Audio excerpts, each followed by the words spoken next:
I forgot my water. I'm here. I'm here. I'm here.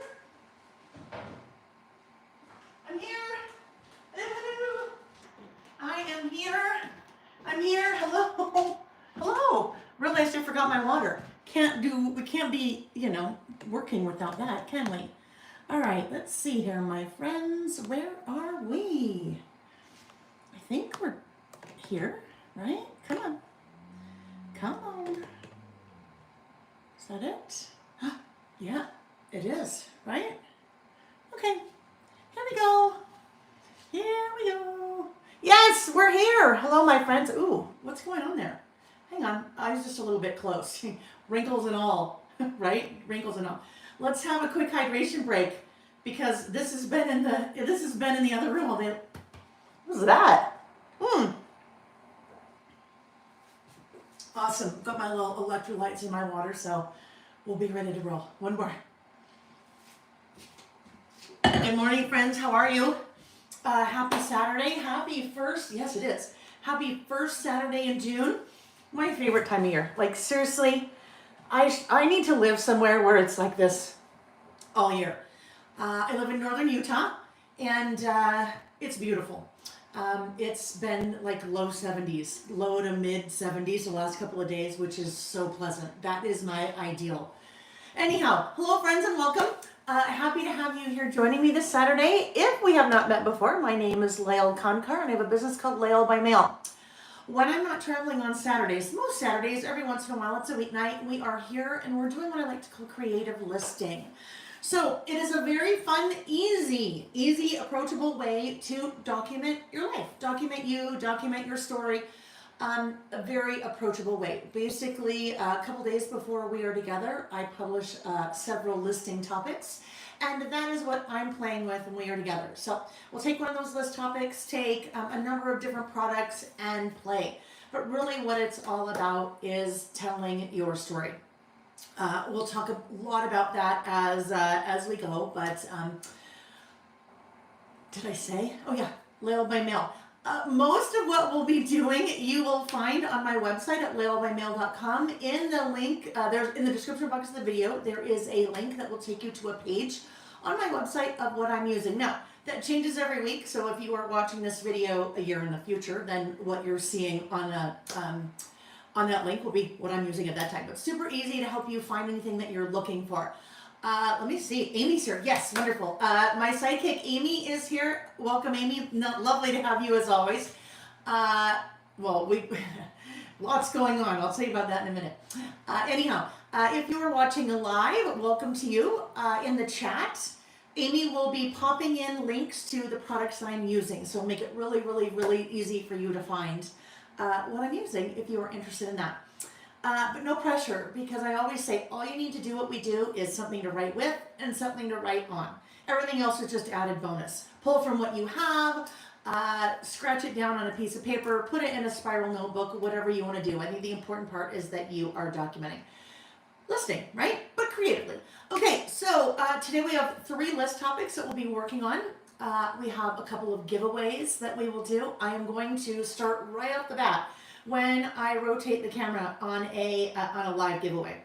So if you have not participated in a live giveaway before, the way those work is you leave a comment in the chat. So you're just chatting away. We'll talk about, I'll do a little show and tell of something that's brand new. And as soon as I show all of that, I will stop. I will scroll my little finger up in the chat. Wherever my finger stops, that is the person that wins that random lucky prize. It's a good one today, you guys. It is a big one. Retail value is $49.99. So let me give you a little hint as to what that is. I will also do an after party prize. After party prize will be very similar, but different.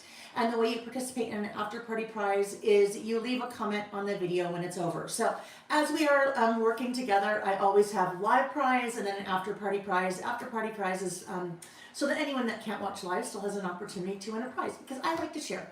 That is one of my love languages, is gifting and sharing. So welcome. I'm going to check out the chat and see who is here, and then we'll just go about our merry way. Hopefully, Reggie is off to the side. Well, he is off to the side right now in his little bucket. We're going to hope that he stays there. He's not been cooperating this morning. Reggie is not the husband in the bucket. That's Nick. but Nick's not in the bucket. He'd rather poke his eyes out than sit here with me all day, right? Anyhow, ready for the cat. All right, friends, let's say hello. Let's say hello. Hello, Ms. L. Good morning. Good morning. Joy from Georgia. Did I get your email? I don't know, Joy. It has been a crazy week. I will tell you guys, well, it's been really crazy the last couple of weeks. We just wrapped up yesterday, kind of final finishing details yesterday, a brand new Little by Mail collection that will be coming later this year. You'll start to see it late August, and then it will be part of a very big annual mini book project that I do, and it is my second collection, and that will be, it's called Dear December, and it is a very large collection. 14 double-sided 12 by 12 papers, 4 packs of die cuts, 2 sticker sheets, washi, stamps, very exciting. And those of you that have followed me for a while, that is what I'll be using in my December documented project kit this year. All of my own stuff, except for album, but we don't need to talk about that right now. Anyhow, so it's been a crazy week. So all of that to circle back and say, Joy, I probably did, but I don't remember. Can I ask you a favor? Would you, just so I don't lose it, will you just send that again? Sorry, but I want to make sure I didn't miss it. Good morning, Paula Krause from Northern California. Hello, Karen from Colorado. Gerda, good morning, Gerda from Texas. Terry, hi, Terry. Terry, are you home or cabin? And how is Bob doing? Thank you for the reminder, Joy. If you're watching live, well, actually, if you're watching live, for sure, thumbs up, because that's easy. Right now, you're here, just click thumbs up. If you're watching the replay, totally thumbs up. Please, that's super helpful for me and any content creator that you are interacting with, whether it's YouTube or Instagram or Facebook or TikTok or Wing Wang or Zip Zap or I don't know, whatever all the things are. I can only have a narrow focus. Well, you know, squirrel. The focus is not so narrow, but when it comes to social media, I can only do about this much. Anyhow, thumbs up is always super helpful. Good morning, Shannon. Joe, good morning from San Diego. Hello, Gigi from Houston. Wanda from Tennessee. Hello, Zen Girls. She said, man, I can't stay to play. I have to adult. I know, adulting sometimes. But you know what, Zen Girls, I love it that you popped on. And just watch the replay and it'll be just like you were here, right? Hello, Sarah. Nice to see you. You are cleaning your house to the sounds of Lael. That's kind of not like the sounds of silence, right? Isn't that, is that Simon and Garfunkel? So opposite of the sounds of silence, the sounds of Lael. Oh, I love it. You guys tell me all the different ways I keep you company, which is so fun. Let's see. Sunny and 60s. Terry, you were at the cabin. Oh, that sounds lovely, lovely. Hello, Susan. Susan. Oh, I thought you said Arizona, Atlanta. Sorry. Went to a concert earlier this week and on Thursday night, and I think I still have some remnants of, singing and clapping and cheering and having lots of fun. Hello, Heather Graham, popping in to say hello. You're on a lunch break from Vicky's class this weekend. Oh, wonderful. That is her, oh my gosh, that's her flower emporium, yes? We'll enjoy that, have so much fun. Let's see. Oh, Karen, can I give away a stamp set today for you? I sure can. I know you emailed me about that, but I don't remember which one it was. Will you tell me? And then we'll do it for sure. We'll do 2 live giveaways today. We'll do yours and we'll do mine.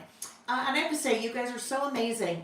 I've had so many requests to publish a list of all of the stamps because some of you like a stamp so much that you buy it twice. And I will say I've never done that in my life. Wink, wink, right? We all do that. But do have a list coming for you, so you'll be able to download that and kind of mark off or put it on your computer or whatever, mark off what you have. But I believe Karen had emailed me and said she had purchased the same stamp set twice, and she had offered to give it away. So we'd love to do that, and a number of you have offered to do that as well. So that's just so sweet. Karen, I will miss it in a minute. I'm way back in the chat, so remind me again in a minute. Let's see. Sarah, you're so sweet. Thank you. Sarah, thank you. She said, you look fantastic. Your new health regime is really working. Thank you. I am once and for all. I'm tired of screwing around with all the stupid weight BS that I've done my whole life. So I'm doing it the right way. It'll probably take me about a year. It's, let's see, January, February, March, April, May, five and a half months, I guess, so far. I'm about 32 pounds. Just moving my body and really focusing on what I eat. Lots of protein. Anyhow, that's what I'm doing. And then, a little sun helps, right? Really also mental health as well, focusing on getting outside just a little bit of vitamin D. And then it's amazing what some like self-tanner will do too, right? Yeah. Vintage Scrap Girl, Christine, hello. She's excited to list with us. Thank you. This is actually a dress. It is not a shirt. It's a little super cute, comfortable Amazon dress. Let's see. It is also too large. So I bought it in an extra large in probably January and went, you know what? I don't think this is going to fit for very long. So returned it for a large. And now the large is also a little bit too big. So the medium is now coming. Anyhow, that feels good, right? That feels good, but it's still, good. Good morning, Jen from Seattle. Summer has landed and it's gorgeous. Yeah, you guys, in the Pacific Northwest, when summer hits, there's no place on earth like it. I agree. All of the green and just everything sparkles and it's gorgeous. So I'm glad you guys have a little bit of sunshine. Let's see. Good morning, Patricia. Hello, April from Houston. Lots of Texans in the house today again. I love that. Let's see. I just need to make sure, and I probably shouldn't have said giveaway because now I'm going to go through the chat for quite a bit. So just give me another minute or two, and then we'll move along with things. But we've got to say hello, right? Like I always say, if we were all in person together, we'd be chit-chatting and visiting and catching up for a little bit. So we're just like in person. Hello, Debbie. I almost called you Petty. No, that's not. Debbie Petite. Anyhow, not Petty. Debbie. Hello, Kelly from Massachusetts.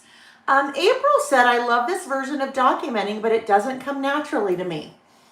That is interesting, April. I gotta unpack that a little bit in my head. We may have to chat about that a little bit later.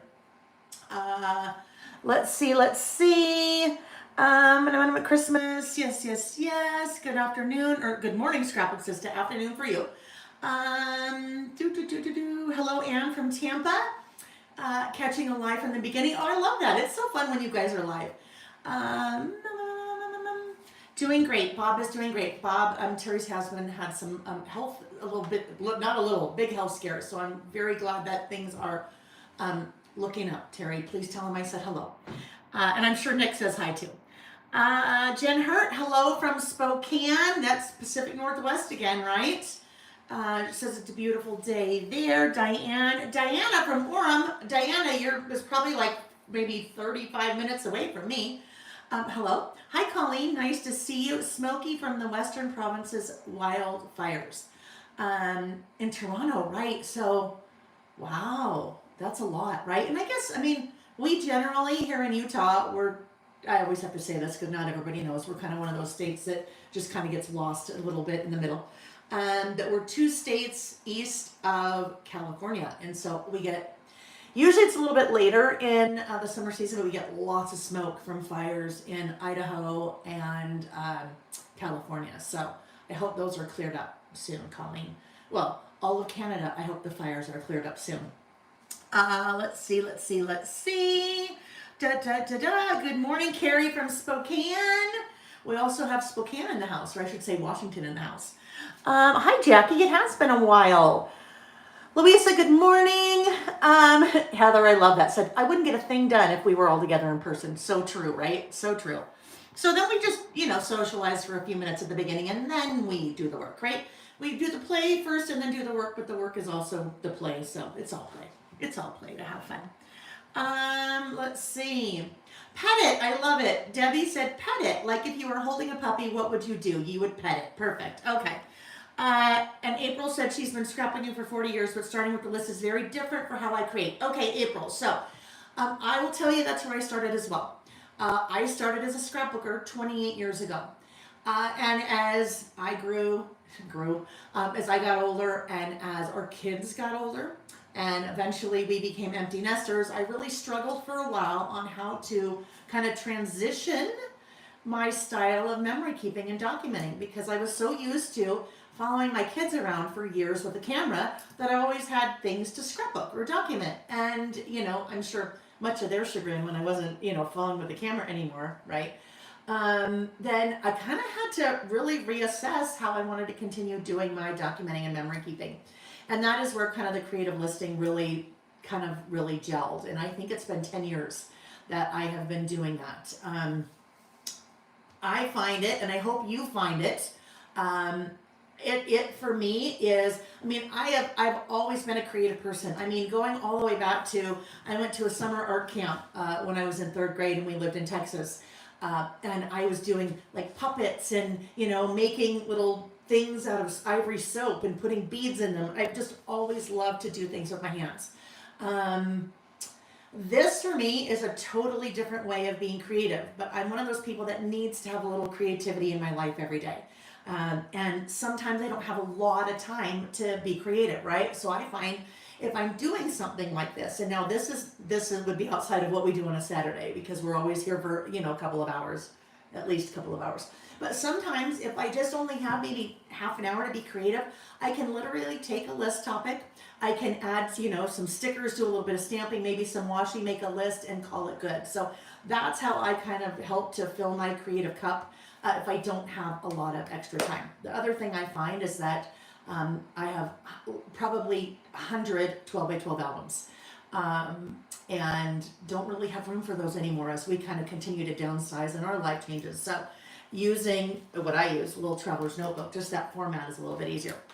I will tell you, April, there are a lot of people in this group that are, I won't say farmer scrapbookers, because I think what we do, it's still all scrapbooking, right? It all falls under a very large memory keeping umbrella. We all just use, different foundation, a different base to do it. So there are a lot of people that have been with me for years, going back to my 12 by 12 scrapbook days. So it's all still the same. And the nice thing is, the beauty about the hobby that we do is it can be whatever it wants to be for you. So I know we have some people that actually do creative listing on a 12 by 12 as more of a scrapbook page. There really isn't any of our lists that you couldn't do in a 12 by 12 format, if that's a little bit more comfortable to you. So, all right, friends, I've been chatting a long time, and I am, my gosh, I'm having a hot flash. Anyhow, so I have teased at a giveaway. So I think what I'm going to do is I'm going to rotate the camera. I was kind of looking at some videos yesterday, and I'm like, oh my gosh, we have not done a What's New Wednesday video in so long. To do a What's New Wednesday video of everything that's new since I did the last time, it'd probably be like What's New full week video. It would take that long. But I am going to do a What's New Wednesday this coming Wednesday, which would be the 11th, Wednesday the 11th, just so we can take a look at some of the new things. But what I wanted to show you just very briefly today is what just launched on Thursday late afternoon, which is the summer fall season pass. And that is the giveaway. So I'm going to rotate the camera, turn off the overhead lights, and we're going to jump in. We'll take a quick look at that, and then we will dive into our list that we did last Tuesday, and then we will dive into our list for today. Sound good? That's the plan. Okay, here we go. We did our little spinny spin there. Spinity spin, spin, spin. Oh, golly, that is just weird. All right. Let me move the lights. Looks like vanilla ice, but it's ice, lights, baby, instead of ice, baby. My fan is going in the background because I'm going to have to put that like right next to my legs because I am so hot. Nick reminds me he's always so next. Well, we're both kind of big jokers. But anytime I'm like, oh my gosh, I'm so hot, which is often because, menopause. He's like, I know, look at you. Yeah, dork. What a dork. Oh, thank you for the reminder, Colleen. Thank you, bless you. Always got to remember to plug in. If I do not plug in, then we are going to have an issue. Okay, so, let's move this out of the way. Let's just move a couple of these things out of the way so we can take a look at the brand new summer fall season pass. I will go over this in a lot more detail when we are together Wednesday night for What's New Wednesday, but season pass is a pretty awesome thing. It's something that I launched in December of 2024 for 2025, and we will continue to do that. But the whole idea is it is a kit that comes out once a quarter per season. So, summer fall season pass has products for the month of July, August, and September. There are 2 prior seasons pass that have released prior to this, and those would be winter, spring, January, February, March, and spring, summer, April, May, June. So they always come packaged in one of my little 13 by 13 craft storage pouches. There are some really big differences in the summer fall season pass from what I have done in the past, and it is the format now going forward. So big changes. So this is kind of season pass 2.0, if you will. Let me move these little things out of the way. Let's start out with the paper. That's the first biggest change. Actually, there are kind of 3 changes as it relates to paper. Number 1, all the papers in the kit are now 12 by 12 size. Okay, so that is awesome. Everything is 12 by 12. Now print on an offset press. Or it's offset printing. Basically, all that means is that this is printed like traditional scrapbook paper. It is traditional scrapbook paper, what you're used to. The last 2 season passes were printed on a digital press, so some of the papers had a little bit of a shine or a sheen to them. That is no longer the case because this is big girl printing now, right? I'm now in the big girl world. So. If you are familiar with my postcards and passports collection, paper in summer, fall season pass going forward is just like that. So that nice, smooth, matte finish. So everything's 12 by 12. You have the nice, smooth, matte finish. And then the other thing is because everything is 12 by 12, now what used to be the 4 3x4 cards are now full sheet. So you have a mixture of 3x4 cards and 4x6s. So that is what has changed in relation to the paper.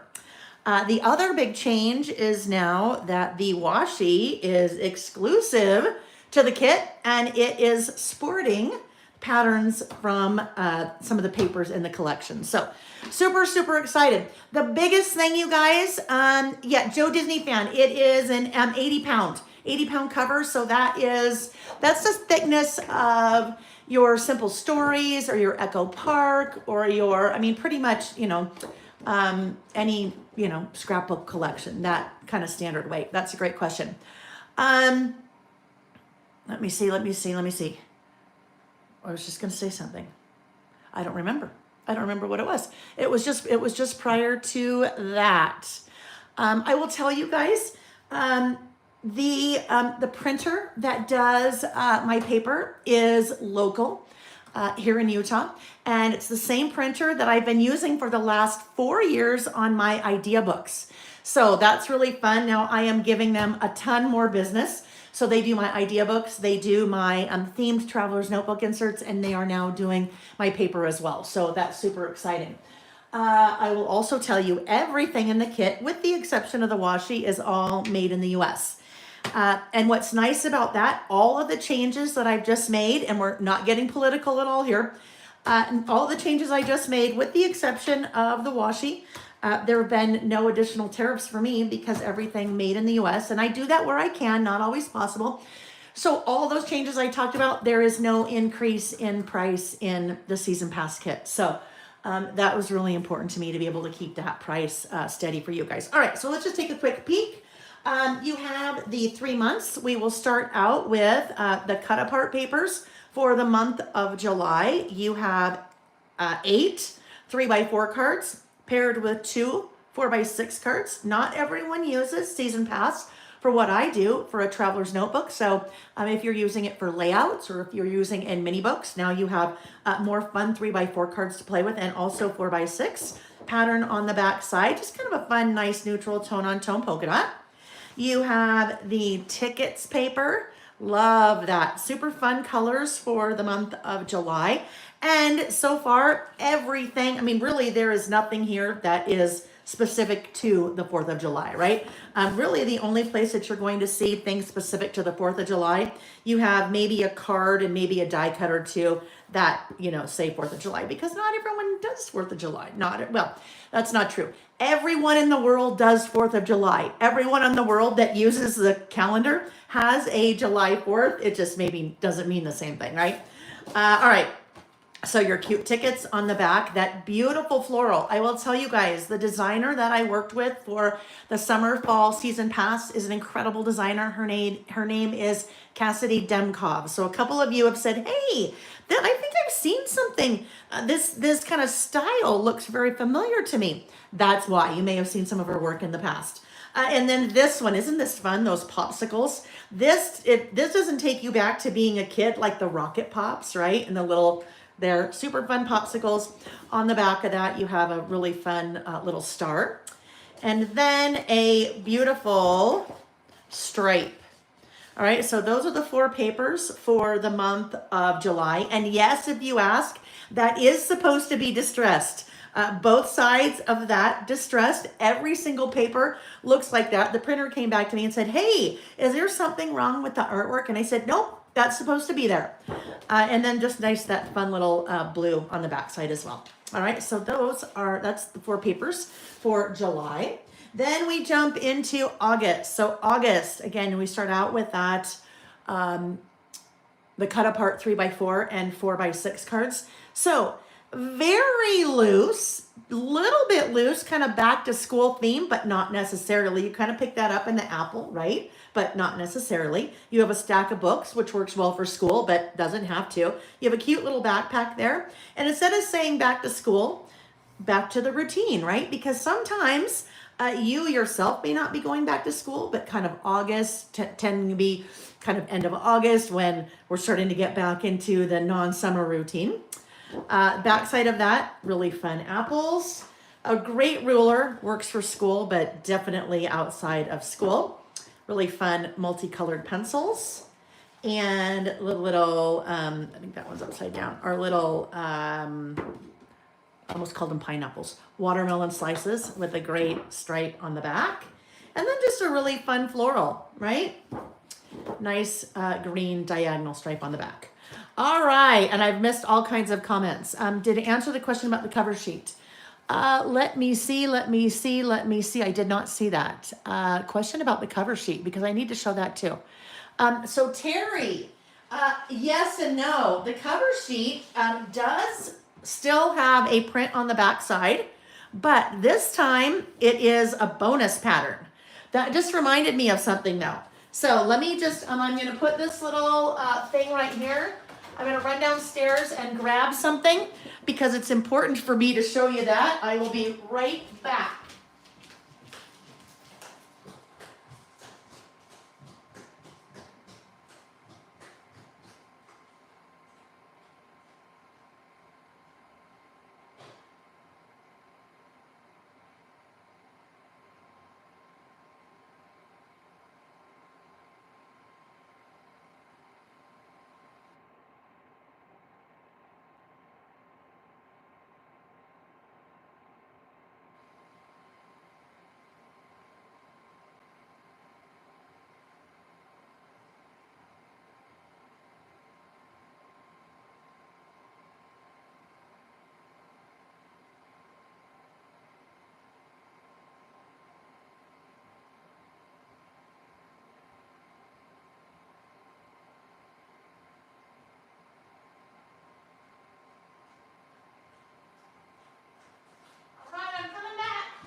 Alrighty, so what Terry was asking about in the past, so for the last 2 season passes, on the back of the cover sheet, we had either a lined notebook sheet or a graph sheet.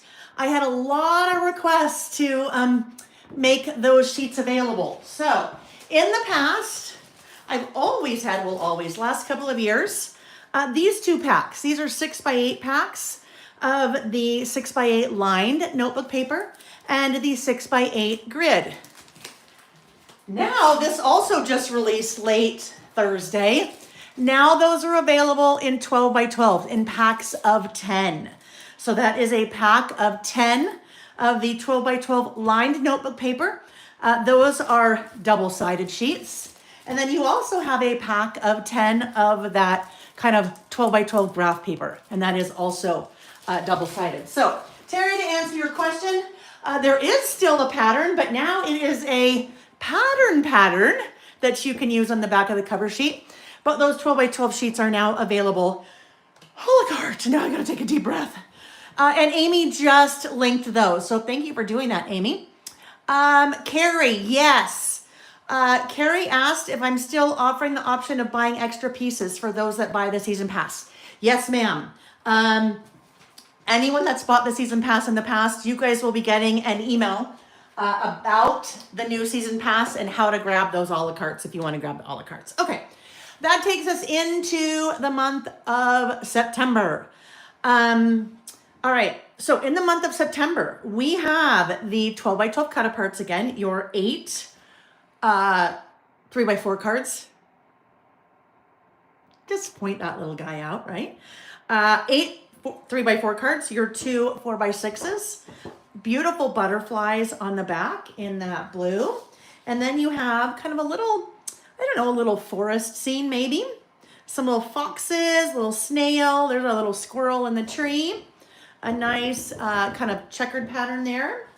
Beautiful leaves. Isn't that gorgeous? What I love about this, and Cassidy did an amazing job, the color, not only the color palette for September, but really the color palette for the whole season pass, because it all kind of works beautifully together. But I love, this is kind of a fresh fall, right? Of course you have your browns and your golds and things like that, but you also kind of have the pinks and the peaches, that kind of teal in there as well. So it's kind of a bright fall.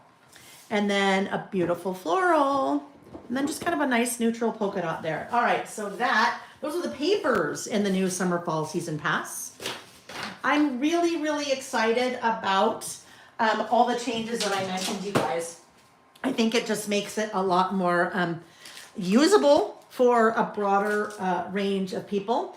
And there was always the plan to get to these changes. We just had to walk before we could run. All right, so those are the 3 washi. And this is what I meant when I said she did an amazing job with the color palette and really making all the colors work together in the whole kit. So you have that guy is August, that really fun ruler.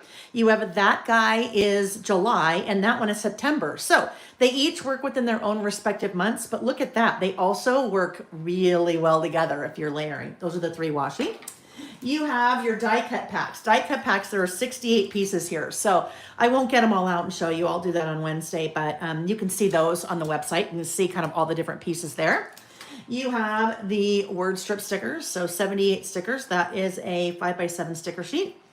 You have the 4x6 stamp set. Really fun with that ruler. And that ruler, look at that ruler is 5 inches wide. So if you wanted to use it at the bottom of your traveler's notebook, you could. And then you have the option. It is, you can either buy it with the traveler's notebook inserts or without. All right, so that was a really quick overview, friends, but that's the first giveaway. That is a live giveaway today. So I'm going to do that giveaway right now. If you do not win the giveaway, you don't have to be sad because you can get it. You can just add to cart right now. All right, let's see who our random lucky winner is. Going to Kelly Martin. Kelly Martin, woohoo! Congratulations, Kelly. Kelly, you are the random lucky winner of Kellee of the brand new summer fall season pass. So if you would please send an email to lailbymail@gmail.com. In the subject line, write winner, summer fall season pass. And then in the body of your email, please include your mailing address and name, and we will get that shipped off to you next week because all of that is in stock and shipping now.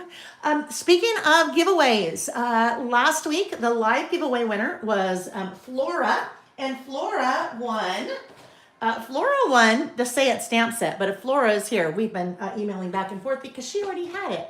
And she is so sweet. She offered to pay it forward. And I said, no, Flora. I mean, I said, no, Flora, let me give you something that you don't already have. So that is that's what we're doing. But the after party winner I drew this morning, after party winner from actually Tuesday, from Tuesday's session was Dawn Milbrat. So Dawn, if you are here, congratulations. And Dawn won the Murphy Alpha stamp set.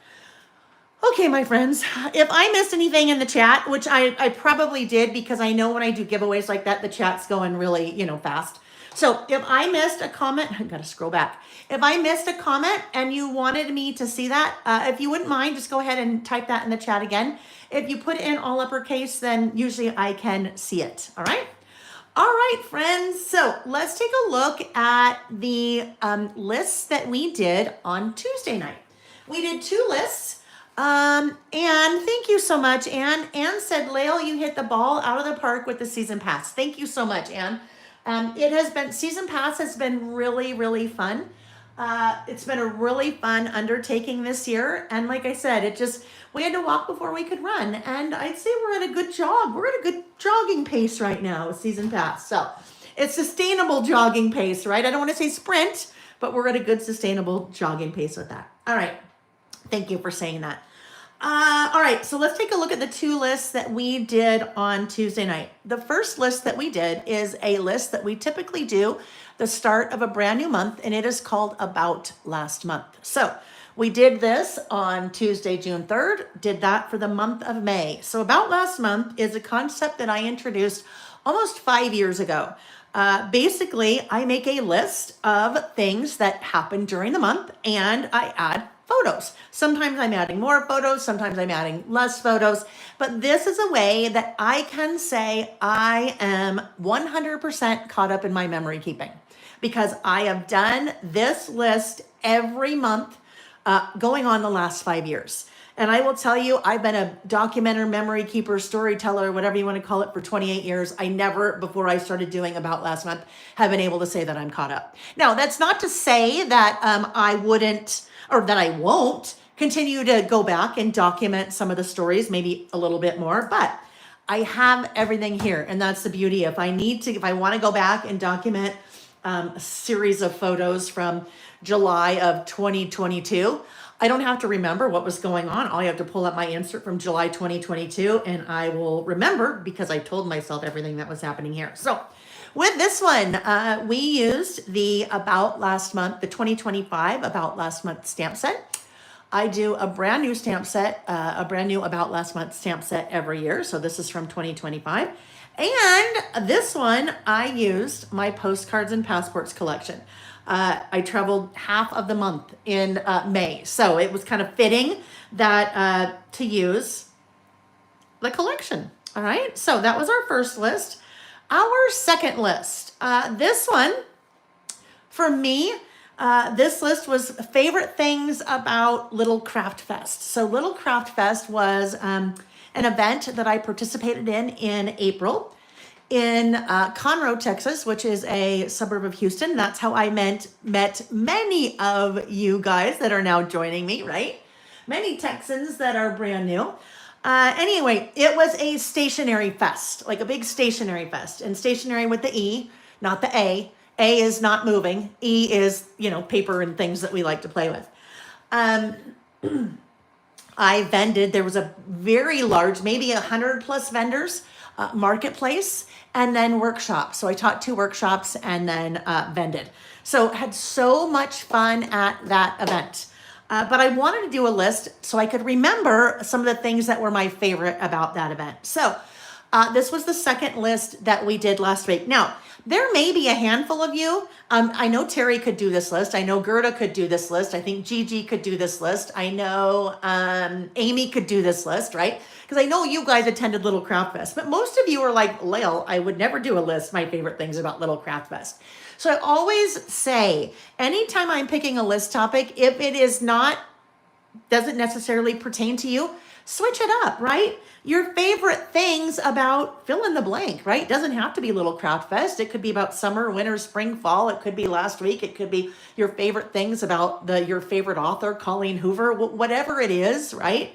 Your favorites. Favorites is one of the easiest lists I think you can do because you just pull something out of the air and off you go. So for this one, I used the brand new Love is Kind collection from Pretty Little Studio. It is a friendship themed collection. So I thought it would kind of work really well with this, although I really didn't use any of the kind of specific friendship themed items in the kit or in the collection. So over here, this was one piece of paper, right? This was all one piece of paper. So that made it really easy. I didn't have to cut out all the hearts. I did outline them and do kind of the sewing and all that. All of that was done for me. Now, I didn't have a lot of room for my list. So I just took advantage of the space that I had and kind of did my little list there. Stamped favorite up top and then used a label sticker to kind of build onto my title. I'm going to talk about this piece in a minute. Over here, I've added a couple of photos from Little Craft Fest. This little guy in the middle, this is a tip-in, and I used some tip-in tape, which is an amazing product. Tip-in tape that lets me add pages very easily to a traveler's notebook insert. Basically, it's a tape that is a clear matte PET tape, so that you can add things into any kind of foundation that you're using that you typically can't add a page in, right? So kind of have that little tip in. And I did a little stamping. I did a little stamping for my title using the Murphy Alpha stamp set. Now, this was Tuesday night. This was Tuesday night when I was working on this. I don't know, it was probably, 8:45 or 9 p.m. And as I was stamping, everything looks great, except you might notice one little boo-boo right there in the middle. That guy, right? That is supposed to be an A.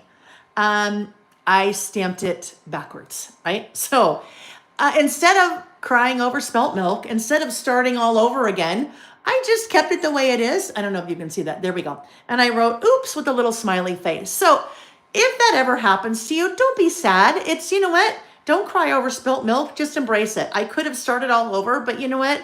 Ain't nobody got time for that. You know that little meme, ain't nobody got time for that. So embrace it, and there you go. But that was kind of fun to use that Murphy Alpha stamp set. And that was part of the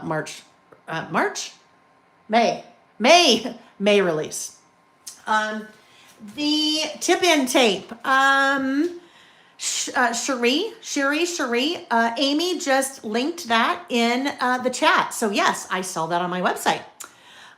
Scrapbook Sister, I love that, said, it is so cute, I didn't even notice. And Carrie said, love it backwards, it looks whimsical, right? I mean, you know what, it kind of looks whimsical, but yeah. The reason I think I did that was, well, doesn't matter. Totally doesn't matter. Doesn't matter. Regardless, it's backwards, but we embrace it, right? We embrace it. So those were the two lists that we did Tuesday night.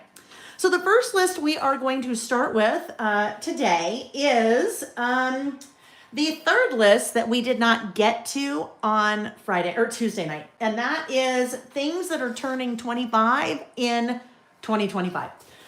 We do this type of list usually a couple times a year, songs that are turning 40 this year, movies that are turning 30, just to kind of go back and reminisce a little bit about, about different things. So I thought it would be fun to do a list about things that are turning 25 in 2025. Let me check the chat for really quickly. One sec. Carrie, Farm Chicks. Carrie, years ago, I did Farm Chick. Went to Farm Chicks. That was amazing. It's the coolest vintage. And when I say vintage, I mean like, I don't even know. I'd say Google Farm Chicks, and it's amazing. So cool. Have so much fun, Carrie. So much fun. Let's see. Cameron. Hello, Cameron. Hi, welcome. She said, hi, I'm new to Lail by Mail and loving it. Can you share a bit more about priming stamps and how you keep your stamp chamois in that white silver cellar? Cameron, I can do one better. There is a video here on my YouTube channel where I go through the whole reason why you prime your stamps. I'm going to tell you one quick thing. And then if you want to watch that video, I go into some different ways that you can do it, really, and why. The reason it's a good idea to prime your stamps, okay? So when we are talking priming your stamps, we're talking about any kind of stamp like this. I don't think you need to do it with like your red rubber stamps, but really it's part of the process. I'm going to say specifically with a photopolymer stamp. I don't know, I can't say with 100% certainty that it's also the case for acrylic stamps. I would say you might as well do it with your acrylics as well, but I can say with 100% certainty, this is the way that things work with your photopolymer stamps because my stamps are photopolymer. When my stamps are being manufactured, they make a mold. So they make a mold and they are pouring the polymer, the material, into that mold. If you think about how you maybe would make cupcakes or how you would make, let's just say you're making muffins. You, in this case, are going to spray the muffin tin with a little bit of Pam, or maybe put a little bit of butter on the inside of the muffin tin so that your muffin batter does not stick, right, when it's cooked. Same thing happens with photopolymer stamps. They spray a residue into the mold so that that polymer, when it is set, releases easily. And so there is a little bit of residue of that coating or that spray. It's not Pam, but that's the easiest way I think I can draw kind of a parallel. So when you have your stamps, they may have a little bit of that residue on them. All right. So that is important that you get that residue off. My packaging, I went through a rebranding of my logo in March, and all of the stamp packaging for all of the stamps starting in March going forward kind of explains this a little bit on the back and gives you a link to watch that video. But there's a number of different ways that you can prime your stamps before you use them, but it is important that you do that because I think the result, you'll like the result much better. Now, eventually, if you use them a number of times, they will be primed, but that is a very, very, very quick shortcut on that. Amy has just linked a link in the chat on that free class if you want to watch it. I think it's not long. It's maybe 15 or 20 minutes. Stamp chamois is what I use to clean my stamps, clean the ink as I'm using them. And so that's what that is. And I keep it in that little cellar because, I may be working for 3 hours today. And as I'm working, if I don't have that kind of covered up, that will eventually dry out. And then I just have to go re-wet it again. So that's why I use that little cellar. You could put it in a baggie or in a Tupperware or whatever, but that's just what I use. Okay. All right. And welcome to you again, Cameron. Very nice to have you here. All right, so our list, things turning 25 in 2025.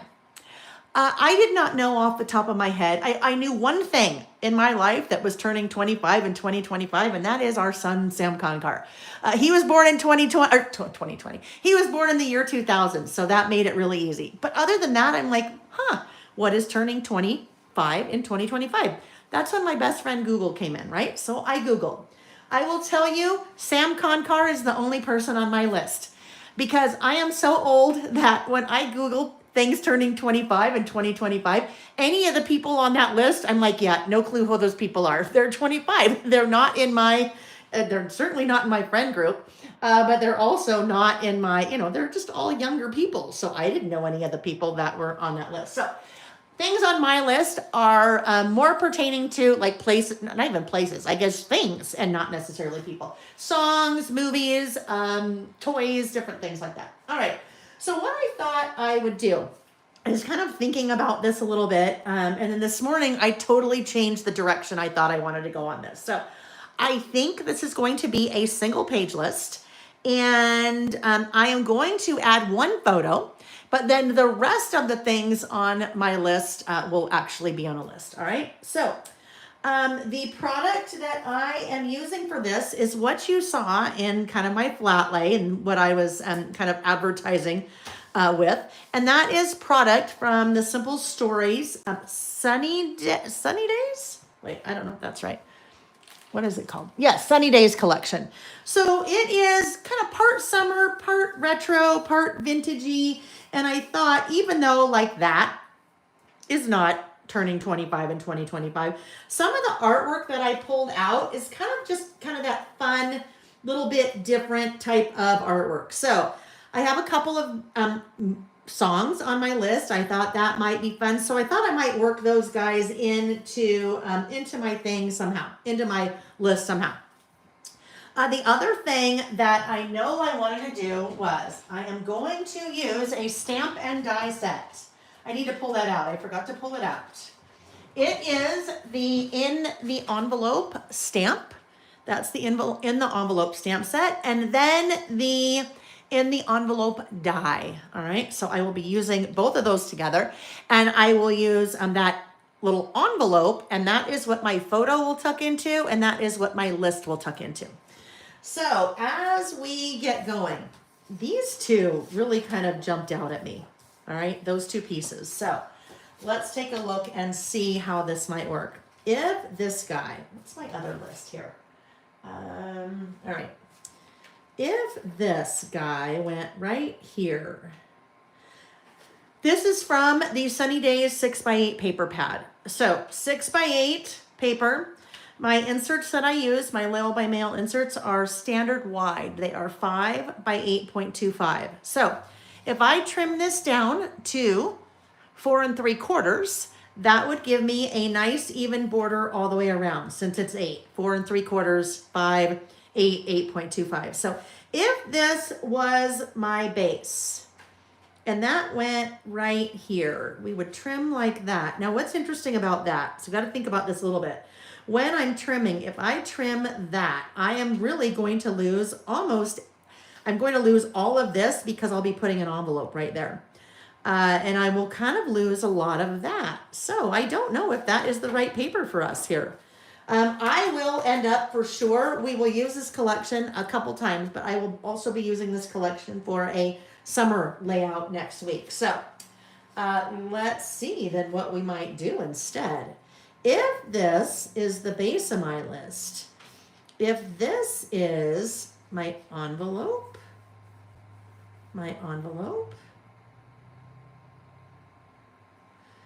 I've got to figure out how can I fit in, I don't know, I may end up having to do, like how can I fit in some of these icons here? Maybe, I think this is going to be a 2-page list. Because if I want to be able to use icons, I'm not going to be able to use icons very well because I don't have enough room over here. We're turning it into a 2-pager. So with that said, I like this green. I think my green is going to work as the base for this page. And then we might need something a little bit different than that polka dot, because that polka dot, if I try to stamp my envelope stamp on that polka dot, it might get lost. We might be okay. Let's just dig in and see.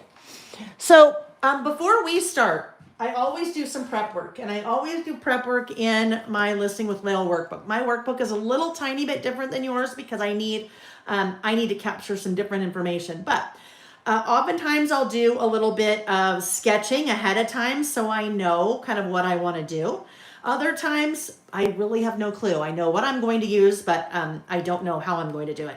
I always ahead of time am making my list, so I know what's going on my list. I can't entertain on the fly and create on the fly and then be thinking of my list on the fly. So that's my list that we were going to do last week. So let's do this. Let's come in and trim this to 4 3/4 by 8. Love that green. Well, it's same green, but I love that. Gotta use that. Even though, like I said, not turning 25 in 2025, that's okay. All right, so I think what we're going to do is we're going to try this as our envelope. Let's pull out that stamp set. And what I can look at, this will kind of give me an idea.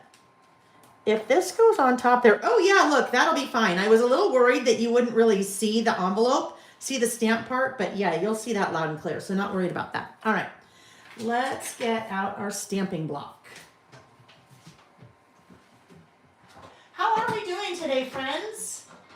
Is it a nice Saturday where you are? I hope so. I hope so. It's like I said, it's lovely here. Carrie said her daughter Blakely is turning 25 in 2025. I love it. It makes it so easy. Makes it so easy for me to remember how old Sam is because he was born in 2020, so that's a no-brainer. Jack was 1998. He was the beginning of 1998. That one takes a little bit more math, right? That one takes a little bit more math.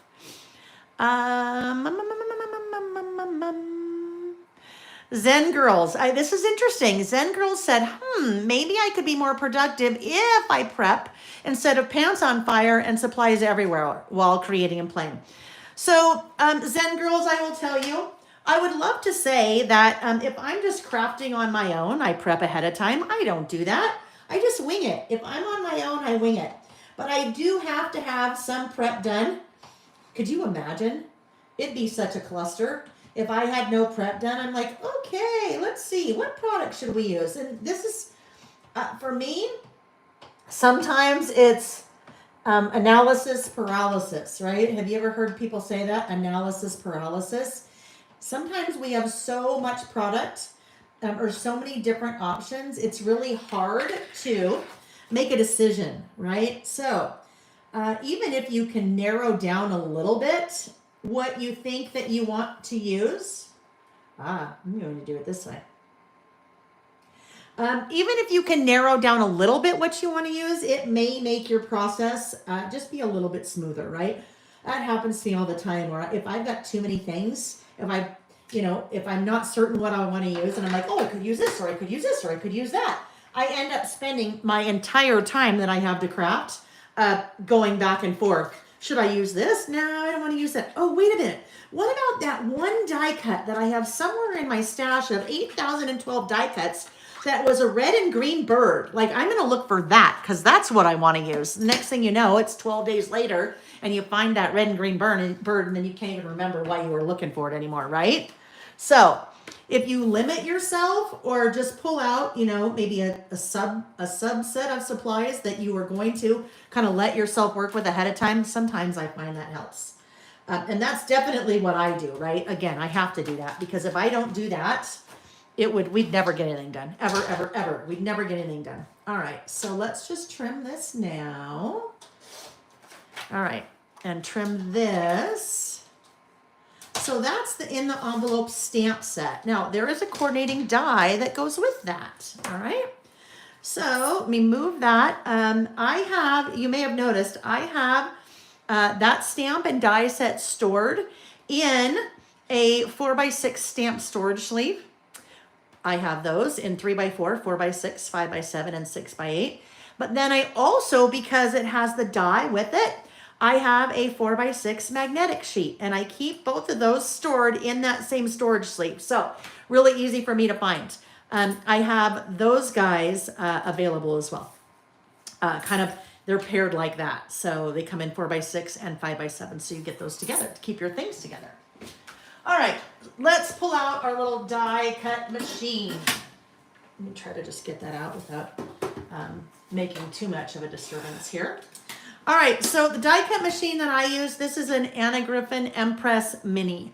I have, I think, 4 different die cut machines. Die cut machines pretty much all do the same thing. They take a metal die and you run it through the machine. It applies some serious pressure, and that metal die then cuts into your paper and whatever you're using, I guess, and then cuts out that image for you.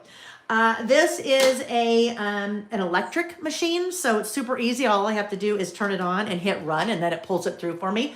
But the manual machines do exactly the same thing. A manual, you just have to crank it instead of send it through. This one is awesome because it's small, so when I'm filming, it works really well. And if I'm taking it on the road with me, if I'm maybe doing a make and take in an event or something, then it works really well as well. But really no difference that I find in any different die cut machine. They all do the same thing. And you may argue with me, well, some are better, it's this or that. They all do the same thing. So you have your machine, and then you have a series of plates. You're basically going to make a sandwich. So I kind of equate this to being back when I was a little kid, or making our bologna and craft singles with Wonder Bread sandwich. Here's my Wonder Bread, okay? That's the part of my sandwich. That's a bottom plate. So as I'm building my sandwich, there's the bottom plate. Then I have, in this case, what comes with my machine is a magnetic mat. I'm going to put my magnetic mat on next. That is going to be my slice of bologna, all right? I don't know, I haven't had a bologna sandwich with the craft singles in years, but we can just relate to that, right? Some of us, right? Okay, then I'm going to put down my mayonnaise. Actually, back then it wasn't mayonnaise, it was Miracle Whip. Mayonnaise is my stamped image. Then we have our craft singles. Our craft singles are dies. So I'm basically just building my sandwich here as I go, right? With this die, and you can do this, either way. Some people will cut into their magnet or whatever their plate is there, and some people will cut into their top plate. It really is no difference. Eventually you have to replace all of your plates, right? Because eventually you end up with a lot of this or a lot of that. I do it one way, tomato, tomato. I am going to lay my die right there on top of my stamped image. Just kind of line that up. Now, not every machine has a magnetic mat that comes with it. There are different aftermarket, magnetic mats that you can use. But that makes it really easy having a magnetic mat because it is just, now it's in place, right? I don't have to take a piece of tape or washi or something to get it to stay. And then the rest of my sandwich. That is my top piece of Wonder Bread. Okay, there is my die sandwich. I am going to, as I said, I already turned that on. I'm going to put that in that little channel there, I guess, and hit run.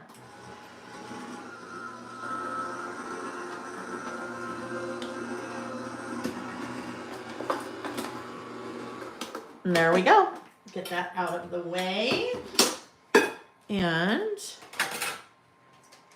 lift that off. And there is my, oh my gosh, you know what? I'm so silly. I got to do that again. Okay, let me explain what I did. When I cut that, I was not paying attention. Yeah, I was not paying attention. This is what happened. You'll notice this die has wings on it. Right? It has wings. The whole purpose of what I just did was so it would cut out the wings so I could make a pocket. It is an envelope pocket. So sorry about that. Ding-a-ling. So I actually need to get out another sheet of that paper. Let's do that again, Lil. I'm sure some of you watched me do that and you're like, oh, sweetie, at some point you're going to realize what you did. Well, sometimes it's good that I show you what not to do, right? All right, let's do that again. Okay. Now, I could still use this, right? I could still use this. If I wanted to, I could put just a little tiny bit of adhesive there, and there, and have that be my pocket, but that's kind of not the point. So let me do that again very quickly.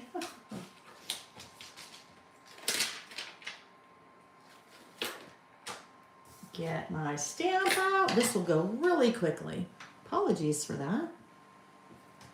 Sometimes I get too caught up in what I'm saying and not enough caught up in what I'm doing, right?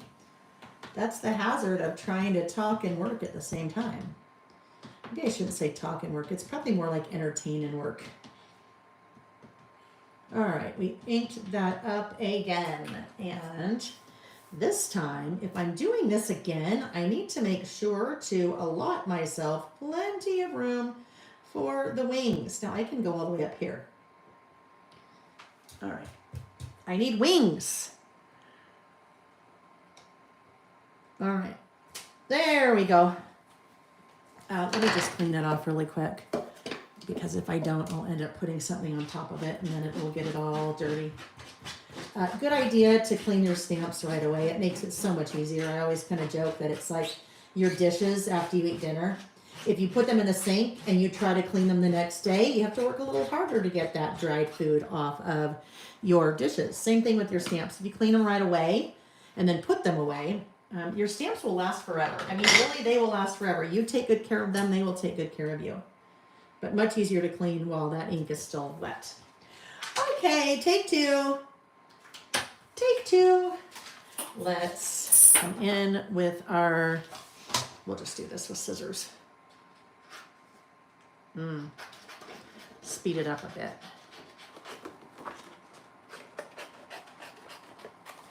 Okay, back to our sandwich. Blah, blah, blah, blah, bologna, blah, blah, blah, blah, blah, cheese, blah, blah, blah, blah, blah, Wonder Bread. Here we go.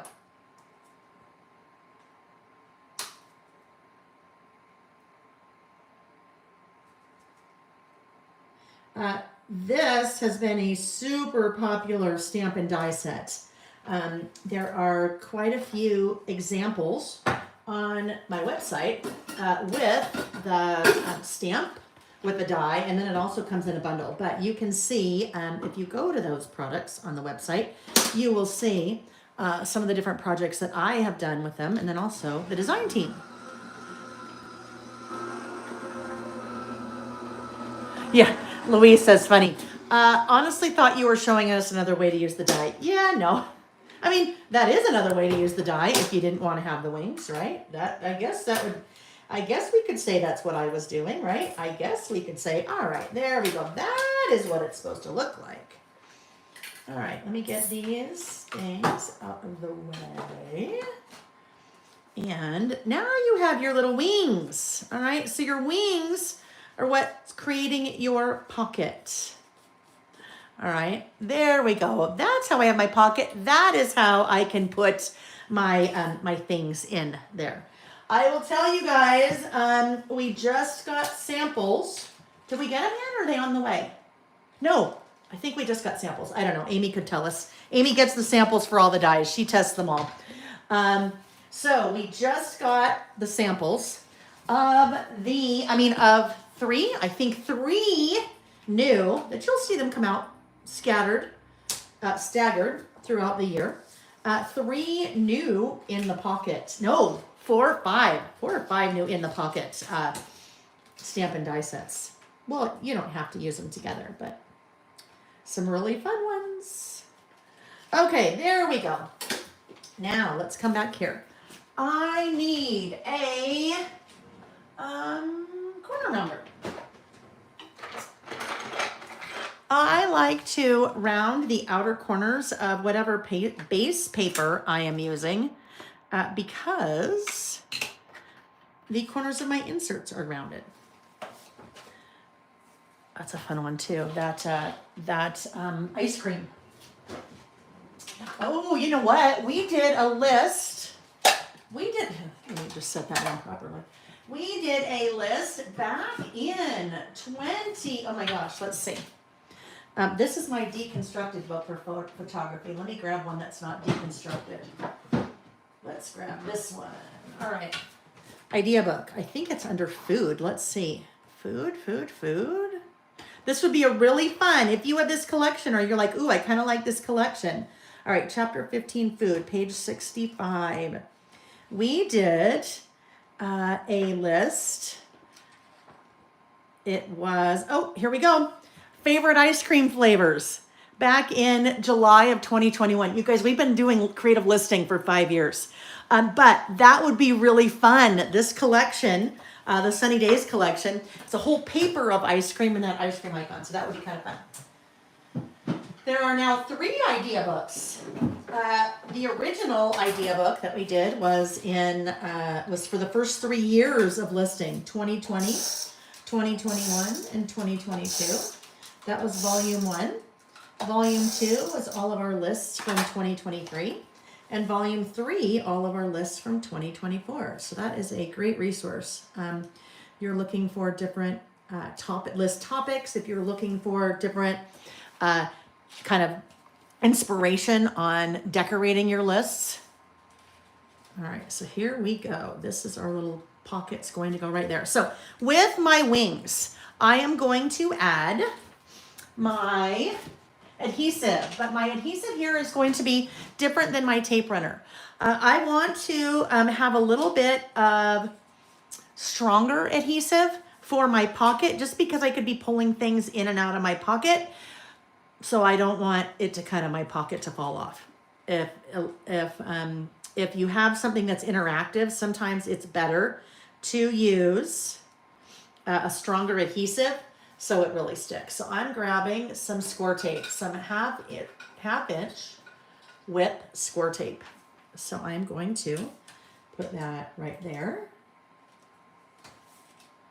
Put that right here. So those little wings are just tucking in. And that is what's going to give me some room to add the things in my pocket.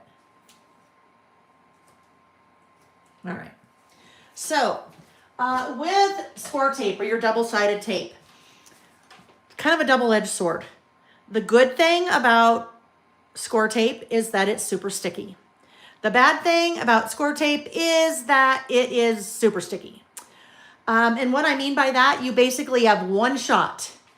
That's an Eminem song, I think. You've got one shot to get it down and get it straight because it's super sticky, unless you trick it.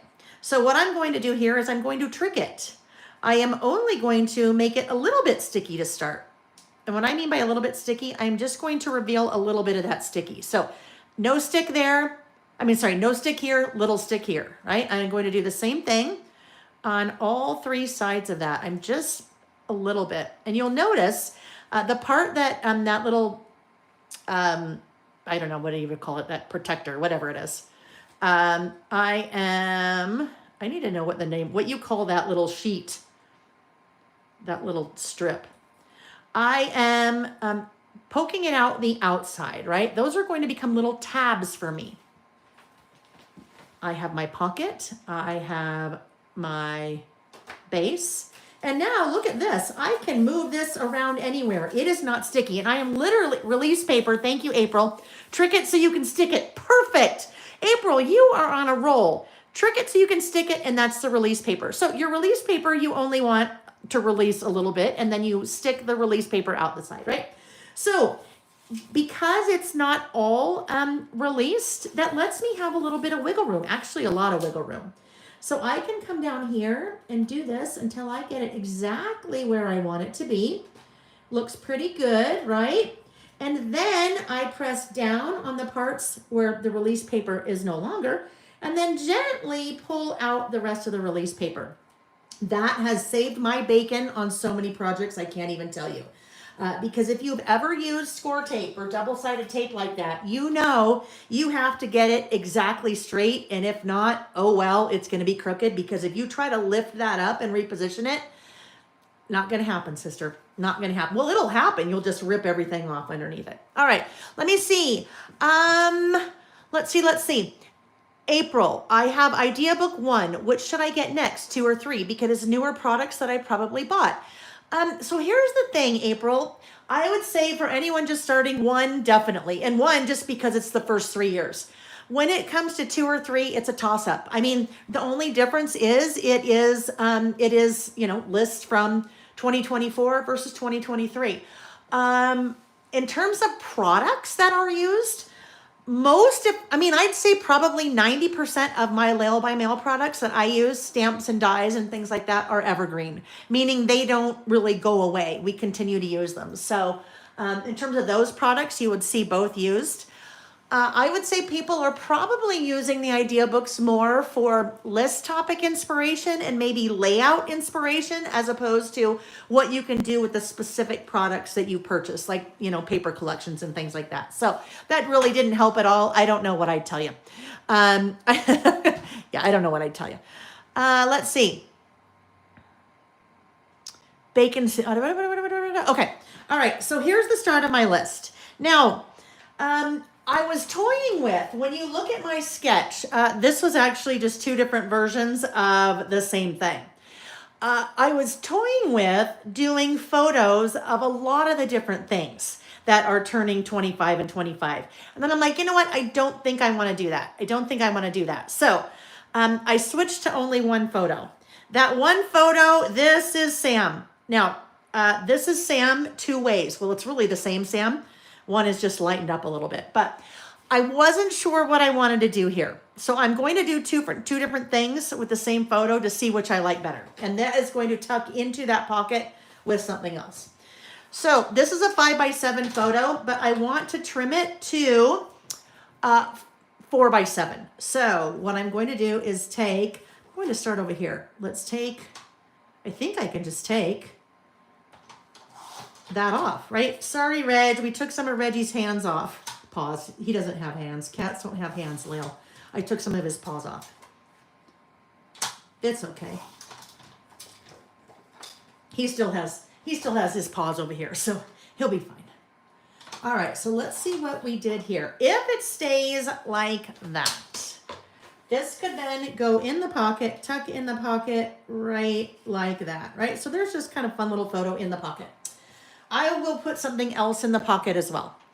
Now, here's my other thought. I am going to go back to 1997 when I first started scrapbooking, all right?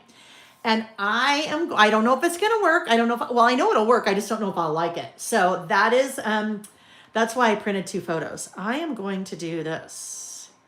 I am going to cut around Sam and Reggie because I thought this might be fun. This might be a fun way to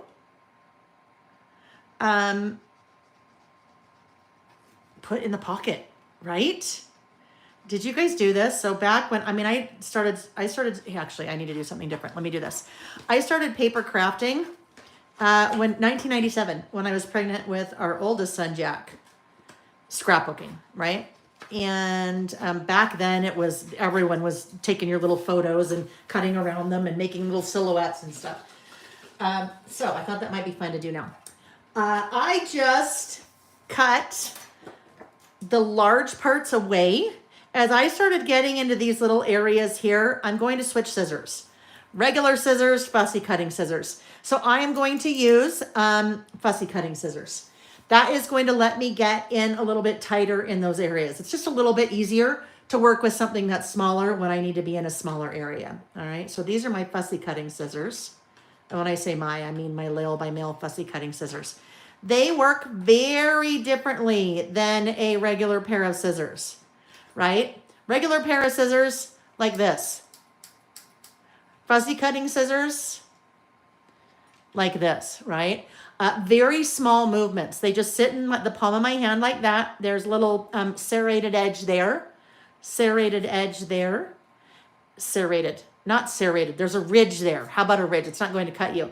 And the ridge is where your fingers sit, your thumb and your pointer finger.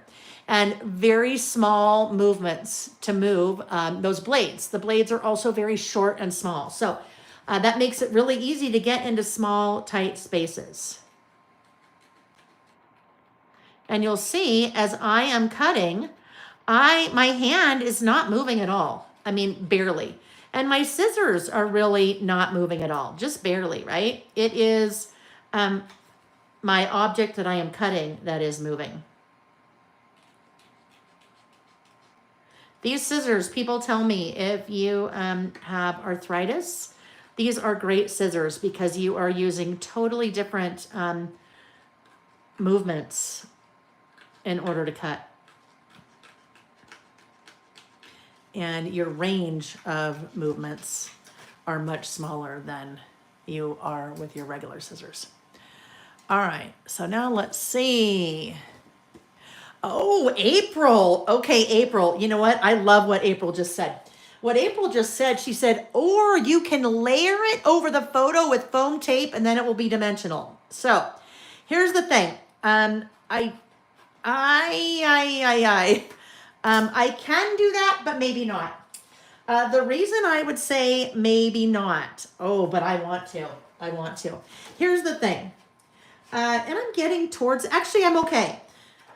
Let me explain all that process that was just happening there.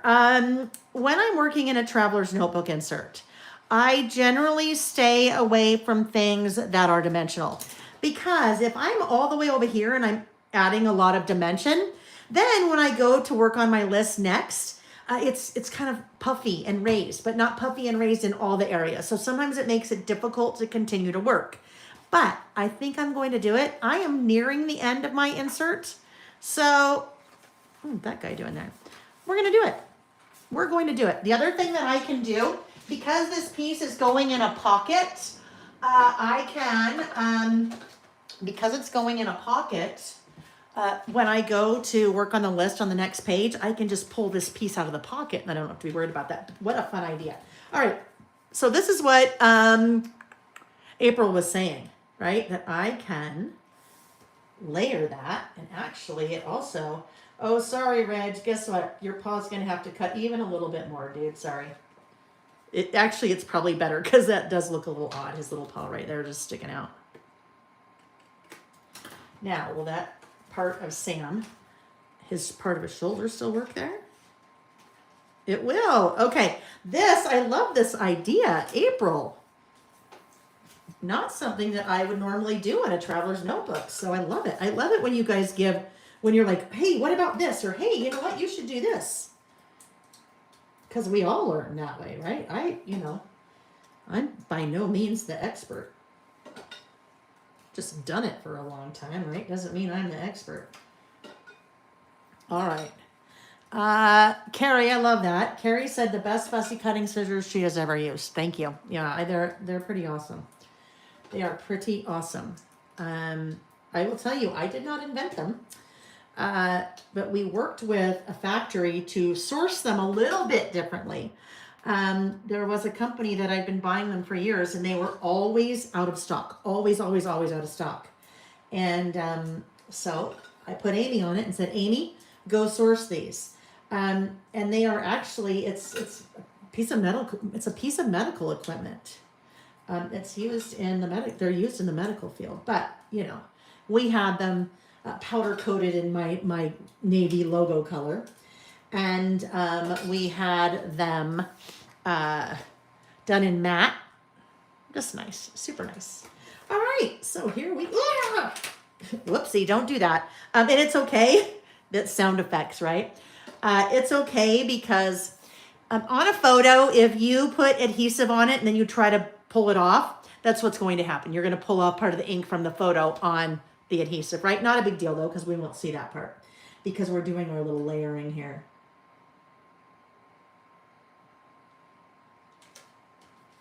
All right, there we go. Oh, that's so fun.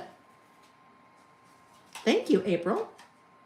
Now the nice thing too, because that is because that pocket, I redid it with the wings. That would never work in here, right? I would not be able to because there'd be not enough room because my adhesive would be there. That's what the wings are for. Give you a little bit more room to put things in your pocket. All right, so Sam, he stole my hat, the Happy Hour Social Club. He saw that and he's like, Mom, I need this. He stole my hat, little bugger. All right. Let's see. We know this is going to go down here. And you know what? I am not going to, I don't believe I am going to put anything down here. I think we'll just work with this color. Work with the green and call it good. Unless I felt like, I don't know, let's look. Let me come back to that paper pad and see. Yellow. Oh, although this could be fun now over here. This could be fun with that guy there. But then, no, I won't do it because my list, I'll put white cardstock down and we would lose all that. So what if we do that yellow? I think we'll do that yellow as our background. We just got to get a little bit more color in there, right? Because it's black and white photo. The reason that is a black and white photo is because that photo is from Christmas. What you can't see is Sam is standing in front of a door that has wrapping paper, Christmas wrapping paper, and then stuff all over the door. That's in our family called the birthday door. When the kids were little, Lily, who works for me, back then, Lily was our nanny. Lily worked for us for 15 years. So she, she started working for us when Jack was 3 months old, when I went back to work. And she worked for us for 15 years. And then,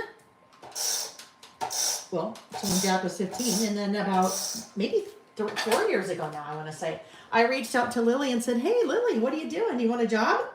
And she has worked for me ever since. So that's been really fun. Anyhow, back to Lily. Lily, when the kids were little, introduced me to that concept, the birthday door.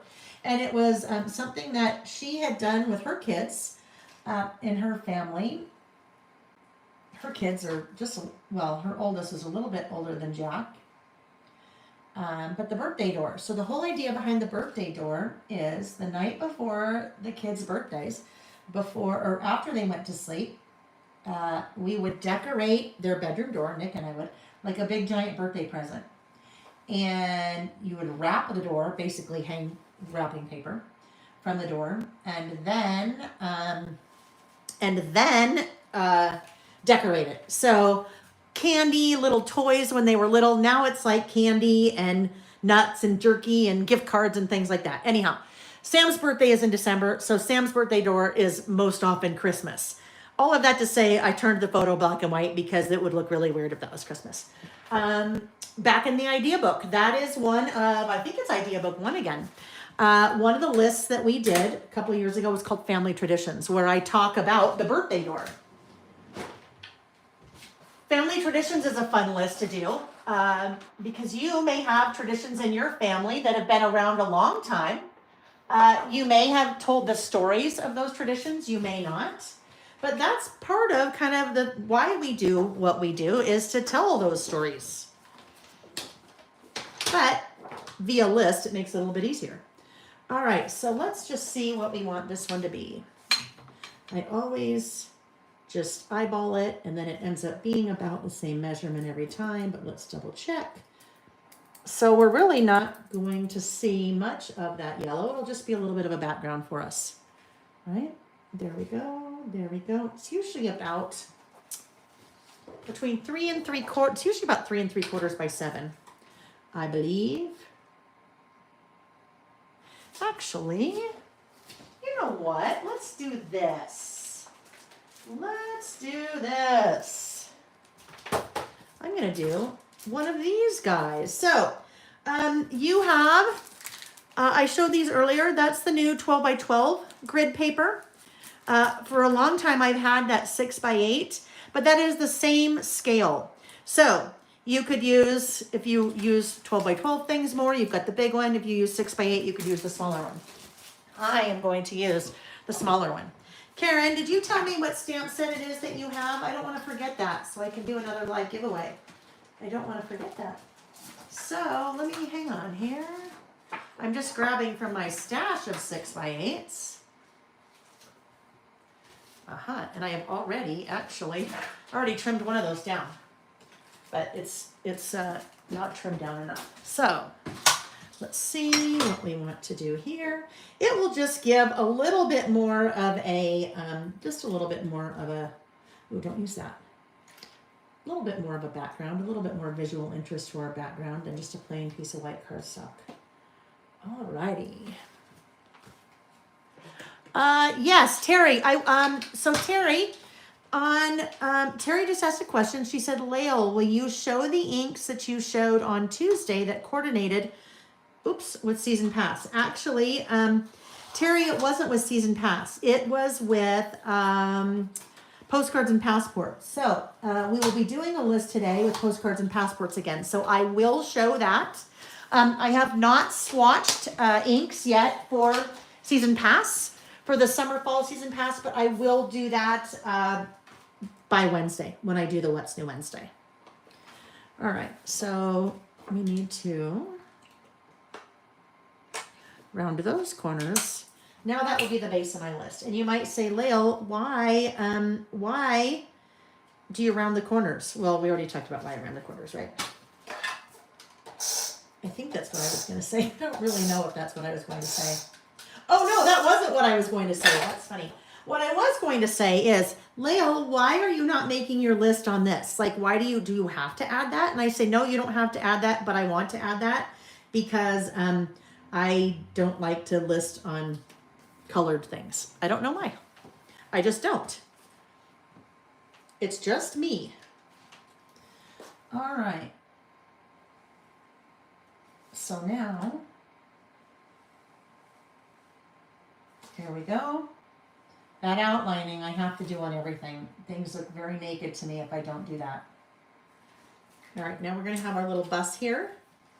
Even though buses aren't turning 25 in 2025, it's kind of, I don't know, I just thought it was kind of that fun vintagey look. Might be kind of fun to roll that in. Roll it in. All right, there we go. Now, I should have done my stamping before I adhered it, but I didn't, so that's okay. I can still do it this way. I need some numbers. So things turning 25 in 2025. So let's see what we want to do here. I don't think I have any of my numbers out here. I do not. So let me move back here. And let's do probably this. Probably these. Oh no! Haha, Leo. This is why I had these out. This is why I had on my list of things I'm using this. These released in May. These are by the numbers Allison. So one of my dear friends, Allison, sometime, well, not sometimes, she lists all the time. She,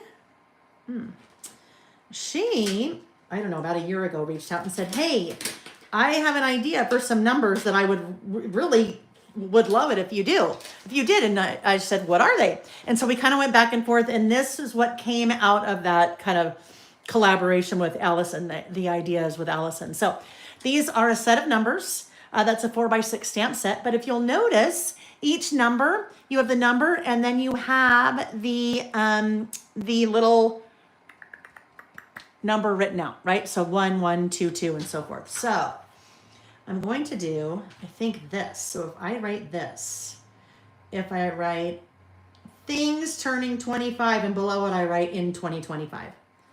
That's what I'm going to do. All right. So then I think we will use, we might use mowed lawn. Let's see. I feel like I want to bring in, I don't know, maybe we'll just do black. I don't know. Let's see. Let's get our swatches out and look at the green. I think the closest green is going to be mowed lawn-ish. We'll keep looking, but I have swatched all of my Distress Oxides.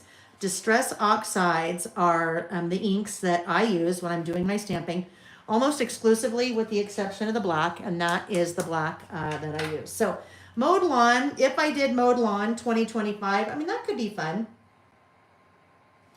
I don't want to really use the yellow. I'll have a really hard time kind of matching that yellow. There is a tiny bit of orange in that. Tiny bit of orange. So let's see. Do we do orange? I don't know. Where's orange? Anyhow, swatched all of my inks. You know, no, it's either, I don't know, maybe. It might be the green. It might be the green. Let's just do the green. All right, so I swatched all of my inks using the Swatch This Inks stamp set. So then that way, whenever I'm looking for a color, like there, when I'm looking for a green, if I didn't know which green I needed, I might have to pull out like all 7 of my greens and then look at them and try to decide which one I wanted. So that just makes it a lot easier. Every time I'm stamping, I always have that out. Always, always, always. All right. When it comes to stamping, some things that I think are really important, things that I've learned along the way. The first one is I like to right size my stamping block to my stamp.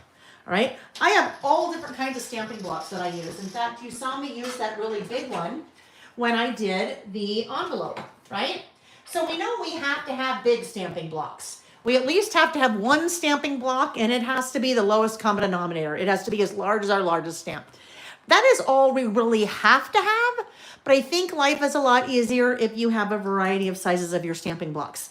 I could use this for sure. That would work, but that is a lot of extra block that I am using, that I am trying to position and make fit, and then also make it centered and not wobble, right?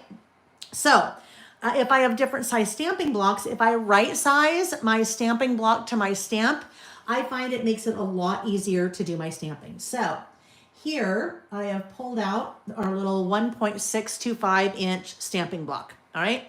I do something a little bit differently than maybe you have done before. And actually I need to do something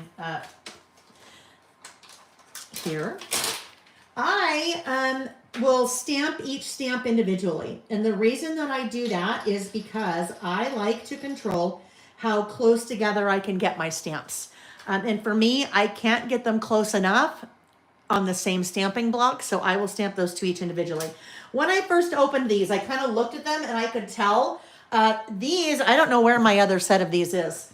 I have not used this particular set before. So this is where I need to prime it. You really should be priming or conditioning your stamp sets before you use them. And so, where, Lil, that's bizarre. Okay, oh, here it is, never mind. I was going to say, I am the only one who uses my craft supplies. So if something is not where it should be, it's because I haven't put it away. That is a rubber eraser. So that video I was talking before, and Amy, if you want to link that again, just pop it into the chat. Here on my YouTube channel, there is a like kind of short tutorial or class where I talk to you about priming or stamping your stamps before you use them. This is my method. I mean, not my personal method, but this is what I use to do this. There are a couple of different ways in that class, and it's free. I kind of go over the different ways. I like to use just an eraser. Okay, so as I am doing this, I'm gently just going over each of those stamps. That is removing any of the residue that may be left over from the manufacturing process, okay? So if you don't prime or condition your stamps, you will find that when you ink and stamp, in some cases, you will have a little blotchiness with your stamps. It's because the ink can't adhere to the areas where that residue is. Now, eventually that goes away because if you stamp enough with it, it, pulls up all of that residue. And the residue is invisible. You can't see it. So you may have never even known you needed to do this, and you may have never even realized it was a thing because you stamped enough with it that the residue ends up disappearing. But this is what I like to do when I get a brand new stamp sheet. Before I stamp with the first stamp, I do the whole sheet. I find it's a lot easier just to do the whole sheet at once. So I use an eraser, and I only use that eraser for doing this. I don't use that eraser to also like erase pencil marks because then it would get all gunky and I don't want to, transfer that onto my stamps. So then I am cleaning that off really well with my stamp chamois. So stamp chamois, I think Amy has linked that as well. Again, I tell you in that video, there's a bunch of different ways that you can do this, different, materials and supplies that you can use.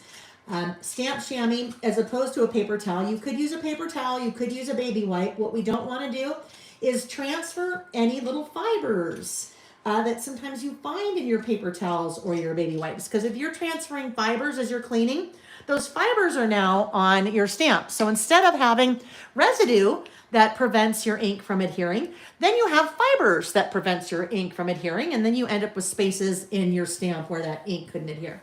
Next thing, we want to dry that off really well. I use a microfiber cloth to do that. Again, it's not going to transfer any fibers. Microfiber cloth won't do that. So your eraser, your stamp chamois, your microfiber cloth, those are all things I have on the website, and that is also available in a bundle if you want to do that. But it's one of those things. There are lots of different things that you can use to do this process that you probably have at home. All right. So now we're ready to go. Now I can take the 25. The process of drying is really important, especially if you are going to then use the stamps right away. If you are using a pigment-based ink, so Distress Oxide is a pigment-based ink. The VersaFine Clair that I use is a pigment-based ink. Those inks are water reactive. So if you are not drying your stamps before you ink them, your ink can react with the water, the moisture on your stamp, and then it may do some things that you're not anticipating. You may be wanting to do those things if you're working with a mixed media or you want to do kind of a really cool effect with the water interacting. Generally, that's not something I do. So I want to make sure to dry really well. All right, so I'm testing this first. I always say you should test your stamp before you actually stamp on your project, right? So that looks good. I am going to now move this out of the way and figure out where exactly I want to stamp that before I go into stamp. And I'll just mark that with my little pencil here. So I need to leave a little bit of room at the top for the top of my title. So we probably want to go, I don't know, about right there. Actually, if I take advantage of that little grid, right? If I take advantage of the grid, then I have a straight line. So I'm not worried about stamping crooked. All right, that looks like it'll be pretty good. So if we stamp it about right here as well. All right, and then I can just go in later and erase those pencil marks. Okay, now I need to re-ink because that ink is, you know, most of it is off. Oh, before I do that, because I am stamping in my Traveler's Notebook, I need a pencil board. So a pencil board is a fancy name for a flat, hard surface that you can put under your page to give you a nice flat surface to stamp on. Depending on what you've done on the page prior, you may have some dimension under there, even if it's just a die cut. A die cut can be enough of a dimension to actually make a problem, not a problem, but to cause a little blip in your stamped image. All right. So my pencil board underneath helps to make sure that I don't have that. All right. So there's my two, and just close that again. I'm just closing these in between. I'm also cleaning in between, but closing that in between so I don't accidentally get ink on my hands or on my project. All right, there's my two. And we'll do the same thing with our 5. I want to test that first. I'm testing to make sure, sometimes if I'm using color, to make sure it's the right color I want, but primarily make sure that you don't have a little piece of lint or hair or something that is getting in the way of that ink from adhering. All right, so there we go. That looks good. Back here, re-ink.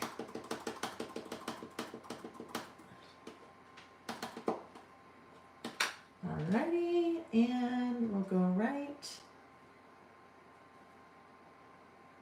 there.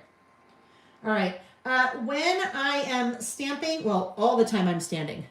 When I am working, I'm standing.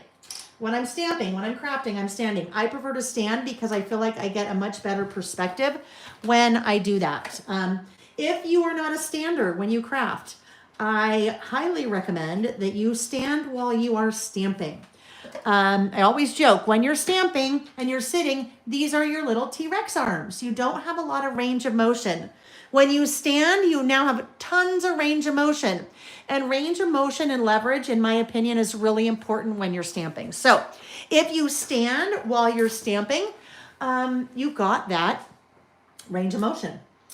I am going to, you'll notice, I just didn't quite get enough pressure there in the center of my 5. Nothing wrong with that, but I like it to have kind of a little bit more of a filled in look. So I'm just gonna take my little Sharpie and draw that right in. I will not erase those pencil marks yet. If you are using a pigment-based ink, pigment-based ink takes a little bit to dry. So if I came in here right now with my eraser, chances are I would be smearing some of that ink, okay? So I'll wait on that. All right, so up here, these are things turning.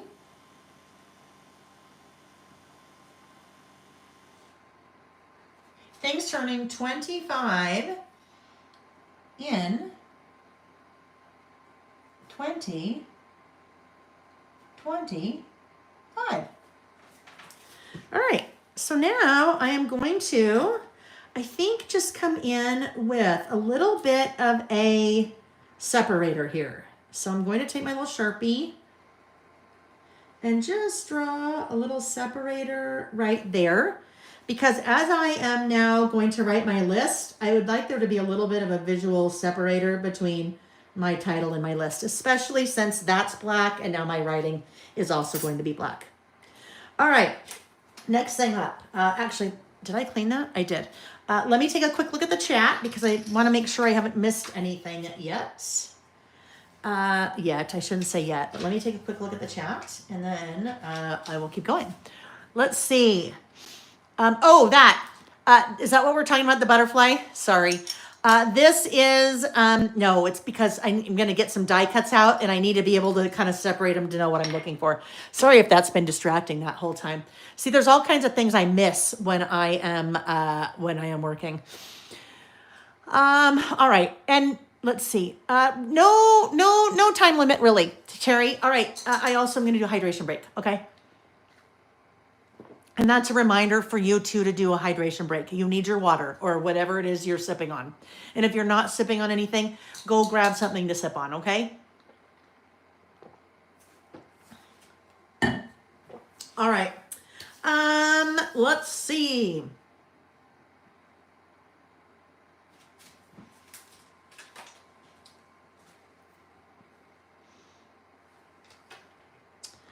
I think I am going to, this is the documenting the details stamp. And I did have a couple things out that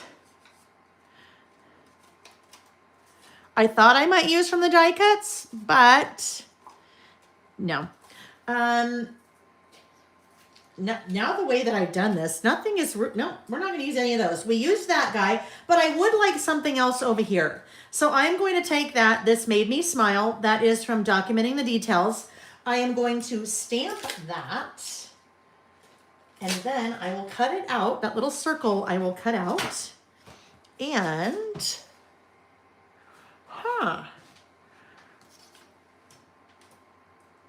that will not fit. What if this could be interesting? I'll try that. I don't think that will work because I think it will be too hard to see. So I think I will grab maybe that. Let's see if I have a little piece of that. Of course, I have all these extra strips. Don't need those. Those won't work. So let's look. Well, I had one that I had pre-cut for something, so we'll use that. I will stamp both of those on there. And I'm actually going to stamp a couple of different ways here. I was thinking possibly about mowed lawn for my title, and then I decided against mowed lawn. But if I wanted to pull in a little bit more green, I don't know, it might be too matchy-matchy over here. So we'll see, right? We can play with all these things. That is, ooh, that actually, let's see, does that work?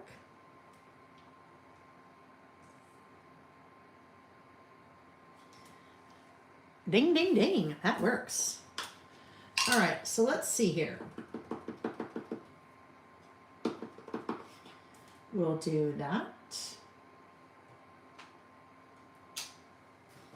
We might like it that way. I know I won't like that on that. We'll have to, well, I guess we can try it this way too, but I'm pretty certain I won't like that. But while we have it out and not, oh yeah, a little bit harder to see, right? That's what I thought would happen. And now I know the black won't work on that. So clean this off. Whoopsie. And we'll do a black version too. If you have stamps like this, like just super generic, This Made Me Smile. Hopefully you have things that you're documenting in your life that make you smile at one point or another. Something like that, you could do a little bit of pre-stamping, right? So I think sometimes we hesitate to get all of our stamps out because we've got to get the stamps out, got to get the ink out, got to get the cleaner out, got to do all the things. And sometimes we don't want to do all those things. But if we have some things pre-stamped, then we just have them ready to roll. So I could do something like this. I've got this stamp out. I can maybe stamp a whole bunch of greens, a whole bunch of blacks, a whole bunch of blues. Then I just have that. It's almost like I have these pre-stamped die cuts just ready for me next time I want to use the stamp.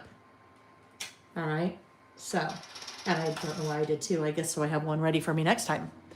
On top of the yellow. So Terry, that was the thing with the yellow, right?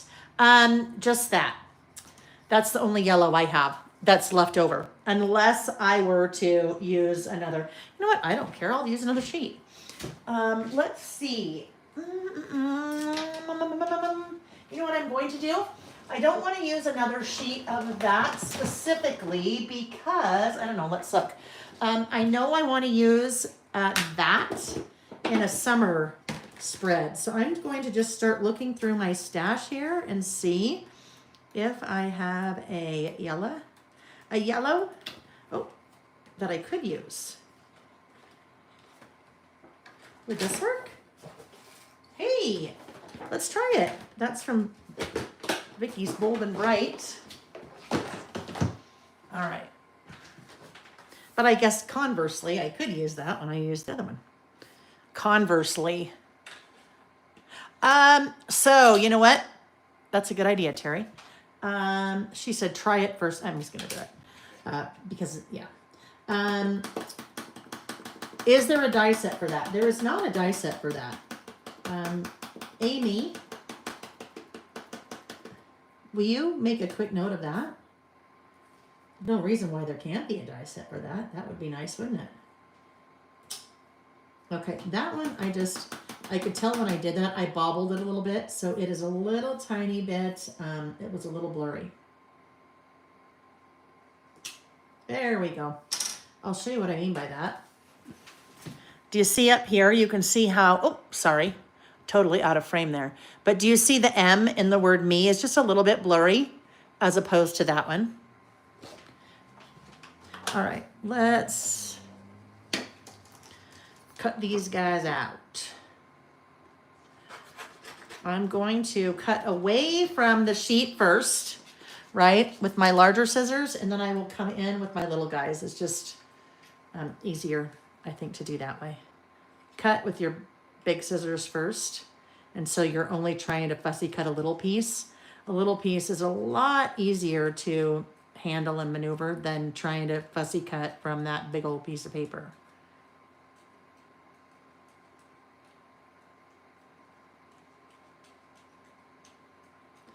Alrighty. Yes, this is where dies. I mean, this one would have been done 10 minutes ago. Well, not really, but that's where your dies really kind of come in handy. And then also your dies are nice and perfect as opposed to a little skiwampus. And skiwampus isn't bad. Ooh, I think we kind of like the yellow there, right? I think we're going to kind of like the yellow. So we're okay that we did these. Well, you know what? Let's just look, right? Let's just look. Nice to have options. But all of this time wasn't wasted because now I have these that are done for me for the next time that I want to use one of those. So that would be kind of an example of why you would want to, you know, stamp on something separately as opposed to stamping directly on whatever it was, because that's kind of a busy pattern and we think we would lose. We would kind of, we wouldn't really see it like that, right? We would kind of not see that. All right, let's just check this little guy. Well, you know what? We'll be able to see enough. Oh yeah, I think, ooh, but look at, I can do this. I can have that guy go above. Instead of right there, we'll have it go above. But I do like the yellow better than the white. Totally different look, right? And then this guy, totally different look. Yeah, I think we need the yellow over here. There we go. So I've got these guys to play with next time. All right. It does look good on the yellow. I think so. Yes. Thank you for that suggestion, Terry. I like it. I like it. I like it. I like it. And you know I like my yellow. Since I can't wear it, I got to use it. Okay. There we go. And as I am adhering this, I only want, in fact, I'm actually going to use some of that double-sided tape, just so that it doesn't, with the interactive, you know. And I only want to add it along the bottom, right? We don't want to add it along the top or else that pocket is no longer a pocket.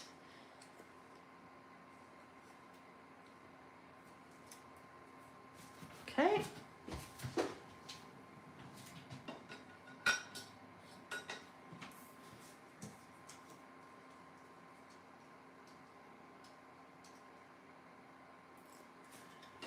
Alrighty.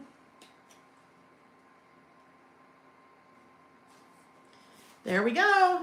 Okay, now we're ready for our list. I need a bullet stamp. So a bullet stamp is something that I am going to stamp in between each of the things on my list. So this is going to be a run-on list. When I say a run-on list, like, well, it's a little bit harder to see on that one. This is a run-on list where I'm basically just making a list, but it's not a list that's one below each other. I'm just writing, and whatever is between each list or each item on my list, that is the bullet that helps to distinguish one from the next. All right, so with that, I need, which one do I want to use? Let's find a good one. I think we might just use a circle, and then we'll kind of bring in the circle from that other side. So, bullet stamp sets, there are 3. Bullets and More, Bullets and More 2, and Bullets and More 3. Let's do the circles on Bullets and More. When people say, if I'm starting out and I'm going to get one stamp set, one bullet stamp set, which one should I get? And I say, oh gosh, well, oopsie. For different reasons, depending on what type of list you want to do, depending on what type of bullets you want to do. This one is great because it has a mixture of numbers for your numbered lists and really basic bullets. All right, so that would be good. If you want to do maybe some numbered lists, that's Bullets and More. Otherwise, I would say Bullets and More 2. Bullets and More 2 has lots of different icons. And I would say this is probably my most used bullets list. All right, so now for color. I don't want to use a black since I'm writing in black, and this bullet, because it's just a little zero, it's just a little circle, I'm going to it will kind of get lost in the black, right? My words and the bullets. Whole point for a bullet is to help distinguish what you're doing. And I don't think I want to do the green. I have a lot of green so far. So let's see.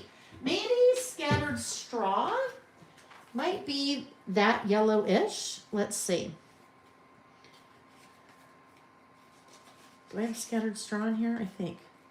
Oh yeah, it'd be more in the, why am I in the oranges, Lael? Scattered Straw.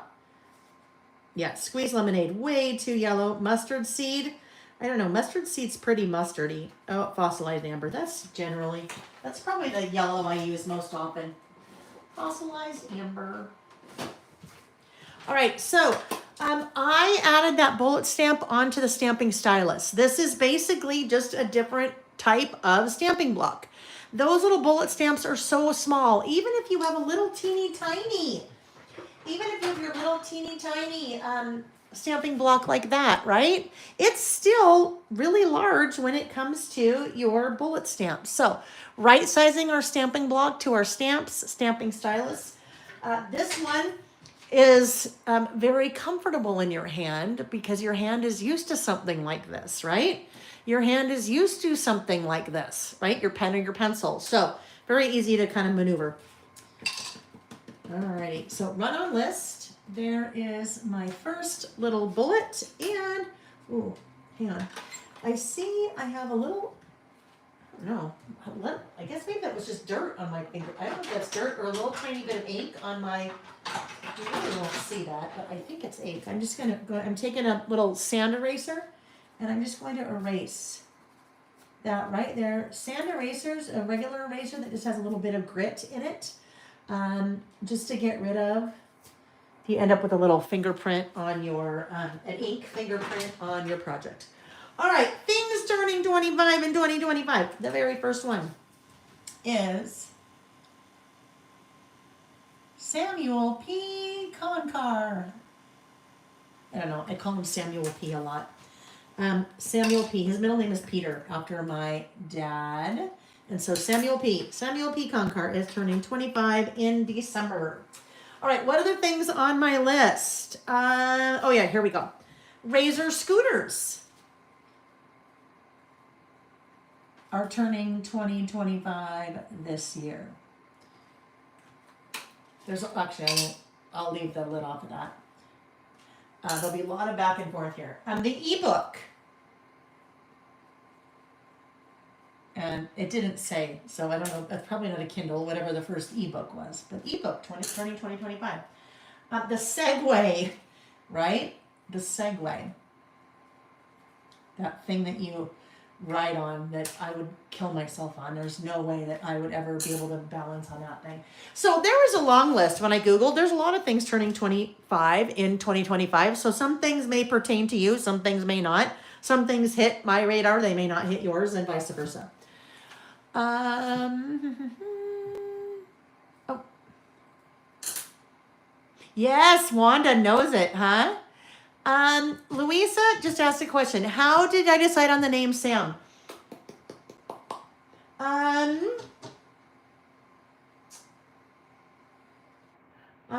am, hang on. I think, let me just see something here. Oh, I don't want that one. That's the one that is, I have pulled some of the pages out for photography. So I'm going to look at something here. Is it childhood? This is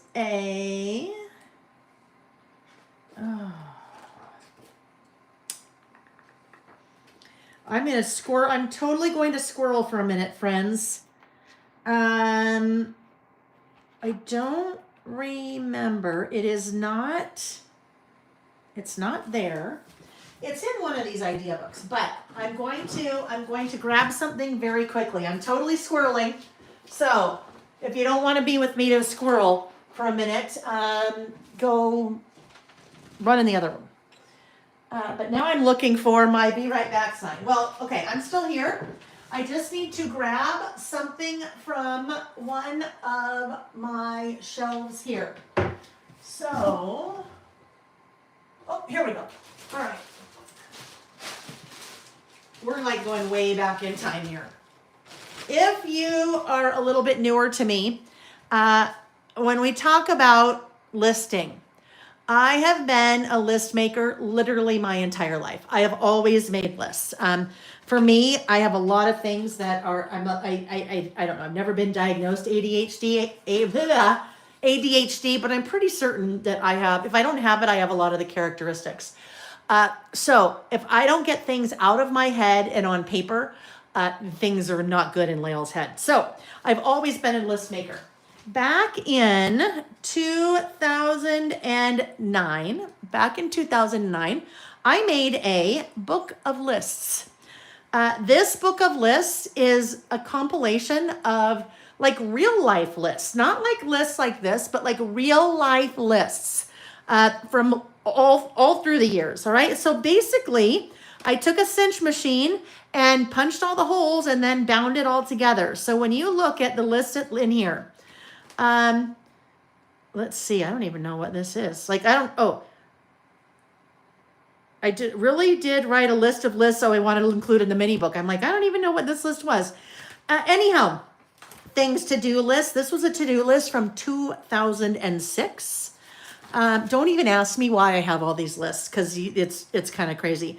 The best kind of list, one with everything marked off, that was from July 2009. Back when I was in the software world, these were our release notes, the list of things that were changing in the release. This is a very special list.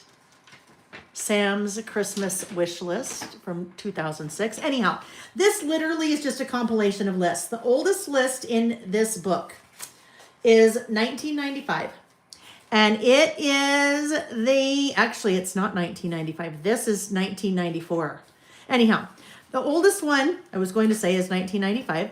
And that was a list of people that were invited to our rehearsal dinner guest list. The list I'm looking for, you're probably like, oh my gosh, Lil, you're really squirreling. How did you get here? The list I am looking for is having to do with the question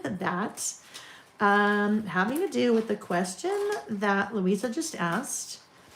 Where did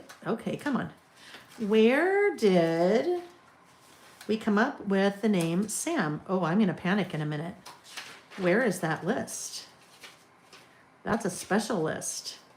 In here somewhere is a list of, there's grocery lists in here. in here is a list of baby names. Oh, here we go. Here it is. I almost panicked for a minute. List of baby names. This is from January 1997 when I was first pregnant with Jack, our oldest son. So I had made a list of baby names. You'll notice the girl list way longer than the boy list, but the boy list always had very, very, very basic names on it. What's interesting, January 1997, Jack was born in 1998, our oldest son, Jack. Jack is nowhere on that list. It's funny that Jack wasn't on the list and he was the first one we came up with. All of that to say, Louisa, Sam was always number 2 on the list. All of those lists are really pretty basic.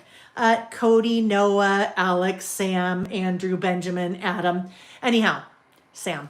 So Sam is not named after anyone in our family, but that is where kind of originated.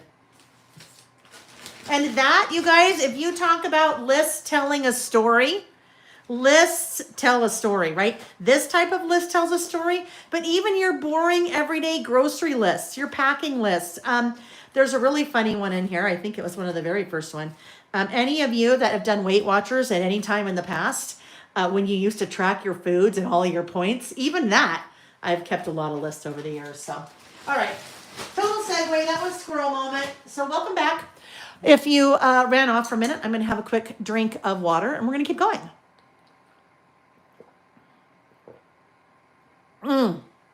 Yeah, the girl. Oh, okay. All right. So here we go.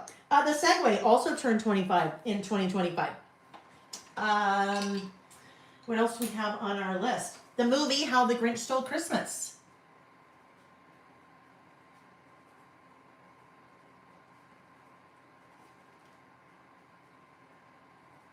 And this is the type of list you could do every year, right? 25, 26, 30, 2024, whatever it is.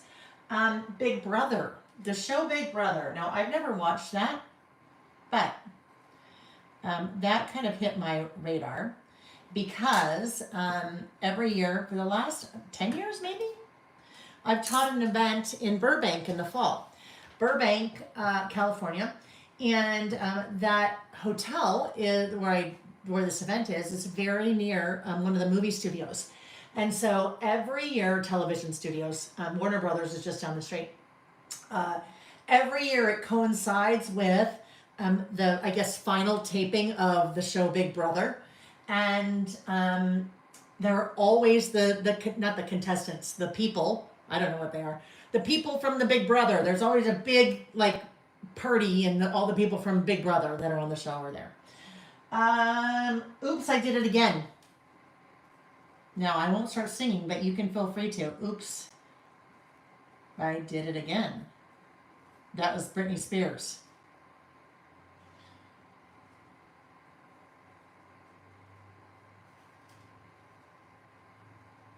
Okay, we also have, as we're talking music, both of these really make me want to sing. Bye, bye, bye. Bye, bye, bye. In Sync.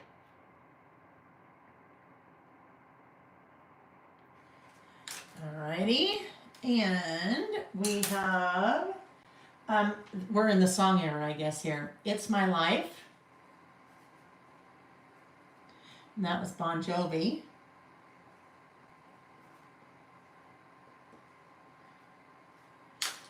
Alrighty. Next up, we have Yellow. Oh, that's perfect. Yellow by Coldplay. Love that song and love Coldplay. It's Beautiful Day. U2.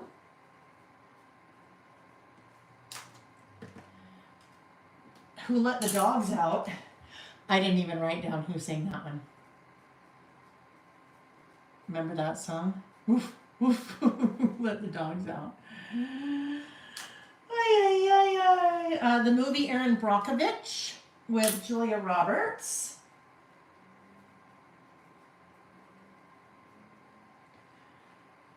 Movie Gladiator.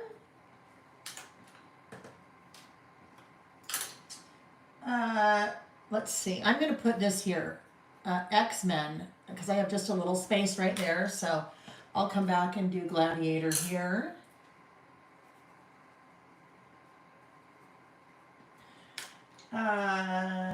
Meet the Parents. The Fuckers. I didn't just swear. Fockers. Meet the Parents. That movie is so funny. Ben Stiller. The movie Castaway. Tom Hanks. That's crazy. That was 25 years ago.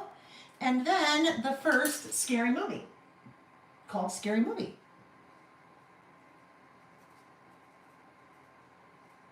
All right, so there we have our list. Things turning 25 in 2025.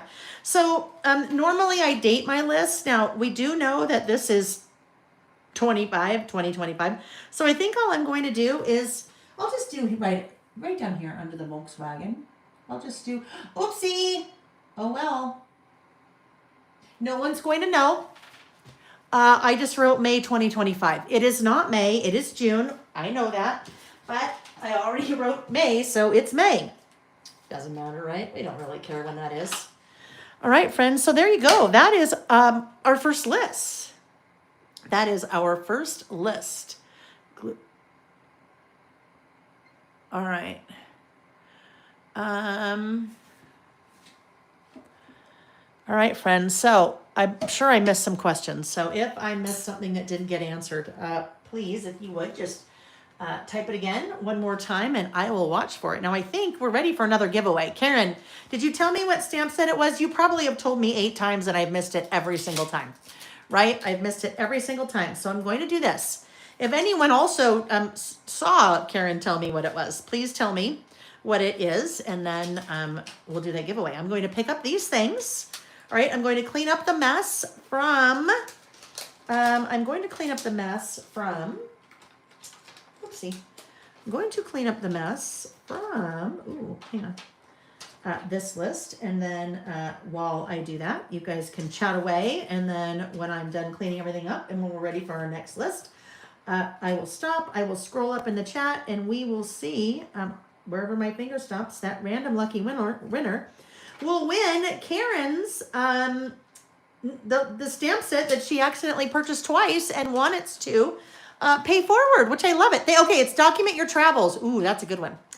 Document your travels. So I'm going to get everything put away here. We will move towards our next list, and we'll do our giveaway in between. Document your travels. We need that out still. We didn't end up using focus, so we used Allison number. By the numbers Allison. Okay, put our inks away. We'll leave that out. You guys have anything fun planned this weekend? I may have already asked what you were doing today, but what are your plans this weekend? What do you got going on? Oh my gosh, I had a mammogram yesterday. And, you know, it's always weird to me when you're like, oh, trying to make idle chit chat as they're like squishing you in the machine and all that. Anyhow, she's like, oh, so do you have any fun plans this weekend? And then you're like, oh, well, you're like trying not to grimace because you're getting squished into the machine. That was, you know, she's trying to make chit chat. I'm trying to make chit chat. Yeah. Well, I always try to make chit chat. That's just kind of who I am. But yeah, that was kind of funny. So I will chit chat while I'm cleaning up. What plans this weekend? Anything fun? Carol's going to her great nephew's birthday party tomorrow. They are 6 and 9. Oh, how fun. You know what? This totally makes me think of surfing too. If that Candace, for sure. It makes me think of surfing, but I don't know. It was fun. I thought it was fun. Sam is not a surfer. We do not live in California. I don't think he's, well, actually, he's probably tried to surf once or twice, you know, like on a vacation, but, you know, not a surfer. He is a skier, snow skier, but not a surfer. But it just was fun. You know, we don't have to always kind of say this. You can use butterflies without having a list about butterflies or having a list, you know, or having photos of butterflies. Sometimes sometimes people, get so carried away and, oh my gosh, I can't use a snowflake because in December, because it doesn't snow where I am. Sure you can. All right. Let me get the things out for our second list. Our second list is, whoopsie, forgot those things. Our second list, let's do Glimmers. All right, we're going to do Glimmers. So I'm going to explain the concept of Glimmers. What did I do with those? Oh, here we go.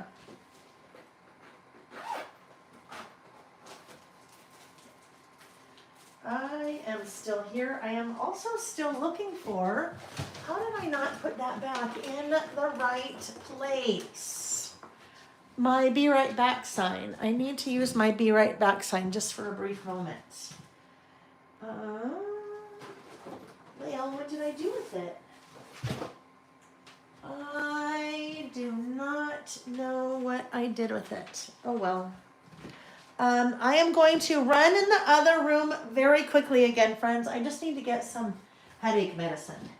I got to try to cut this off right now. So hold on. I mean, not cut us off. Just cut the headache off. Somewhere I did something with that. I don't know what I did with my be right back sign. What good is a be right back sign if I don't have it? All right, just a little migraine meds here really quick. It's not there yet, but it's starting, so try to head that off at the pass. Okay.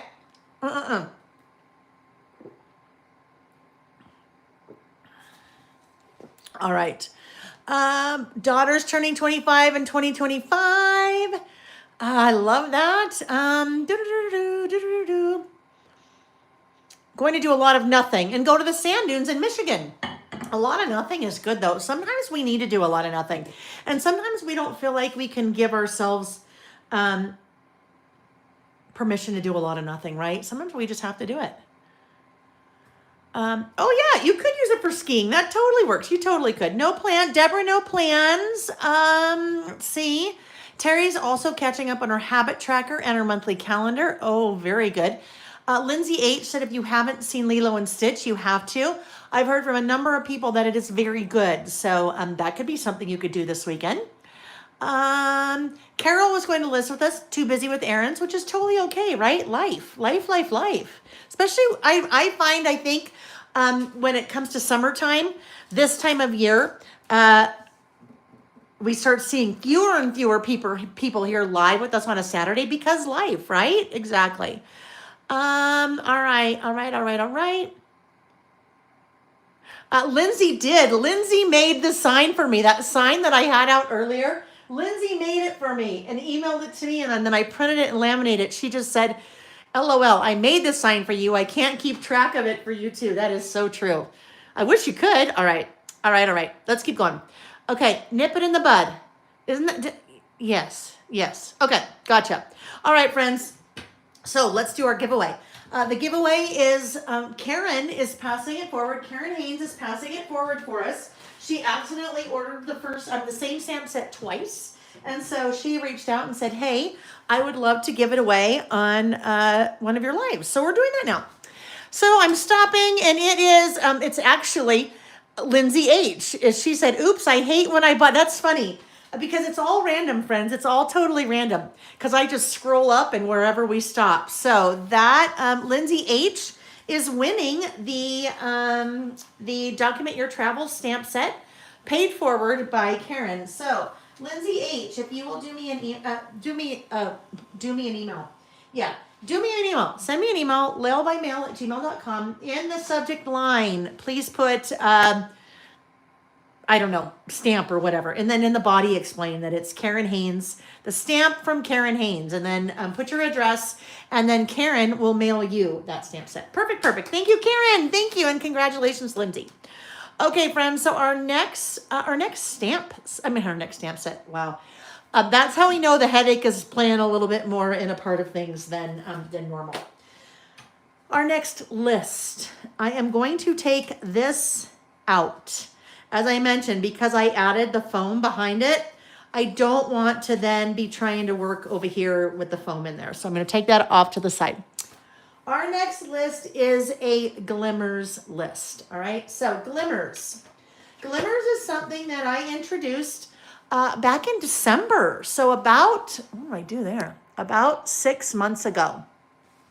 A glimmer is the opposite of a trigger. There are those moments in your day that make you feel joy, happiness, peace, or gratitude. This is the key, I find. Once you train your brain to be on the lookout for glimmers, these tiny moments will appear more and more. So my dear friend Sherry introduced this concept to me in December. And I'm like, glimmer? What is a glimmer? And she's like, oh. So this is what a glimmer is. Just kind of those everyday things that if you stop and pay attention, they give you just kind of a little, just like a little dopamine hit. You're like, oh, that's so sweet. Oh, look at that. I love that. That's beautiful, but not big things. I mean, you decide what's a glimmer to you, right? But generally for me, they're just little, like bright little pops of sunshine in my day. So we have been doing that list every month since December. It's kind of turned into a list that I do once a month. You could do it more frequently or less frequently. You could decide. So I have pulled out some things here that I'm going to use for my Glimmers list. But before we start with that Glimmers list, let's take a look. We have done a Glimmers list. Well, like I said, I guess this is 6, 7. I don't remember which one, 6 or 7. I do the math. This was the Glimmers list that we did. Ooh, did I not date that? That's not very good. That would have been for April. Let's just do that. This would be April. April 25. This was one we did for April. It seems like more of my Glimmers lists have a full page photo, and that is what I am doing again today. I will be doing a full page photo. So using the Glimmers stamp set. In April, I used also the now coordinating Glimmers die that goes with it. But basically, this is where I'm just making a list of those things that I noticed. A couple weeks ago in April, Nick and I were out walking, and I saw a little girl in front of her house, and she was blowing bubbles. And I saw that, and I'm like, oh, how sweet. That was a little glimmer, right? All kinds of little glimmers. That quote, or not the quote, but the explanation that I read to you, basically pointed out that the more you start to be aware of those, the more you see those. The more you see them, you recognize them. The more you recognize them, the more they're just nice little bright spots to brighten your day. And I don't know about you, but I always can have a bright spot that brightens my day. I never say, oh yeah, I don't need that. I have too many bright spots that brighten my day. It's funny because now there are other people in my life, this life, right, that have started to pick up on this. Because Nick and I are together a lot, a lot of times I'll be like, oh, that's a glimmer. Well, Nick and I were out walking yesterday, and he goes, wait, stop, come back here. That's a glimmer. And I stepped back a few steps, and someone on their lawn had a sign about doing one kind act every day. And he's like, that's a glimmer. And I'm like, absolutely. So just one of those fun things that whether you're making a list about them or not is one thing. But if it's something you want to incorporate into your world, I think it can, I think it can be something that is beneficial. It definitely has been for me. So this is going to be a 2-page list. I wasn't sure which photo I wanted to go with. So these are both photos that same photo that I took on our trip last month to the Oregon coast. And so instead of this being like a last month I noticed list, these are glimmers from our trip to the Oregon coast. I am going to use a full page photo. I'm going to cut this. I'll cut both of these, and then I'll decide whether I want to use the black and white or the color. Let's get my trimmer out. So because I am using a standard wide traveler's notebook insert that is 5 inches wide by 8.25 inches tall, these photos are 5 inches wide by 8.25 inches tall because I would like them to be the full page. These I did not print on the Epson PictureMate 3 PM400. That's the printer that I use 99.9% of the time, unless I am looking for like a 6x8 photo that I want to put in a 6x8 mini book, or if I am printing a large photo like this for my traveler's notebook. So this I use, you know, I've got a large format photo printer that I use, and that's what I did on these, and then resize them in Photoshop. Alrighty. I actually will need to trim them down just a titch narrower than 5 inches, because we lose a little bit of width from the binding. All right, so we're either here or we're the black and white. I don't know. I kind of think it needs to be color based on what I want to do on top of it. But so interesting, because when you look at this photo is really crisp down here, and it's crisp in here, but when you get up to here, it's not crisp. But it's not because of the way I took the photo. It's because there was mist everywhere, right? If you've ever been to the Oregon coast, it's stunningly beautiful, just stunning, but lots of mist, lots of green, but lots of kind of ocean mist and low clouds and things like that. So, but that almost makes this look like, to me, that this is a painting. Almost makes it look like a painting. So this is interesting. And this is something, Nick and I had gone there for our 30th anniversary, and I bought this in a little gallery because, and this is a oil painting, and it's little teeny, right? It's like a 4x4, but it's kind of funny. I just, this morning when I walked back in here, looked at this. I mean, look at that. Isn't that interesting? This kind of looks like an oil painting too. Anyhow, I think I will end up with color. What I pulled out some rub-ons from 49 and Market.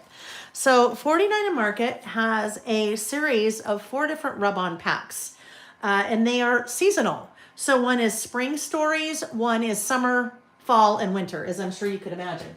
So I have actually used, let me see if it's right here. Is this it? I think it is.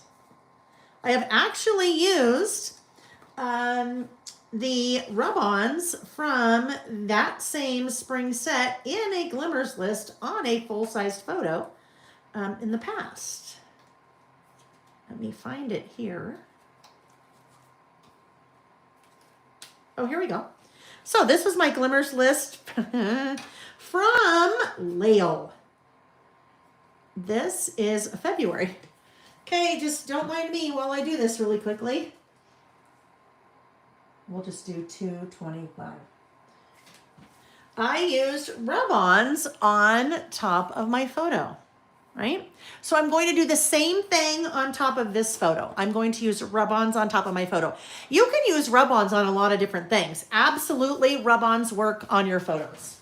So if you're like, rub-ons, what are rub-ons? Or if you're like, you might be like, rub-ons, holy cow. Now you're like taking me way back in time, because I used to use rub-ons a long time ago. Yes, rub-ons were super popular a long time ago.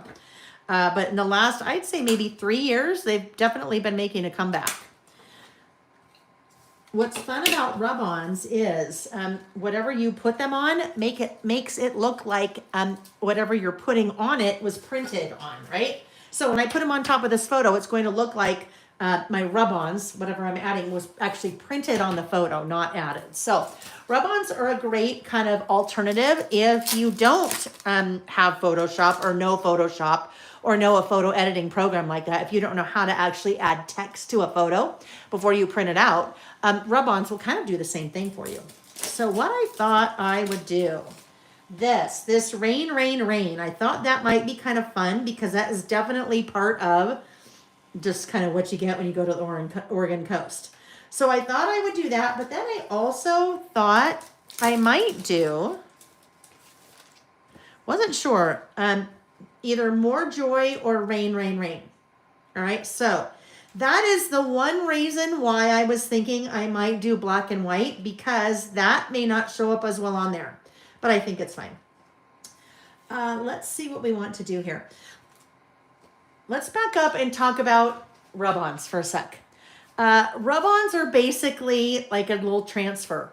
They're kind of similar but different to like the little tattoos you used to get in the Cracker Jack box where you'd peel it off and then you'd put water all over it, a paper towel, and let it sit on your hand. And then that design would transfer onto your skin, right? So rub-on's kind of the same, but not because you don't use water. But basically you're transferring the design from a sheet onto whatever it is that you want to put it on. When I open a package of rub-ons, this is the very first thing I do. You have the rub-on sheet, and then behind it, you have the little backer sheet. That backer sheet is there to prevent your rub-on from transferring somewhere you don't want it to. But they are two separate sheets. So when I first open rub-ons, I get out my little stapler and I staple those two sheets together. That to me is really important because that will protect my rub-ons from accidentally going somewhere where I don't want them to go. I've already done that because I've used these before. Next tip when using rub-ons is to figure out which rub-on you want to use and then cut it away from that sheet. I find it's much easier to work with a rub-on that's small like that instead of trying to use the whole sheet and only rub on the part that you want to rub on, right? And not have everything else rub on. So staple and then cut. I'm going to do that one. And then let's look at, I don't know, it could, more joy could work, or maybe we'll just do rain, rain, rain. All right. We'll just do rain, rain, rain. So I'm also cutting this away.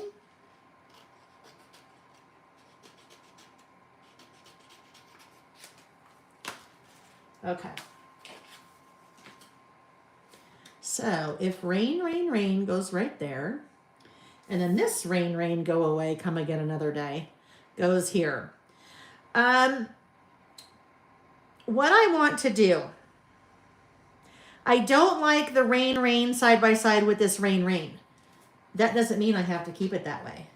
I cut the rub-ons, right? All I have to do is then cut those again.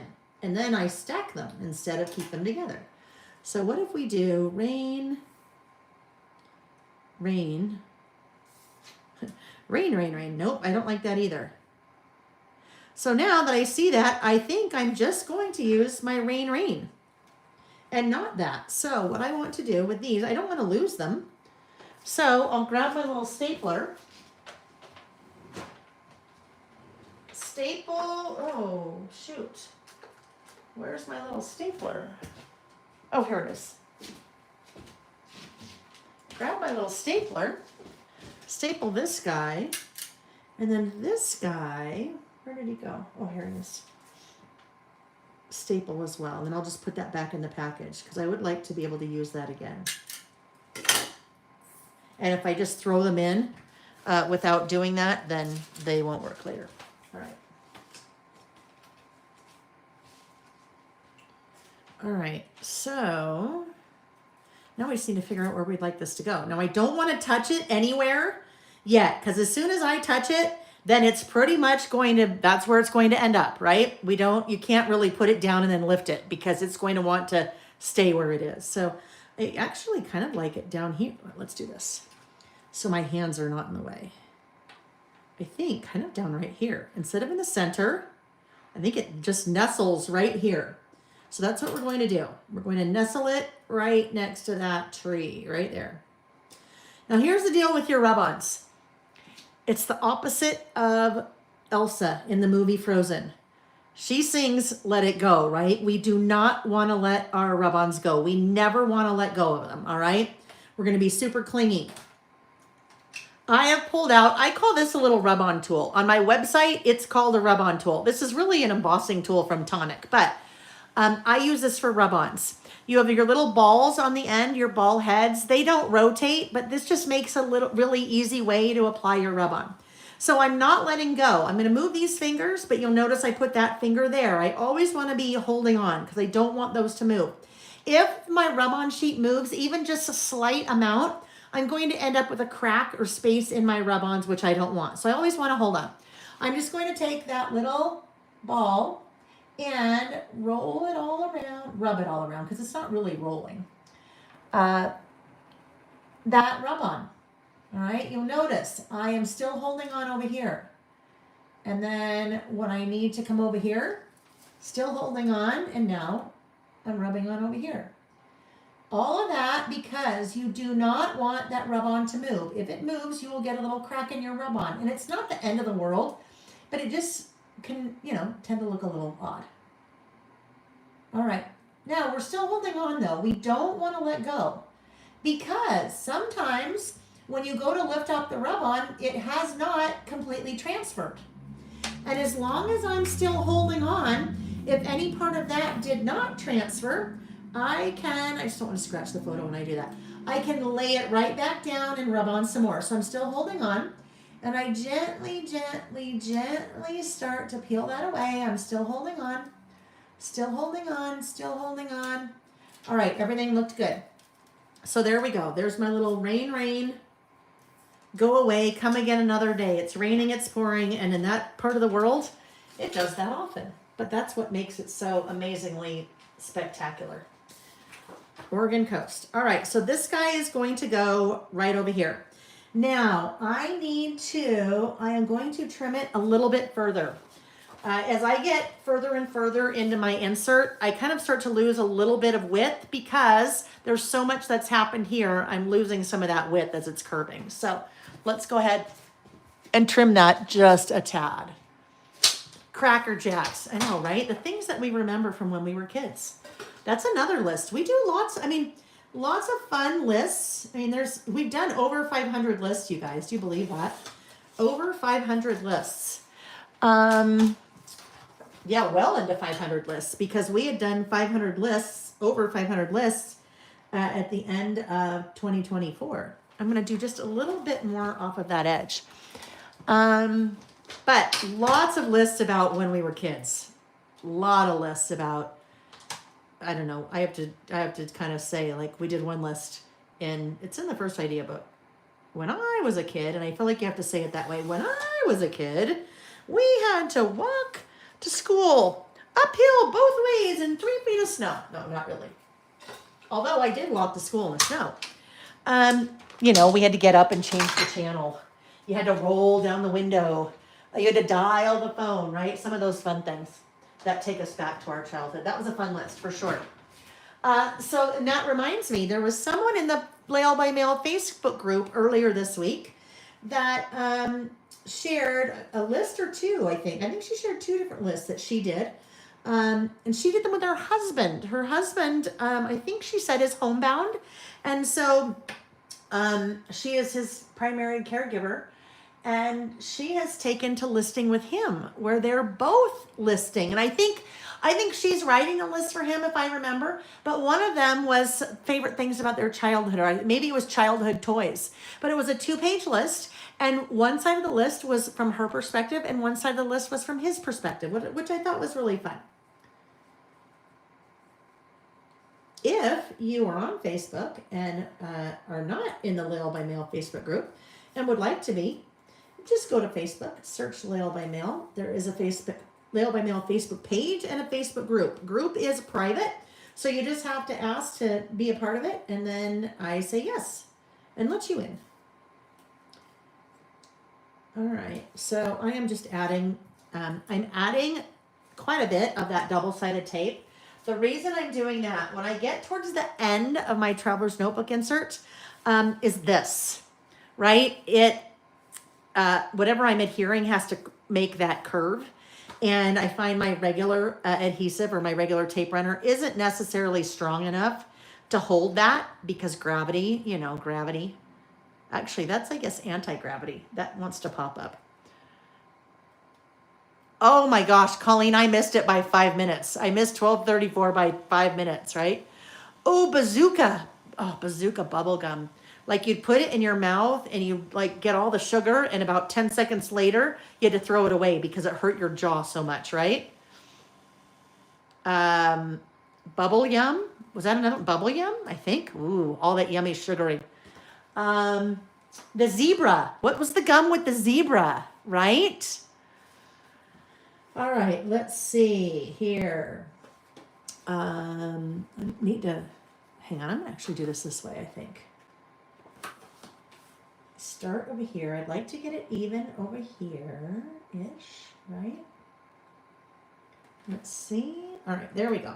And I did that same trick, remember, with the release paper? Ooh, golly, I just made that, though. Nope. Yep, it's too tall. I was not paying attention, and it looks great from the sides and the bottom, but it's a little bit too tall. It's going to stick out the top of my insert a little bit. That's okay. But that now will make sure that that stays flat and that doesn't tend to pop up. This, you can see I didn't do it there, and that's kind of wanting to pop up a little bit. All righty, there we go. So that is the left side of my Glimmers list. My Glimmers list is about things that were specific to our trip on the Oregon coast. Now, you know, I was going to use paper from the spring summer season pass, but I was going to use that when I was going with a black and white photo. So here I was going to use this as a background paper, and then I was going to do my list on top of that and then bring in some butterflies, but I don't want to do that now. So I'm not going to use that. So now I need to decide what I want to use. I would really like to use a background paper. So let's see. Let me think. I wonder, is there something in this that we were just using? I think there was a light blue, but that would work. I think that'll work. That will just at least give it a little bit of color behind. So that is also from that Sunny Days collection that I was using just a minute ago. I'll do something maybe next week with some of the product from Season Pass, from the Spring Summer one, the May version of Spring Summer. But if you are hoping to see how that was used, you can go to website and look up Season Pass, and you'll see lots of examples from me and the design team on how we have used the Spring Summer Season Pass. And I will tell you, that is the after party prize for today. After party prize for today is the Spring Summer Season Pass. I don't know. I had that somewhere here. Oh, duh. Right here. So, the whole Spring Summer Season Pass. Stamp set, die cuts, papers, washi, sticker sheets, packaged in the zipper pouch and the Traveler's Notebook inserts. So that's the after party prize. If you are a little bit newer and don't know how that works, after party prize, those are prizes that take place after we're done. Kind of like the after party at the Oscars, right? You do not have to be present to win, but doesn't mean if you were present, if you were here live, doesn't mean that you can't participate in that as well. So the way that you do that, you leave a comment on the video when it is done, not during the chat. That is a comment on the video when it's done, hence after party. And before we are listing next Saturday, so that morning before we begin, I will draw one random lucky winner from those comments, and that winner will win the Spring Summer Season Pass. Alrighty, so now I am not gonna do my list on there. I could, right? I totally could do my list on there, but that's just, I don't know. It's just not me. It is just not me to do that. So I am going to take a piece of white cardstock. You could, just not me. White cardstock. And so this is really focusing on the photo, right? I have now used photos on both of my lists, right? And that's actually not very common.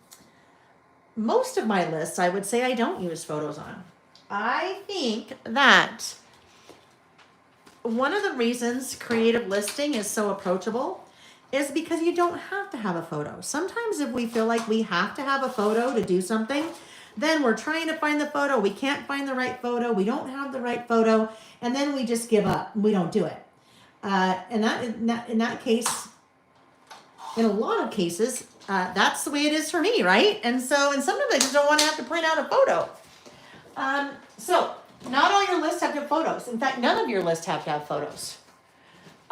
If you don't have photos, let's say you're doing that list, maybe a list about your favorite toys from your childhood, which is one that we did. Let me just show you that one. It's in the first idea book. Let's see, I think that's in childhood too. 51. Here we go. Favorite toys. Right? So favorite toys. I didn't have photos of my favorite toys anymore. I didn't have any. I mean, I didn't have any photos of my favorite toys. I didn't have the toys either. But I wanted to include a photo. So I pulled all those photos off of Google. Drowsy, Perfection, Hungry Hippos, the Easy Bake Oven, so many toys. And then I printed all those out on one 5x7 photo. They're just all little teeny photos on that photo that I did with the Epson Picture Mate. And then put them into a pocket.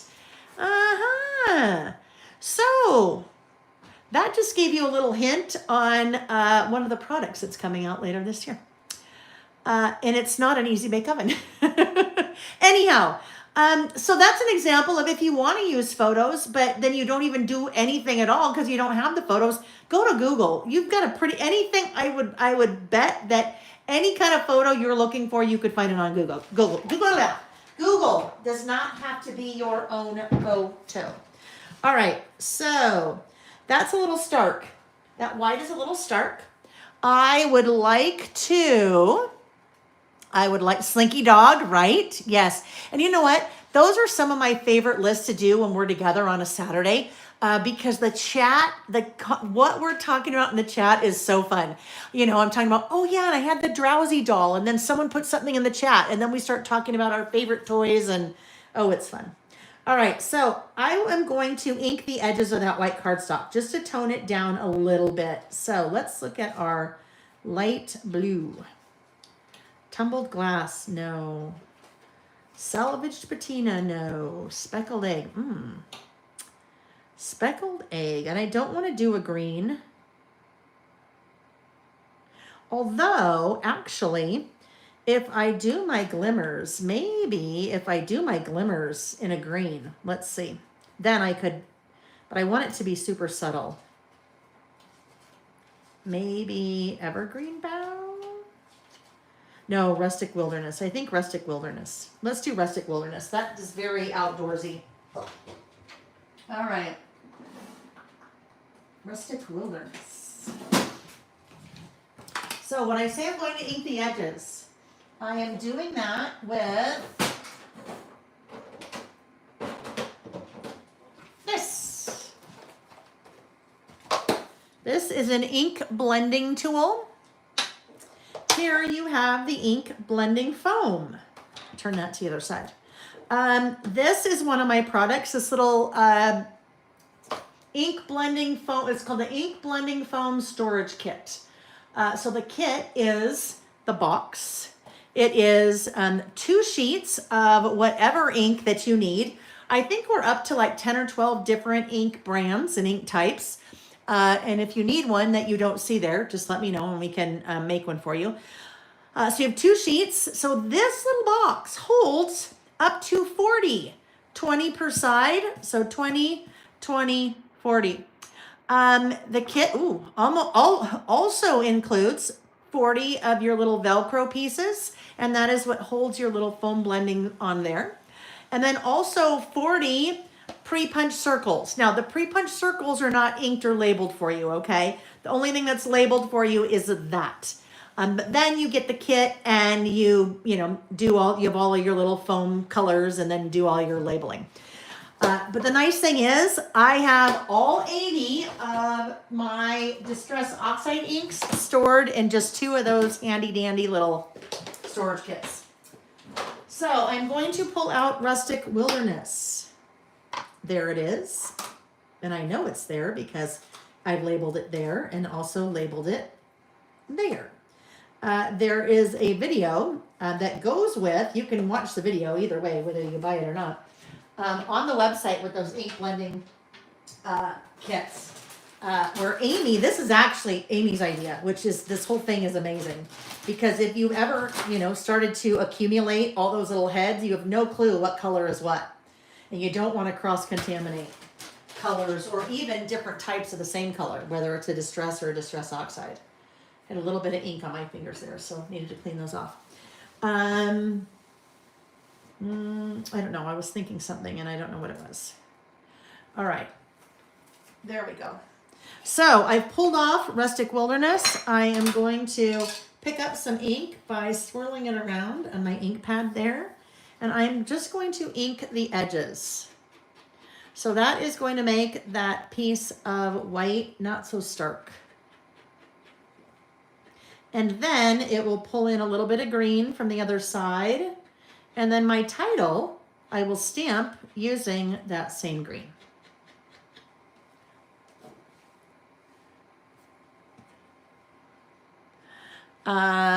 Cherie, I think I missed something. Maybe you guys were talking about, we've done a list before a couple times of why we like to list. I think that's what Cherie was saying. Reason one for listing, you're naturally conscientious and love feeling on top of things. For me, it's like survival. That I have to have it written down. If it's not written down, there's just too many things. It goes back to that. If I don't have ADHD, I know I have tendencies of that. And there's just too many things going on in my brain. And if I don't write them down on a list, the other thing I find is if I write things down on a list, it tends to take a little bit of the stress away or the worry that I'm going to forget something. So if it's down, then I'm like, okay, then, I still know I need to get it done. So it's not like that part of the stress hasn't gone away, but at least then I'm not like, stressed about all the things that I needed to do because I'm worried I'm going to forget them. All right, there we go.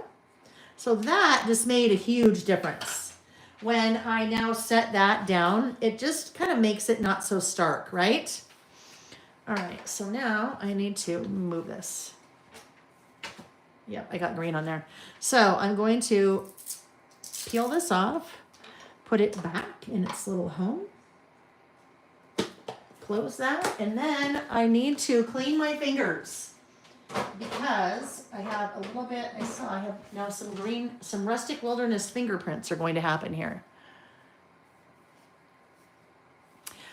Candace said, I feel like if I don't write things down, I don't remember. For some reason, writing it physically helps my memory more than putting it in my phone or digitally. Candace, it's not that you feel like it. It's that's scientifically proven. They've done a lot of studies about making lists, a lot of studies.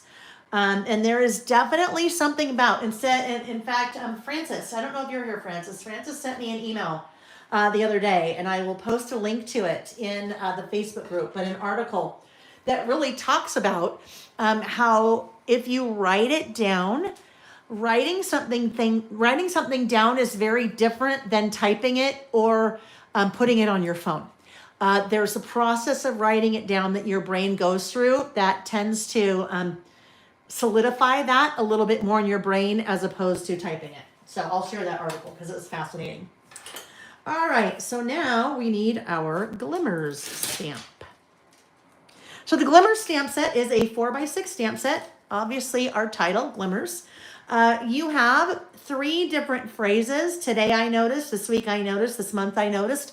Those are designed to nestle right between the G and the S right there. So those all fit right there. So in the past when I have done that list, I have, usually I put in there, oh actually this one was totally different. This one, I didn't put it there. I actually did a little bit of masking and made that be 2 separate stamps this month that I noticed. But I think this one, oh, here we go. Here's an example where this month I noticed it nestles right under there. So that's how they're designed. But this time I am not going to do that because I'm going to write under there Glimmers, and this is These are glimmers from our trip to the Oregon coast. All right, so that is, actually that does work.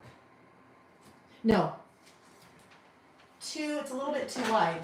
This is what I want. Stamp is a little bit too wide for that. So I am pulling out this guy. This is the 5" by 1" stamping block. I have a number of stamps that are long and narrow like that. So that stamping block really comes in handy when you have a long, narrow stamp. And again, it's all about right sizing your stamping block to your stamp. It just makes things so much easier that way.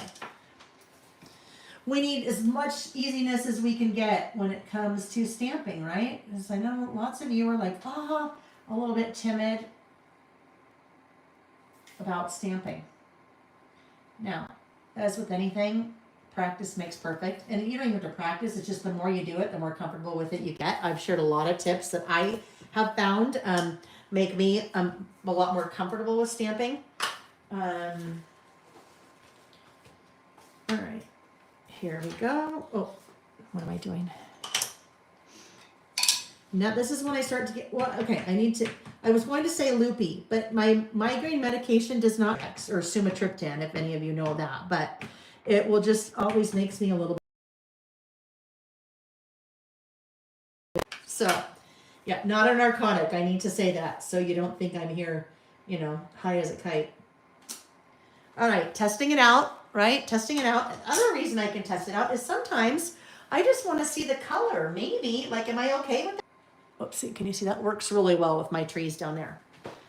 All right, so I need to just get this out of the way a little bit. I want that to lay flat.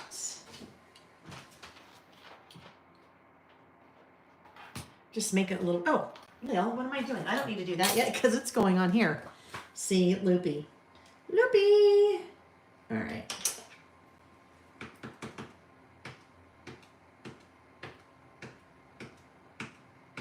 Get that nice and inked up there. I don't need a pencil board because I can stamp right here on my surface, my work surface. Okay, nice even pressure. I don't want to rock that. If I rock that, I'm applying undue pressure at the top of the stamp and the bottom of the stamp, which will flatten out the stamp and actually make it a little bit blurry. So just nice even pressure. Go in with confidence.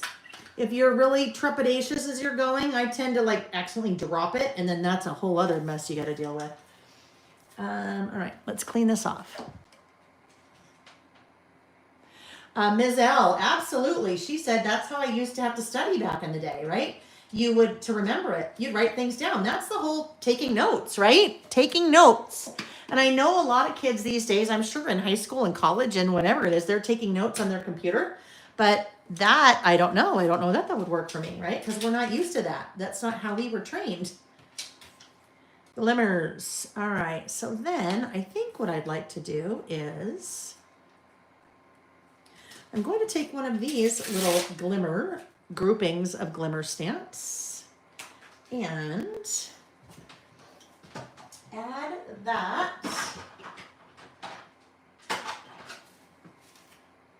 There we go. There's a set of those, a little cylindrical set of those little round guys. If I've tested my stamp first and I'm adding to it, that's a nice thing where I can come in and say, okay, where do I want this to be? Like, would I like it here? I don't know. Would I like one there and maybe one down here? That might be kind of fun. If I put one down here, do I still have enough room to write whatever I wanted to write there? I think so. So let's actually, I think what we'll do, let's do one right here. All right. Then I think I better write what I need to write here before I do another stamp, because the writing's a little bit more important than the stamp. All right, glimmers from our trip to, I was going to say the Oregon coast, but I really don't have room for that unless I go over here, the Oregon coast. Oregon coast. All right, there we go. From our trip to Oregon coast. I had to omit the word the. It didn't really fit there. And I am glad that I wrote that first before I stamped. So let's do this.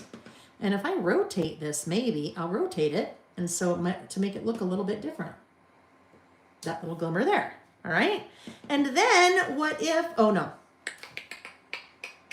I was going to say, then what if I put some more of these in between, but I won't do that because if I put those in between, then you won't really notice my little Glimmers bullets. I just did that on there to get a little bit of the stamp off. I mean, the ink off, golly. Loopy. That's not getting the stamp off. That's just getting the ink off. Alrighty. But what I might want to do is you also have all of these little words and phrases. Savor the moment, spark joy, connected, stop, look, listen, mindfulness, appreciate, well-being, the small things. You're going to appreciate so much because it's actually on there twice. Yeah. If that's the least of the worries when it comes to an error on a stamp set, I will take that all day, every day. Way better than something misspelled. Knock on wood. Hasn't happened yet, but it's bound to happen at some point, right? It will happen at some point. All right, small things. I just want to take a few of these little word strips and I want to just, I think, scatter them in there.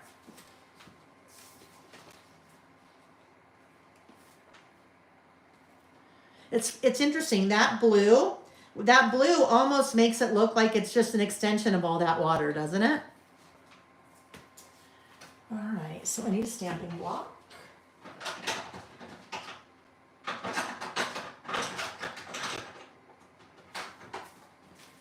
Let's go with our little roundy again, our little 1.625.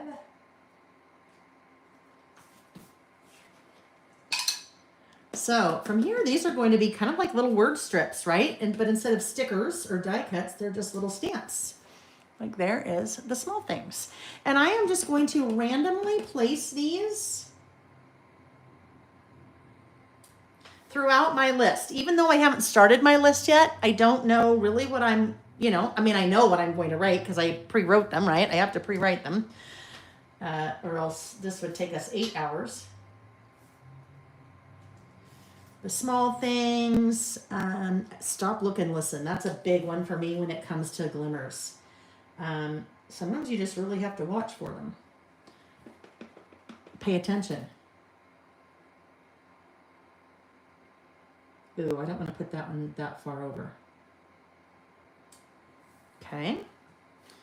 And then, Carrie, I love it. You're a woman after my own heart. Carrie said, when I was in college, I would take notes for a class, immediately go to the library afterwards to type up the notes and make it all color-coded to help me study. And when you say type, so Carrie, I think we're about the same age, maybe? Back then, it was, I mean, if I was doing it at home, it would have been a typewriter. But college, probably just barely, more like word processor, like barely computer, yeah? I don't know. We could be different in age, though. We just need, I think, one more little one right here. Oh, see the beauty. See the beauty. Here's the thing. With a lot of my glimmers, this is just me, a lot of my glimmers have to do with nature.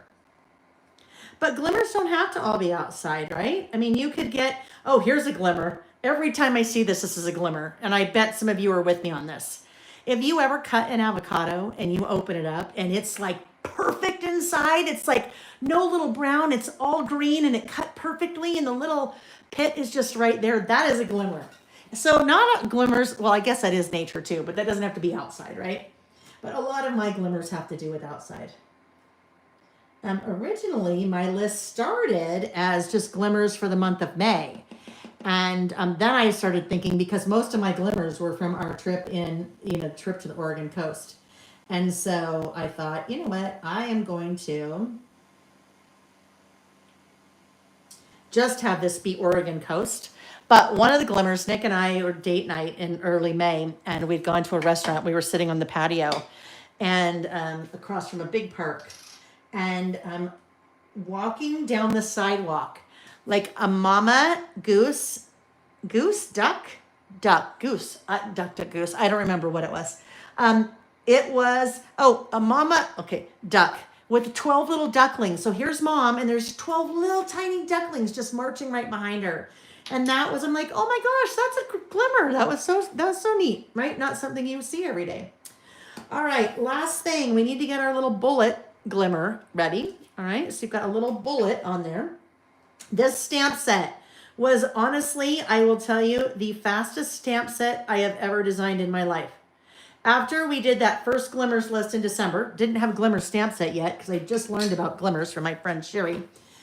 We did our first Glimmers list and we did the list and I'm like, oh my gosh, we need to have a Glimmers stamp set. Right after that listing session, I sat down and had it designed in probably 25 minutes. I mean, it was so fast. So sometimes things come very quickly in the mind of Lael. Sometimes they do not.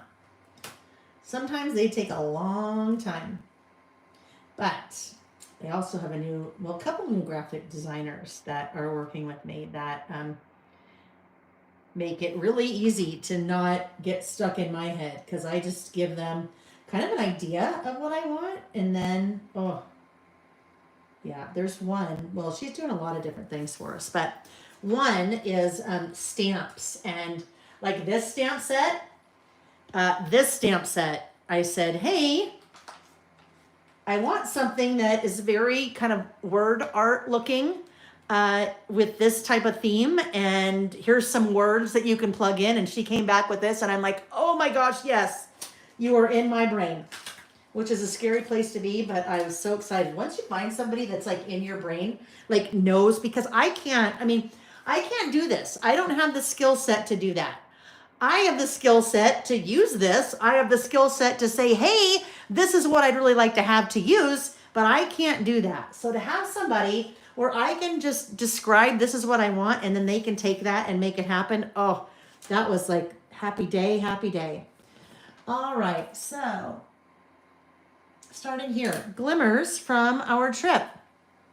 So Nick and I rented a beach house on the Oregon coast last month. We were celebrating our 30th anniversary, and it was really important to both of us that we wanted to have a house right on the beach so that we could every morning and every night go walk on the beach. And so we did that twice a day, every day, and that was magical. But there were some really magical things that happened on those walks.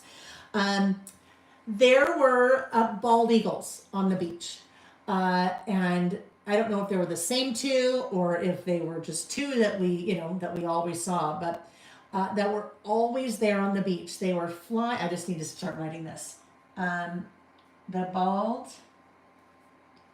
eagles flying over the ocean as we walked along the beach. There is something about bald eagles I find so magical, and it's probably because where we live here in Utah, well, where I live in the city, suburb, whatever, you don't really see bald eagles. And so, they're kind of an anomaly, and I think they're still endangered. I don't know. But you don't see them often. So when you see them, they're just like really special. It's like, we always joke with some friends of ours, it's like the bald eagle's like Nick's, I think you say talisman, right? He sees them all of the time. And they literally, we could be 50 miles away from where we were here driving along, and Nick would look out the window and go, look, there's a bald eagle right next to us. So it's really odd with him. But anyhow, that was very cool. Another one was early morning coffee, watching a flock of seagulls out the picture window of the living room in the house where we were staying. Flock of Seagulls, that always makes me laugh, if you know that band from the 80s. But just so cool. Now we have seagulls here in Utah. It's the Utah state bird, but you don't really ever see the flock of seagulls flying over the ocean because I never see them in flocks, and then also we don't have an ocean.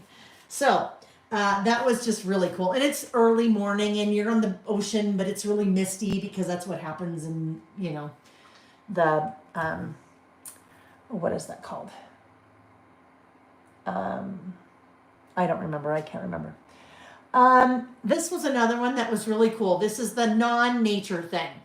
The non-nature thing that was on my list. Seeing Nick so excited about the turntable and records in our Airbnb. This place we rented was so cool.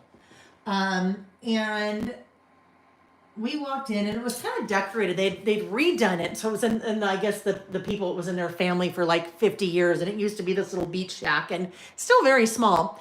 But they redid it kind of all mid-century modern. And they had a turntable, like a record player. And we could tell the people were like our age because the records upon records upon record albums they had, all from the 80s. And like Nick sat there probably for an hour just going through everyone. And that's what we did the whole time. Anytime that we were at the house, Nick would have a record on. And so it was just really cool. It was like watching a little kid. He was so excited. But then there was another glimmer that I had not heard this sound in I don't know how many years. It was the sound of the arm on the record player returning when the record was over. Now, I haven't listened to records in, I don't know, probably since I was in middle school maybe, but you know that sound, Whether it makes a sound and then it lifts up and it goes, I don't know, but I didn't even realize that was, it's just one of those things that like hits you. And I heard that and then I heard it over and over and over the course of the time that we were there. But every time I'm like, oh, it was just a glimmer, right? It was just a cool glimmer. All right. Let's see what we have next. And there were people, I don't know, in the house next to us on the beach or whatever it was. But it was watching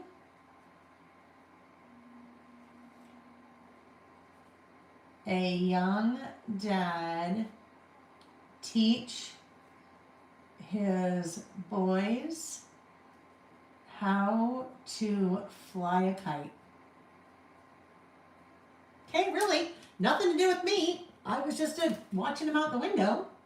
But it was just really cool, it was just kind of, I don't know, it was neat. It was a glimmer.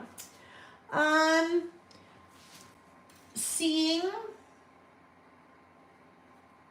a seal, I better say seal's head. I don't want to say a seal head because that might be a little grotesque. Seeing a seal's head pop up from the waves, our last beach walk. Just saw this little seal head pop out of the waves. That was the only one that we saw the whole time we were there. The ocean where we were was incredibly angry. I mean, just dramatic, like stuff like, Reggie, don't do that. Don't eat that. He's trying to chew Reggie, stop that. Reggie, he's trying to chew the knob and never mind. But very dramatic. And it was so like misty and overcast and rainy. It was just perfect. But so you really couldn't see a lot of anything in the ocean. So there may have been more seals doing that. We just didn't see them. All the heart rocks. Finding so many heart rocks. I should say heart-shaped rocks. I like rocks. I like to look for rocks when we're out. And I brought back, I don't know, maybe like 10 different heart-shaped rocks. Hello, honey. Nick, pop it in the chat. Let's see what's going on. Cherie, let's see, Cherie. Huh. Well, I understand that, Cherie. That's all right. I'm sorry that you feel that way. It's still an awesome place to be. I know the people that are here would never intend to, to seem cliquish. So, I'm sorry that you feel that way. Everyone here is, oh gosh, sorry. That's Reggie. Everyone here is so friendly, so friendly.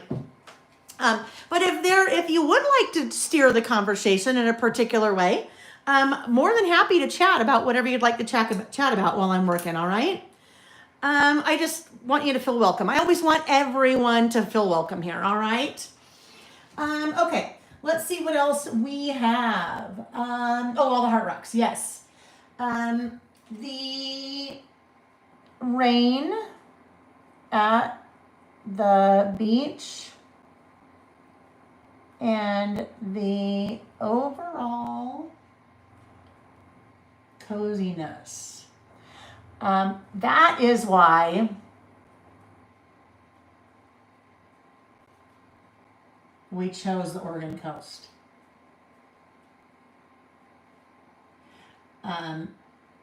It's magical. And if we wanted a nice warm beach, we would not have gone to the Oregon coast that time of year, definitely. Because it was chilly. It was there's a lot of moisture. When it wasn't raining, there's still a lot of moisture, right? But yeah, it just kind of lent to that whole overall feeling of warmth and coziness. And another one was seeing the, oh my gosh, I just lost the word. Nick, are you still here? What were those birds? What were those words? So Cherie, lists for, hold on. You've sent 2 helpful reasons for making lists. No reply. Now, if that's about me, Cherie, I will tell you it is, it's really hard for me to list and talk and then sometimes see the chat. So I definitely miss a lot of the chat. So hopefully that's not me. But I would love it if you would type those again. All right. I would love it if you type those again. And a couple people are popping up saying, we get distracted. And a couple people are saying, oh, please post again. Okay. Please post again. Okay. Well, now I don't remember where I was. I said, seeing the, Nick, what are you here, Nick? Please. What are the words? The birds that the birds that are black and white that are orange. Their face is orange or their beaks are orange. And we were all over Scotland looking for them and could never find them. And then we could see them in Cannon Beach, Haystack Rock, through our binoculars. Oh my gosh, this is gonna get me. Puffers. Thank you, Nancy. The puffins, right? The puffins. Puffers, puffins, puffin, yes. Seeing the puffins on Haystack Rock. That was a huge one for me. Now, this is Ding-a-ling-lail. I don't know why I didn't do any research ahead of time to even know, that puffins nest in May on Haystack Rock. I should have known that because I've been searching for puffins all over Scotland and could never find them. And so it was dumb luck that I learned while we were there because we were in the grocery store or something and they had a local free tourist newspaper or whatever that I picked up. And on the front page is about the puffins returning to Haystack Rock. And I'm like, what? Nick and I had just walked out, not even all the way. We walked out halfway to Haystack Rock the day before, but then it started pouring rain. And then turned around. But we're like, why are all those people? There are so many people over by Haystack Rock. I wonder what's going on. I would have been so sad if we missed that because I was not paying attention. So maybe do a little bit of research before you go somewhere, right? All right. Terry, I love that, the way that you just, I love it the way that you just recapped that. Cherie, if you don't know, everyone here calls themselves the Squirrel Squad. And that is what this little guy is. I get off subject, off topic a lot, a squirrel, right? And so Terry said, we call ourselves squirrels for a really good reason. We all get distracted. Let's see. Cherie said, I'm ADHD. Number one for list making, you're naturally conscientious. Oh, and love feeling on top of things. Okay, I remember writing. I remember reading that one, right? I may have not read the part about the ADHD, but totally, Sherry. And I think, ADHD or not, I think that a lot of us get the feeling that if we're making lists of things that we need to do, it does make us feel a little bit more productive, right? And we talk about this one a lot, that it's sometimes the marking off of the things off the list that makes us feel really productive. And I often joke that sometimes I will write things on a list that I've already done just to cross them off because I get that little dopamine hit of wanting to feel productive, right? All right, let's see what else I have. I just have a couple of more. Oh, on a number of the walks and hikes that we did, the truly amazing, and I can't even describe it, and you can't even really get the full picture in photos.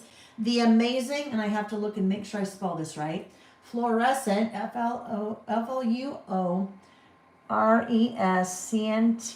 the amazing fluorescent colors of the green moss. That was stunning, almost, you know how the Grinch, how the Grinch stole Christmas. Sometimes his color looks really like fluorescent green. Well, that was the moss that we would see everywhere, and then you're kind of looking at it going, are you kidding me? Is this real? It was real. All right, so here we go. I just need I'm going to use a roller date stamp here. So I remember to date it. Let's get, Carrie said and that's probably maybe the little squirrel thing, right? Yeah, that sometimes, and I think the other thing that happens sometimes too is that Cherie, not everyone is working, not everyone is listing. Some people are driving or, working on another project or cleaning their house or something. That also tends to a little bit of the scattered squirrelness. All right, so today is June 7th. Reggie's up here again. Okay, Reg. Dude, you can't sit right there. He just wants to be a part of things, doesn't he? Oh, gosh. Dude, come on. You got to move. I need that. Okay, here, let's do this for you. Come here. Let me clean this chair off. Hold on. I got to take care of an animal child here. Okay, you sit on this chair, okay? There you go. That will make you happy. You can't sit right here, though. It's just not. Oh, actually, there is one more thing I think I wanted to do. We're going to see. All right. So I'm going to add my little June 7th. Always test your date stamp because, well, I wrote the wrong date on the last one, but it's a good idea to always test it to make sure that the month didn't roll forward or something like that. So there's my little roller date stamp. All righty. So, not a lot of product on there, right? Few rub-ons and then stamps. Stamps, we've done some lists where all we've used is stamps and colored ink, and it's, you can get a lot of color, bring in a lot of color and visual interest in your list without using a lot of product. Now, I vary in the amount of product I use because usually it makes me happy, but sometimes like that, just when you've got a beautiful photo that you want to really focus on, sometimes that is all you need. So what I was going to maybe do, and I don't know if I'll do it, we'll see. What I was thinking I might do would be either to stamp, hang on here, would be either to stamp a camera right there, or this is the large photography, large icons. I can't remember what it's called. Large icons photography. That does not, there we go. So it is a stamp and die set. So what I was thinking is, do I want to? Oh, that's the problem. Let me gotta fix this right now. Hang on. I know. This is why I could not get that out of there, because that is the packaging for the dies, and that's how the dies stay in place, is that little sticky stuff. So let me just fix that, because that was driving me crazy. Hold on. Hold, please. Where? Oh, there we go. All right. So that is the magnetic stamp storage sleeve. So there's that. There's that. Oh, actually, I don't need that one because I have that. But that's how they come. You get a pack of 5 that have your magnet and then also the sheet. So let's just get those off of there so we're not dealing with that sticky again, because that doesn't really work.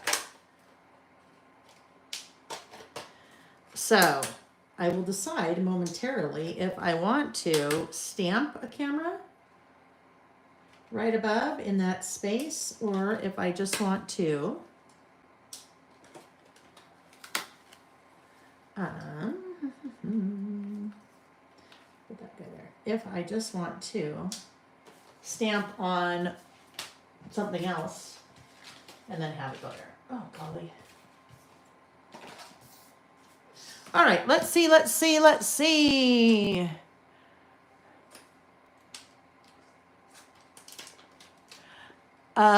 Cherie, reason 2 she likes to list. Your favorite, your memory gets a bonus workout versus digital listing. I think what you'll find here, Cherie, is that pretty much everyone is going to agree with you. Because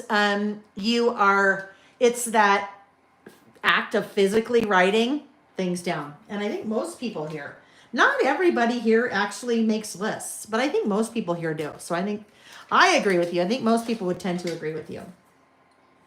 Do we want to put that there? You know what we're going to do now? We're going to cross our fingers. I've done this before, and it's been fine. I am thinking that I would like to. Well, this is what we're going to do. Oh, Reggie, dude, come on.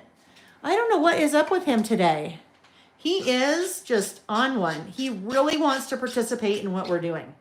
I think he wants some attention from his mama. Reg, dude, oh my gosh. What? Okay. We're going to take a quick, I'm still here. I'm going to take a quick break to give this cat a pet or two, and then we'll keep going, okay? Yeah, Reggie. Oh my gosh. And then what happens is, then that's how I get his little Reggie hair and everything. Okay, because you're shedding. All right, buddy. Can that be enough? You know what I need to start doing? I need to start having some TREATS in this room. I do not have any TREATS in this room. And if I say that word, he knows what that means, right? Most of our pets do. We train them on what that word means. And so, all right. So what I'm going to do, I am going to stamp directly on my photo with that camera stamp. I'm just going to put that right there, like that. I'll do it in black. Now, if it doesn't work, I have a backup plan. I mean, it will work, but if I do something weird and it gets blurry or something like that, I have a backup plan, because then all I have to do is then stamp it on white cardstock and then use one of the die, the coordinating die for that stamp, and then I'll glue it right on top of it. So that's a little insurance policy, right? Sometimes if we feel like we have an insurance policy, that we are a little bit less, I don't know if afraid's the word, but oh, look at that. Yeah. Okay. So, before I do that, let's get our pencil board out. A pencil board. If you missed me talking about the pencil board earlier, pencil board is a flat surface that I'm going to slide under. There we go. I'm going to slide under this page to give me a flat surface to stamp on. All right. Here, I have that piece out, so I have my flat surface to stamp on, but here, it just, again, it's one of those things, set yourself up for success. That is a 5x8 pencil board. Clear acrylic, that is an 1/8 inch thick, that is pretty handy dandy. All right, here we go. I'm going in.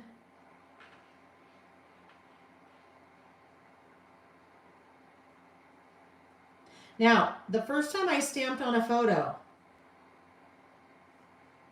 oop, aha, so this is interesting. This is a different photo paper than I've used in the past. What I was just about to say was the first time I stamped on a photo, I tested it on an old photo first with the same photo paper. So what happened there is that you can see it's stuck. I would expect it to stick because that is a semi-gloss. Or no, it's a matte. That is a matte photo paper, but it's stuck in the center. That is why I have area there that has no ink, right? And you can see on my stamping block, you can see where the ink is still there. So I have a couple of options here. One option that I don't do, because I'm not confident enough, would be to try to stamp that again. Well, you know what? Let's try it, because here's the thing. If I try to stamp it again and it doesn't work, I already know I need to do something over it because I don't like the way that looks. So let me bring this a little bit closer to me and see if I can do that.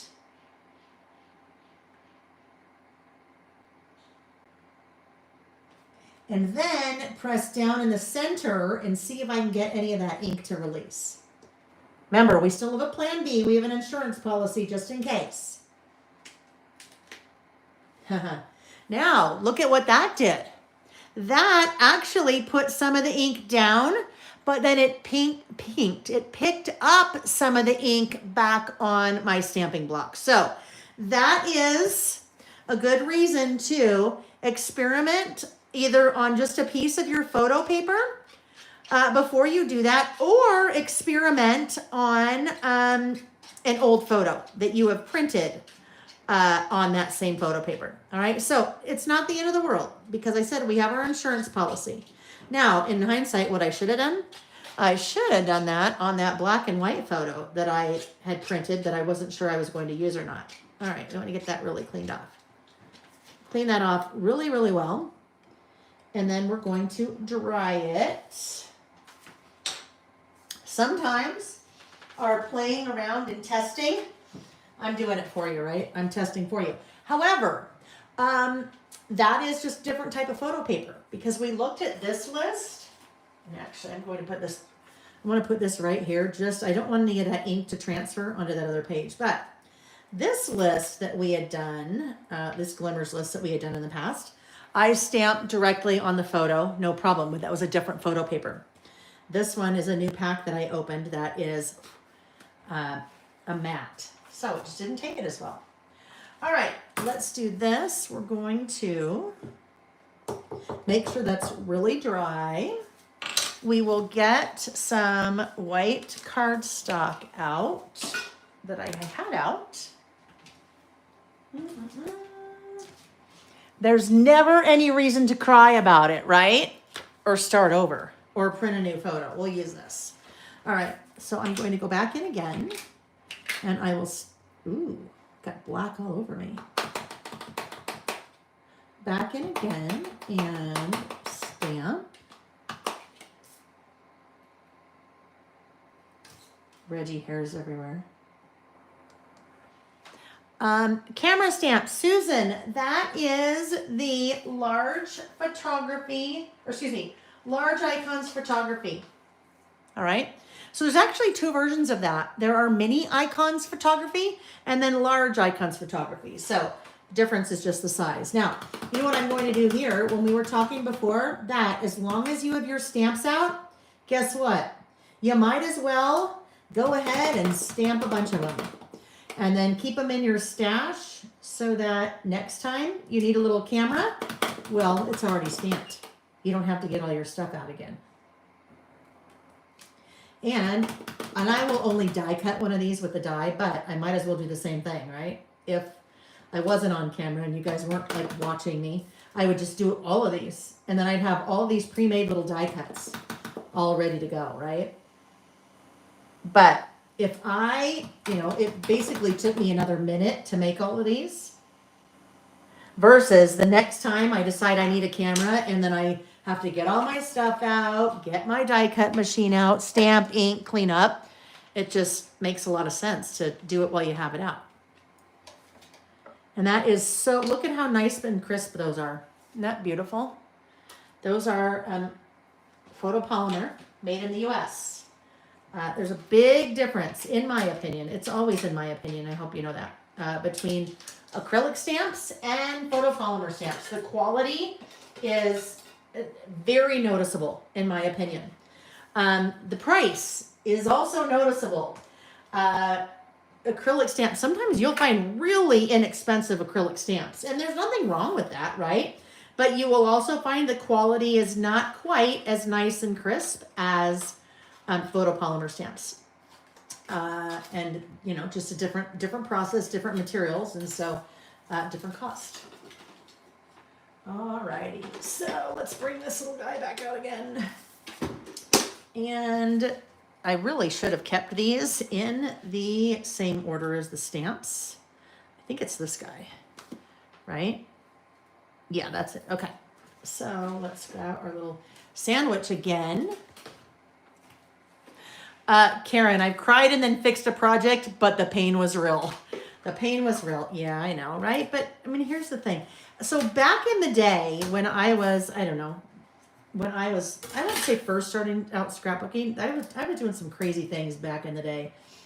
I mean, this was probably a good 20 years ago. I was making 2 of every layout. 2. Every 12 by 12 scrapbook page, I would make 2. Because one would have to go in Jack's album and one would have to go in Sam's album. I tell you, that didn't last very long. Then the other thing I would do, I've always been a big writer. The list of thing has always made sense to me, and I would always do a lot of journaling on my projects. And as I was writing, and because I would always wait to the very end to write, if I was writing and I misspelled a word, I would make the layout all over again, right? It's like, you know what? Things don't have to be perfect, right? Things don't have to be perfect. If we make a mistake, we figure out how to run with it, right? We just figure out how to pivot and make it work. There we go. That is the beauty of a die. Isn't that awesome? I mean, guess what? We could take out our scissors and we could fussy cut that, but I guarantee you it would never look as good as that. Okay, so now, and I promise you I didn't anticipate that. I did not anticipate, because I have stamped on a photo before. I just wasn't thinking that it was not the same photo, or same photo paper. So I didn't do that on purpose, just to show you how awesome the die set is. That's not me. I wouldn't make a mistake on purpose or pretend to. I would just say, hey, this is what we're going to do. All right. Now we have our little die cut camera. And because it's so precise and because it's so nice and clean, look at that, just goes right over the top and it looks fine, right? In fact, I don't know, I probably would like it better this way. I think I like it better that way. Happy accident. Happy accident.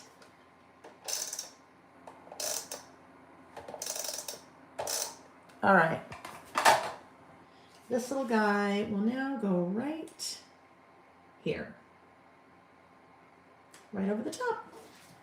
All right, list number 2 is done. We did our Glimmers list and we did our things turning 25 in 2025. And then, you know, my Sam photo goes in there. But I pulled it out because we were working on things and I didn't want to have that. Since I did add a lot of foam squares, I didn't want that extra dimension to kind of get us in trouble. Alrighty, let me quickly get some of these things put away and we'll be ready for our last list for today. This should not, I don't know. That should not be in here, but that's okay. It should be with its Glimmers die, but I don't know if the Glimmers die is put away yet. We'll just put that over there. One of the things that I would do would be this. And this is assuming, well, I can do it either way, but if I had die cut these, pop those in with your, where you're storing your stamps, and then those guys are there the next time you need them. Okay, box list for today is the list that, I think this is the one. Oh no, this isn't a carryover. This is new for today. This one is, and I still haven't figured quite how I'm going to title this, so it's kind of a mumble in my brain of how I'm going to title this. But it is, if you were going on a trip around the world and could only take a backpack, what would be in your backpack? So, part of our little kind of routine, ooh, look what I left on there. I left the Glimmers stamp on there. I need to get that put away, cleaned and put away. So I'll just talk about this while I'm cleaning up the things up from this list. Part of my Saturday morning routine, I should say, is that I have an incredible husband. He is amazing. For lots of different reasons. But one of the reasons he's amazing is that every morning, if I'm in town or he's in town, we both have to be in town, he brings me coffee in bed. That's kind of part of our little routine. And so on Saturdays, we're, enjoying our coffee, reading, or doing whatever we're doing. And then Nick always says, so what are your list topics for today? And then we talk about the list topics. And sometimes I know exactly what's on my list, like things turning 25 in 2025. But other times, I have an idea, but maybe my full list isn't quite ready yet. And that was the case this morning. So when we got to this list, what would be in your backpack if you could only take a backpack, right? And so then we have a conversation, and he's talking about what he would have, and I'm talking about what I would have. And I find I kind of enjoy, just like I talk with you guys, right? Sometimes we get ideas for our lists based on what I say or what you guys are putting in the chat, or even if you're watching after the fact, maybe something that you leave in the comments. But one of the things I had right off the bat, well, I won't say right off the bat, maybe 4 or 5 down on my list, was a hat. So I'm like, okay, if I only have a backpack, I'm not bringing a curling iron, I'm not fixing my hair every day, so I better have a hat. And Nick's like, hey, you know what? You don't need to put a hat in your backpack because you can wear a hat on your head. I'm like, oh, that's good. That means I have more room in my backpack, right? More room for things on my list. But yes, we were kind of talking about what, if that's all you could take, what would you take? So that is our next list. If you could only take a backpack, what would be in it? So for this, I am using, now this is funny because this is the one list of the 3 where I have no sketch. I really have no idea what I'm doing here. I think this will probably be a single page list. I don't know. Let's just see. I am going to use postcards and passports. So postcards and passports is my first full paper crafting collection. I've done season pass now a couple times, but this is it. This is travel themed. I will get that out too. Let's see. We might want some word strip stickers. We might want, I don't know, a stamp. Okay. I'm going to look at that for a second. We might want some word. What are those? Yes, those are word, Lil. Those are word die cuts, and then we have icon die cuts. So let's see. I feel like, what would we want to use here? If I'm on a trip around the world and I could only take a backpack, I think, that I was going to use that. No, yeah, we didn't end up using the spring summer season pass. That's why I didn't use that. But now what I just realized, I do need to have a little tray out here so I can dump those icons out and see what I want to use. I think I would want to use, there's a little map here. Let's just see. There's a map.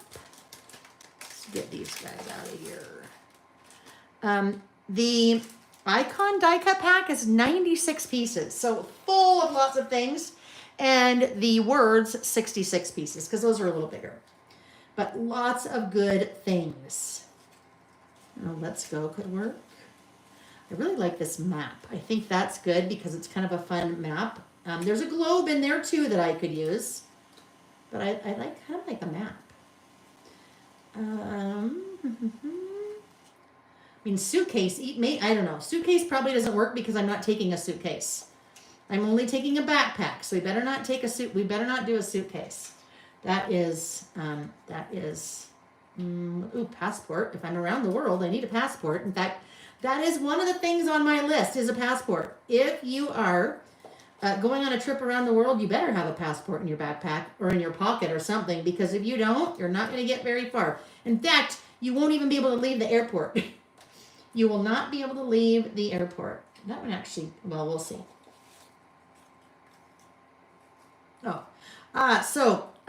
There are not two let's goes. I have 2 packs here apparently in one bag, so don't think that there's 2. Actually, I kind of like having I don't know, we might want the pink in there, but I kind of like having that circle. So let's just see. I've just pulled out some things, right? I don't necessarily, I mean, I have to get there somewhere, so if it's around the world, I'm probably on an airplane, but I don't think I need that. Okay, that will work. I might want to take this one, Time for an Adventure, because if I think I want more pink in there, I probably better have some pink in there. All right, so I think that will work for those. Let's see if there is there something I want to go here? Hit the road, Jack. Let's get lost. Here and there, off to new places. Off to new places. I think that's the one we want to go, because if we're taking a trip around the world, we are going to lots of new places. Whoops, we need one more of those. Lots of new places. Ouch. We're going to lots of new places.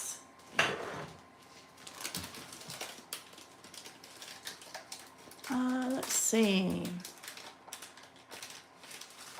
Cherie, Cal Poly, San Luis Obispo. So I'm just, I don't know, I'm just seeing that. Both of my parents, Cal Poly Pomona. Different, obviously, but kind of the same, right? Who's talking about Cal Poly? Hello, Julie, nice to see you. Cherie, you're in Southern California. Where in Southern California are you? Let's see. Scrapbook Sista, as a person who always overpacks the kitchen sink. This is funny. And then Zen Girl says, first, that backpack would need to be the size of a Louis Vuitton steamer trunk. I am not a light packer. So this is really funny. And there may be some of you here that took this workshop with me, which I am turning into a workshop for a workshop. Like an e-workshop kind of thing. Anyhow, at Little Craft Fest, what am I looking for? I'm looking for, off to new places. I taught a workshop about documenting your travels. And there's a slide in the workshop that is 3 women from, I don't know, probably the 80s based on what they were wearing, in very elaborate poofy prom dresses. And that's all the slide had on it, was just those 3 ladies in a prom dress. And I was joking about, I'm the person, you may have seen this little meme in a couple of different places on the internet. I am the person that, can wear, and people always joke, you wear the same yoga pants for 5 days in a row. I don't do that, but that's part of the joke. But when you're packing for a vacation, you're like, oh, I better pack that my prom dress from the 80s, because I might need that, right? That's the kind of packer I am too. That I have a very difficult time packing, or really not packing. It's limiting down, narrowing what I'm going to, what will fit. So yes, it would be very difficult for me to do that. Although I will tell you, let's see. I'm just going to look through as we're talking. I will tell you, the trip that Nick and I did, we were gone 18 days. We were 2 days in Amsterdam, a week in Scotland, a week in Ireland, and then 2 travel days on either side. We both took a backpack and a carry-on. So I almost did, now not around the world, but I almost did in just a backpack, but I had a carry-on too. Let me tell you, that was hard, but it was also really easy.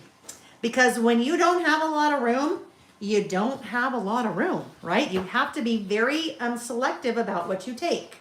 I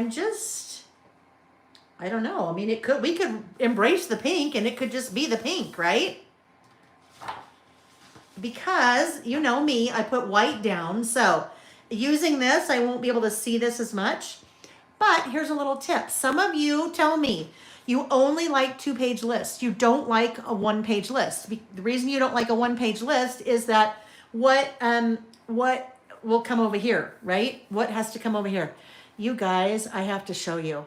You have to see this. I have to figure out if I can just try to turn this without losing everybody. So I'm moving the camera right now. All right, I'm moving the camera. Will it let me do that? Moving the camera. Do you see that? Look at that cat. Look at him. He is dead asleep. When I say dead asleep, I mean he looks like he's dead, but he's got all 4 paws in the air. He is dead asleep right in the door. Yeah, we're talking about you, mister. I'm talking about you. Oh my gosh. Okay, sorry for that little squirrel moment, but I just looked over there and is that not the funniest thing? And here's the thing. If you don't know cats, cats do normally not like to lay that way because they're very vulnerable that way. And so that means a cat really loves you and trusts you if they lay like that, but he sleeps like that. All right, sorry for the squirrel moment there. Sorry about that. Let's see. Other problem is I ask questions and then I get sidetracked and I forget to answer. Let's see. Da, da, da, da. La, la, la, la, la, la, la. Oh yeah, now you're telling me what's in there. Now you're telling me what is in there. All right. Well, I'm going to ask again when we get there. So if you already told me what you would take, then we'll talk about it again. I was talking about people that only like 2-page lists. And the reason they only like 2-page lists is because you don't want to you like things to matchy side by side. And if you do 2 different lists, then they tend to look really different next to each other. So if you wanted to make a 2-page list, then you could take something like this. It's kind of decorative in and of itself and maybe just put that there. You might add something to it. You might not. But have that be there. Reggie, go. I shouldn't have. Now I've woken a sleeping giant. Really?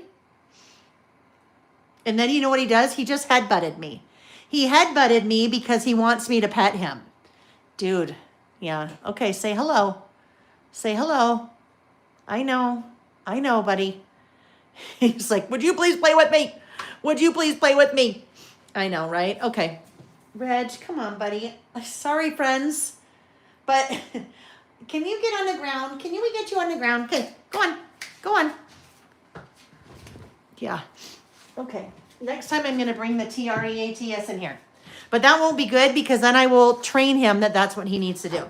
Anyhow, all of that to say, you can, if you want to do a 2-page list, but you really only have content for 1 and don't have enough room to spread it onto 2, then just pick a nice piece of pattern paper and put it on the other side, or do a little bit of stamping on the other side, just so it will coordinate.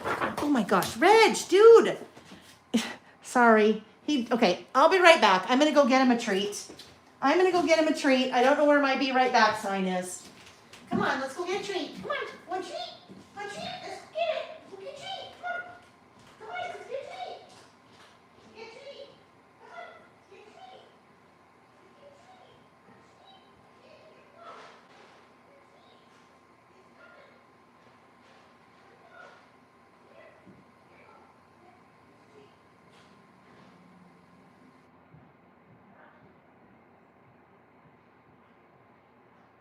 All right, I'm on the way. I decided to bring the treats back in here, but I have to use them sparingly or else he'll be trained to bug me. Can't do that. Oh, it's open. It's totally open. Everything's open, so he can go downstairs and get the envelope. He just doesn't want to do it. He just wants me. Okay, so let's go back to what we're going to use. I mean, I did pull a lot of pink out there. So either I could do something like this, and that would bring, maybe I'll do that. Then that will kind of bring in more color. Let's do that. So I've used this orange and something before. That's why I have a half sheet instead of a full sheet. Let's take all of these guys back away. Terry had asked a question a while ago and said, will you bring out the paper of the inks that coordinate with Season Pass that you swatched? And I said, oh, it wasn't Season Pass. It was postcards and passports. So this is also on the website. There's a blog post of the color of inks that coordinate with Season Pass. And then on every, not Season Pass, on every postcards and passports product on the website, you will see this image. So it tells you all of the different colors that I think go with Season Pass, all right? Salvage patina, just so you know, looks very different here because printers have a really hard time printing mint. So it doesn't quite look like that. But when you see it online, you'll see what it really looks like. So that's helpful for you if you are wondering what colors coordinate. And those are your distress oxides. Alrighty, so now here's the other thing. If it's only a one-page list, but I wanted to make it 2 pages, I could pull in some photos from our different travels, right? Maybe some photos from our different travels around the world. So you know what maybe I'll do? I will leave the other side open, and then I kind of have some freedom to decide to do that if I want or not, which I think could be kind of fun. I might do that. But it would be similar to this that I did, this one, places I'd travel again, right? I mean, here's the thing. If I wanted to, I could just do that exact same thing and then have it on my list, different places. But I'd probably focus a little bit more on some of the world traveling I've done. All right, let's trim this. I have been traveler all of my life. My dad was in the Navy, so that kind of goes along with that. My first passport was when I was 4 years old. So I have had a passport since 4.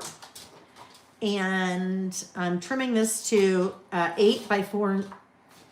Yeah, 8 by 4 3/4. I've had a passport since I was 4. And I've never not had a passport. Between growing up and my dad's career and in the Navy, and then my business career, and then my career in this business, I have traveled all over the world to some amazing places. It's been very fortunate. The reason I had the passport when I was 4 is because my dad was stationed in Japan. So we lived in Japan for 2 or 3 years. And then in my software career, I traveled lots in the US, but really nothing internationally. It's all been in like paper crafting career. All over Canada, Amsterdam, England, Puerto Rico, Australia, and South Africa. All teaching in those countries, which was pretty amazing. So, 5 continents. I have not been to Antarctica, which doubt I will ever go, and I haven't been to South America. Nick has also 5 continents, but he went to South America earlier this year. And he's going to beat me because then South Africa. Africa. Yeah, he's going to have 6 of the 7. No? I don't remember. Now I'm like, this is going to be my, I promise I know what the 7 continents are. This is my loopy, now my post-migraine, middle of migraine brain. Then I'm like, okay, wait a minute. What are the continents? Yeah. I've been very fortunate in my chosen career, really, I guess. Career, I don't know. All right. Getting my little white background because, that's what I do. That's what I do. Let's trim here.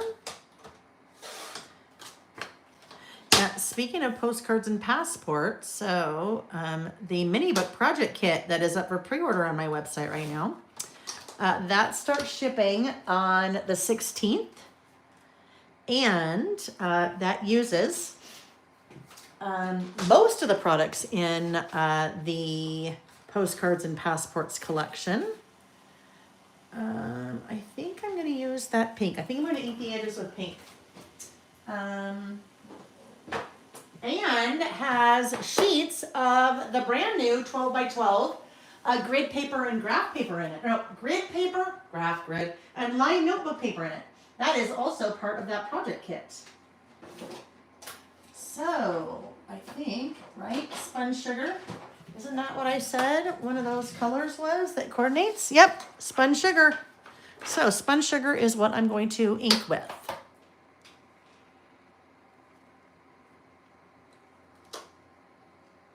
Hi, Lizzie. What are you doing? My friend Lizzie Lou just popped on. What's going on? Zen Girls, you lived in Japan 7 years, Air Force. Stephanie, military brat, 21 moves, overseas posting, international travels, 47 countries, tech career, crafting career. Golly, Stephanie, seriously, because I was tech career, then crafting career. Isn't that funny? Birds of a feather, right? I tell you, my tech career, well, it was so it was business career, tech career. I can't even tell you how much that prepared me for owning my own business. Like I worked for AT&T for 8 years and then left and started a software company with two of the guys, well, actually one of the guys that worked for me at AT&T, and then the husband of one of the ladies I worked with at AT&T. So that was quite a change. That was 7 years. We did that for 7 years. So, but both of those companies working for AT&T, I mean, that gave me a whole wealth of business experience. But then starting a software company back in the, gosh, when was that? In the 90s. In the 90s, because we had, oh Lordy, we were in, I was part of a software company that had to deal with Y2K. And let me tell you, that was, you cross your fingers and wake up the next morning and hope that everything is okay. Now, obviously there's years of preparation for that, but yeah, that was a time. Anyhow, both of those things are,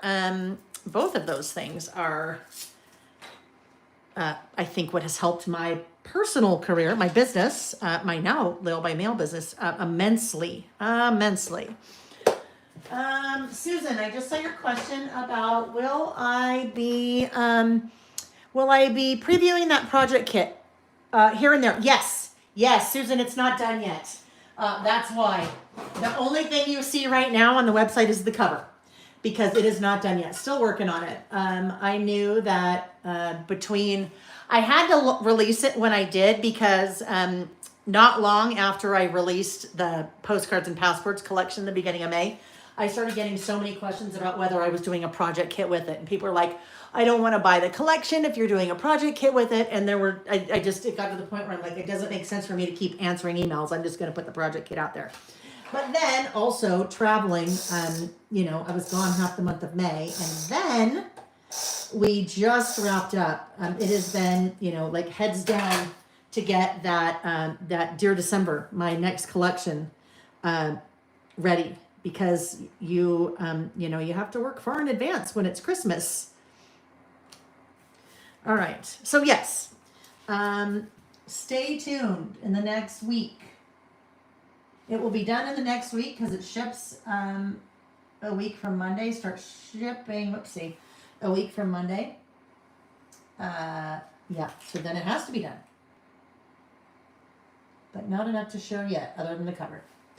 All right. Let me see. Scrapping with some sweet girls this weekend, poolside with drink in hand. Miss you. Oh my gosh, Lizzie, I want to be there. That sounds amazing. Stephanie, so I started out as VP of marketing in the software company and then did a lot of operations. And then the partner that was like CEO left and then I stepped into that role. So, yeah, kind of lots of different things. Yeah, and for me too, the switch to crafting was big and very welcome. I left, well, gosh, in 2005 and went to work for Scenic Grout. When I took over the CEO role, it was way too much. I mean, it was literally, it was just, and I had young kids and it was too much. And so I left and went to work for Scrapbook Company. Totally different thing, right? And then about 4 years later, went back into software with the two guys that had started that company with. They started another one and worked with them again for a couple of years. Then our boys were 12 and 15. And I'm like, you know what? Now is when I need to be home. Now's when I need to be home. And then that's when I left software for good and moved into, well, that's when I went to work for Simple Stories and did that for 6 years. And then Mail by Mail. And that was six years ago. I left Simple Stories. All right, so now I need to be thinking about, so now watch, I pulled all these fun die cuts out and now I'm like, okay, Lil, Smarty Pants, how are you going to make any of these work? I don't have a lot of room for title and list. And so I don't know, maybe, you know what, maybe what happens over here? What if my decorating somehow, I don't quite know yet how this might work. What if we end up with, I like our own little pattern paper here. We're kind of making our own little pattern paper. And if we were to do that, no, I don't like that there because that would have been too, matchy. If I decide to go this route, I definitely need to pull out some other pieces, right? Because I don't really have enough pieces here. But I could make my own pattern paper, which is kind of what I'm doing here, which I think we should just do. What do you say? Should we do it? All right, now, I don't think I want those two to be together, but then I also had the pink. But then those two, okay, we got to fix this now. This goes here. Let's move. No. All right. Where is my clip? I need my clip because I need to do this. I need to clip this down or else those pieces are all going to fly up in the air. Right? All right. Lizzie, that sounds like so much fun. Now, Lizzie, I do recall, I believe, that I saw a photo of you doing the same thing last weekend, didn't I? Maybe? All right, where are those guys? Let's grab these guys. Let's find a few more of our little icons here. Zen Girl, I need to get a new job so I can travel. I'm just in a dark, oh my gosh. I'm just in a dark room rubbing butts and backs. Massage therapist. That is hilarious. That is so funny. I love that. That's so funny. It's funny. I've always said, you know how you say, people say, you say, I don't know, that everything in life like leads you to a certain place. For me, I truly believe that. I really do believe that. Oh wait, that's upside down, Lil. That would be there. That would be the building. My love for stationery started when I was 4 in Japan. If you've ever been to Japan, or if you've ever seen any of the paper crafting products, stationery, stamps, stickers, all of those things, that is probably what I remember most about Japan. No, I shouldn't say that really, but I was 4, 5, and 6, right? Certain things stick into your head or are in your head. Actually, let's do this. Date. I could put my little date. Oh no, that would work, but that's too plain. That's too plain there. I could put that there. If I put the date of the list there, maybe, right? That could work. Then we just need one more little thing down here. I have vivid memories of being in Japan as a little girl. Nope. Okay, let me just talk about why I'm not doing that. I like the yellow, but there's 2 yellows there. And then I'm like, oh, I could put it up there. Then I have 2 yellows there. So we'll go back to the pink. We just need one little thing to go right here. Oh yes, so my love for stationery goes all the way back to Japan when I was 4. There we go. I think that works. The only problem with that is there are 2 let's goes. But you know what? I think that's fine. I think that's fine. All right, let's go ahead and I'm going to adhere all these down now. And maybe add a couple more stars in here. We'll see. That's where my love for stationery started. When I was in college, no, when I was in high school, I lived in a really small ski town. Not so small anymore, but really small ski town here in Utah called Park City. We moved there when I was in 4th grade. In high school, I worked at a card store. It was called Cabin Fever. So lots of fun greeting cards and, you know, gifts and things like that. The couple that owned that store later started launched a store in Salt Lake City called Tabula Rasa. Very high-end stationery products. Mont Blanc pens, Filofaxes. That's when I got my first planner in college. It was a Filofax because I got a good discount from working there. Really nice engraved wedding invitations. I mean, it was very cool. It was really neat. And I worked there all through college. It was the perfect college job for me. Then, out of college, I went to work for a cell phone company called Cellular One, which a couple of years in was bought by AT&T.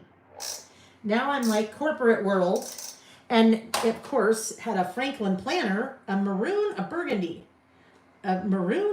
whatever, Franklin planner that was like, that had the handle and the purse, that it was like a purse and it had a shoulder strap and all that. So my first ever planner was in college, and it was a Franklin planner because, like I said, not a Franklin, it was a Filofax because I got a good employee discount at the stationery store. So all started out with fun stickers and erasers in Japan when I was 4. And then, when I was pregnant with Jack, our older son, I became a scrapbooker because I wanted to document that whole, you know, journey and part of his life and being pregnant and all that. Then went to work for a couple different scrapbook companies in between software. Scenic Route, Basic Gray, Simple Stories, and all of that brought me here today with you and my own company. So, but it's very interesting, and I didn't really realize that until, I don't know, I was speaking at something and needed to do like a little bio and then an intro, you know, to my talk. And as I was thinking about my background and all that, and I'm like, oh my gosh, it's really interesting how the universe, all of the things that I've done in my life, like prepared me for where I am. Yeah, that's a little bit about me. You guys, I always joke, you guys know far more about me than anyone else. Any of my friends, any of my family. I mean, not Nick. Nick, well, there's probably things that you guys know that Nick doesn't know because I'm kind of an open book when it comes to these things, right? When I'm working, I'm just chit-chatting away. I'm just telling you all the things. So, yeah, that's a little bit about me. Let's see.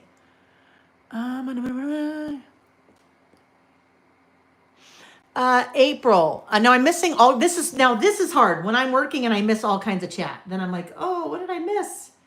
FOMO. Let me see. Let's see, April. When I was dating my husband 30 years ago, I challenged him to explain who I was. He said, you're looking for the perfect card. He nailed it. I never met a stationery store I didn't love, right? Yes, I love that. That's a fun way to put it. You know what's funny about that? I always say, like, you put me in a 7-Eleven and I'm looking in the aisles to look for their little school section. I just have always loved stationery stores and things like that. All right, so there we go. That's how I made this a 2-page list. I made my own pattern paper there. Now, if I didn't want to go through all that trouble, or if I didn't want to, some of you might say, waste all those icons over there, this is what I would do instead. I would take, why is that in there? Oh, I know. Okay. I would take this piece of paper. Actually, either one of these. I could cut this down and that would be really fun to go right there, right? Or I could cut this one down and put that right there. So I can either make my own or just, you know, cut down something that we already have. All right, let me look.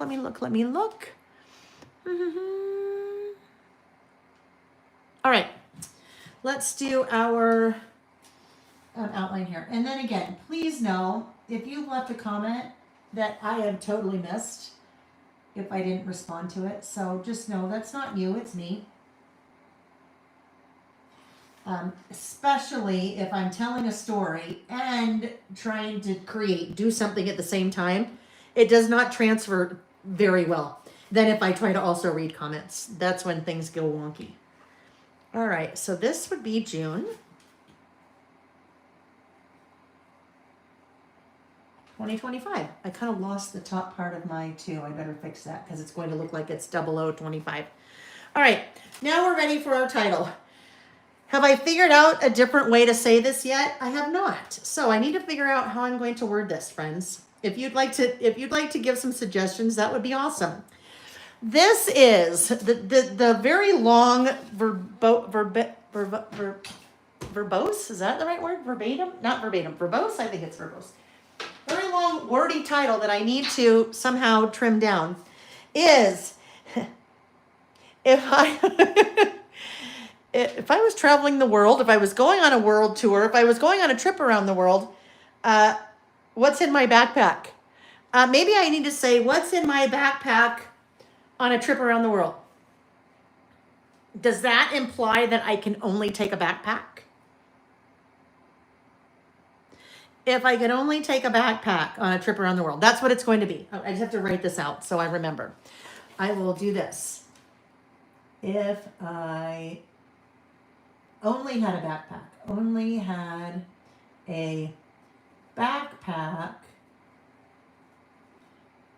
on a trip around the world. Okay, so that's my idea. I will write this part if I only had a, and then I will stamp backpack, and then right below it on a trip around the world. Okay? World tour in a backpack. Oh, Patricia, you're amazing. World tour in a backpack. Perfect. I knew, Patricia, I'm just going to call you Chat GPT today. Right? You put in Chat GPT. Please shorten this. Patricia, you're Chat GPT in a good way today. World tour in a backpack. There we go.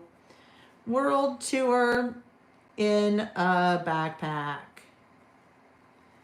Okay, so now I think I'm going to emphasize, there I could either emphasize world tour or I could emphasize backpack. I think I would like to emphasize backpack because really that's, I don't know. I don't think I want to emphasize both. So I pulled out Poe Alpha. There's 2 Poe Alpha stamp sets. There's Poe Alpha and there's Poe Alpha Large. If you did not know, all of my alphabet stamp sets, with the exception of the very first one, Willie, are named after pets in our family. Pets we've had, pets my family has had. Poe was our last cat before Reggie. And then there is a Reggie Alpha. There's actually 3 Reggie Alphas. All right, so I'm going to use Poe Alpha. Poe Alpha, Poe Alpha Large. Poe Alpha Large is too big for what I want to do here. So let's pull this out. Oh, I missed Kathy's story.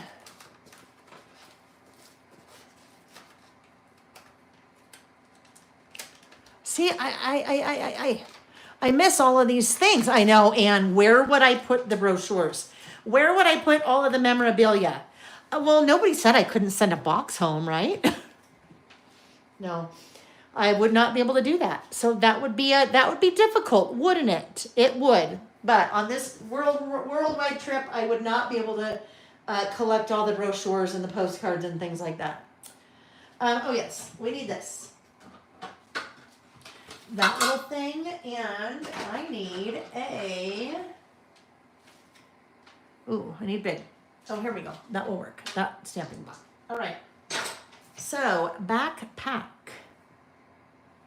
I'm going to use this size for a backpack. And what I'm going to do, this is a clear plastic, really cheap dollar store acrylic frame. That was an idea. Oh, Oh, they're over here. That was an idea from Tabitha. Because what I usually like to do is I like to pull all the letters off. And then now that's a little stand for them. Backpack. B-A-C. You have upper and lower in one size. Actually, you have upper, lower in both sizes. You have a small size and a large, or medium size, I guess you should say. Backpack. I'm doing all lowercase. B-A-C-P. This is P. P. A-C-K, right? So I have everything I need. Now, I always get confused. I do know my B's from my D's and my P's from my Q's, but the reason it gets confusing is, and this is how I think I messed up my A on that little Craft Fest one, and I did it backwards. Because when you're looking at it upside down like this, well, that's a B. It looks like a B. That's what our brain is used to seeing, but that's really a D because they're backwards. So I have to be careful with that. All right, now it is World Tour in a Backpack.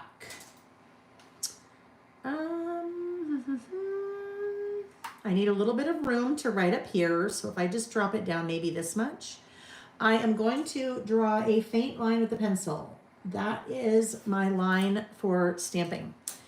That's what I want to line things up on. Now, I also need to figure out how far over do I need to start, because we've talked about how Lael does not like to stamp all of the letters together because I can't get the letters close enough. I like my letters to be really close. So if I were to put them all on one long stamping block for that one word, I wouldn't be able to get my letters close enough. So all of these letters I'm going to stamp individually. And I will do that with just my little, gosh, one of those is a P. Got to be careful. Is that the P? No, that's the B. Golly. All right, so I'm going to use black. And from what I could tell, I need to start pretty far to the left.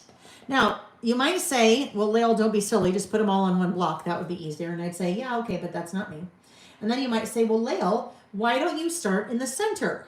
This is actually a little bit easier to go in the center, right? Now that I think about it, because it's basically the same word twice, back and pack. They have all the same letters with the exception of the B and the P. And the B and the P are basically the exact same letter.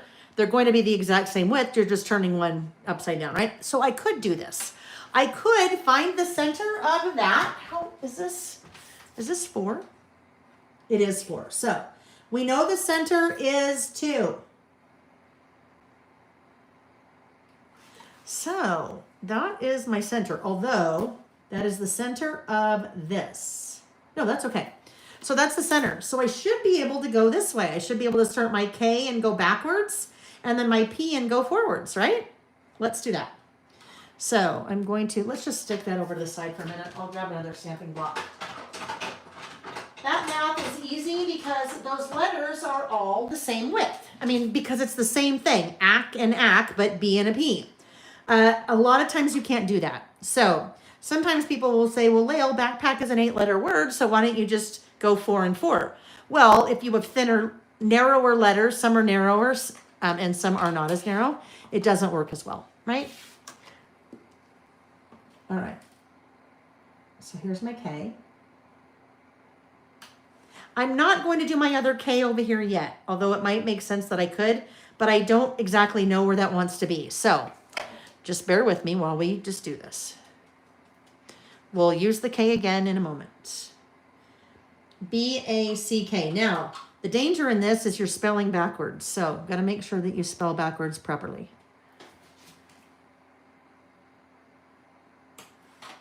B-A, and I'll say this 10 times. I'll spell this over and over and over again in my head so that I don't mess it up.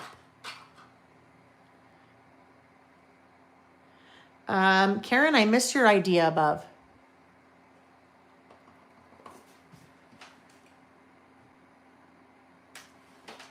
Okay.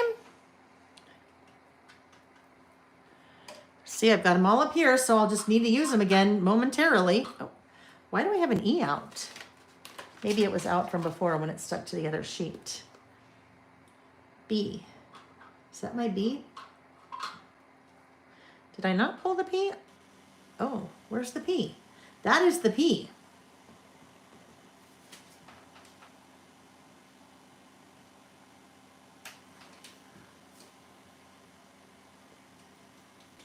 Okay, where'd my B go? Oh, my B's there.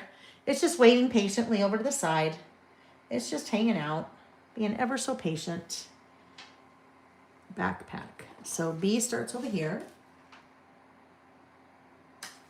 Backpack. See how I can get them nice and close? I like them snug.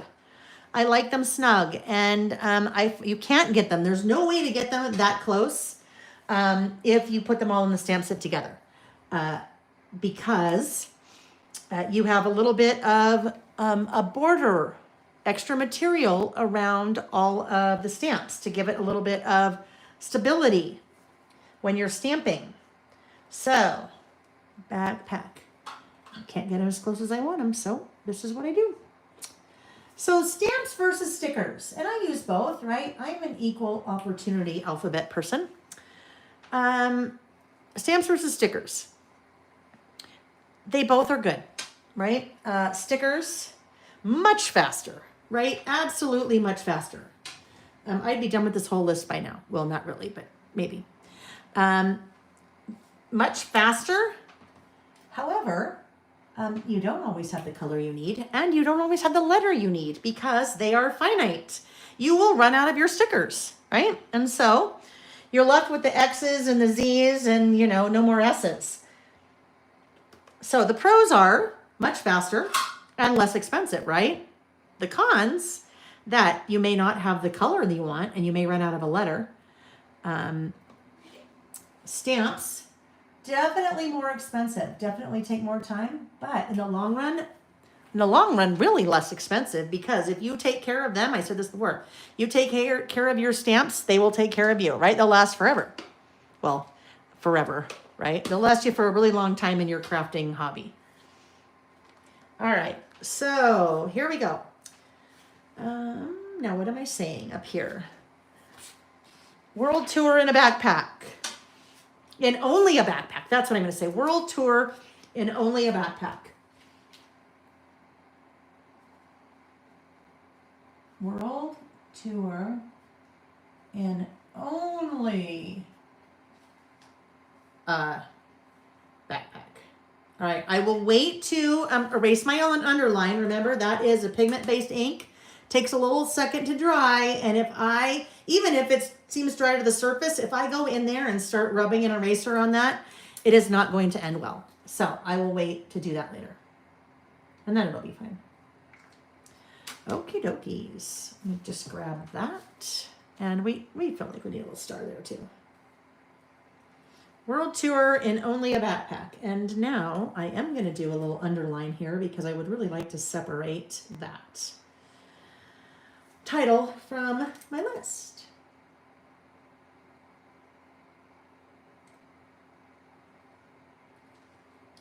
And, ooh, I better only do one of those. I was going to do a double, but if I do a double, then it's really going to end like weird. Maybe not. Let's just do a double. If I stop short of that P, it'll be okay. There we go. World tour in only a backpack. All right, so now let me look at my list, as I had to think about, if you only have a backpack, you have to be really selective about what you're bringing, right? I said one pair of underwear. Nick said, you better bring two. I'm like, okay. But if I only bring one, then what else can I bring instead? Probably need to bring 2 sets of clothing so that you could wash some and wear some, right? But no more than that. I mean, clothes are not what I'm focusing on if I only have a backpack. All right, let's look at my list. And now I need to decide what else. And I don't know if I quite finished it either. All right, so this will be a run-on list. It won't be a numbered or bulleted vertical list because I have way more things. I think what I will do, since I'm kind of rolling with this star theme here, stars. There is that same star on the Say It postcards and passport stamp set. So I will use that little star as my bullet.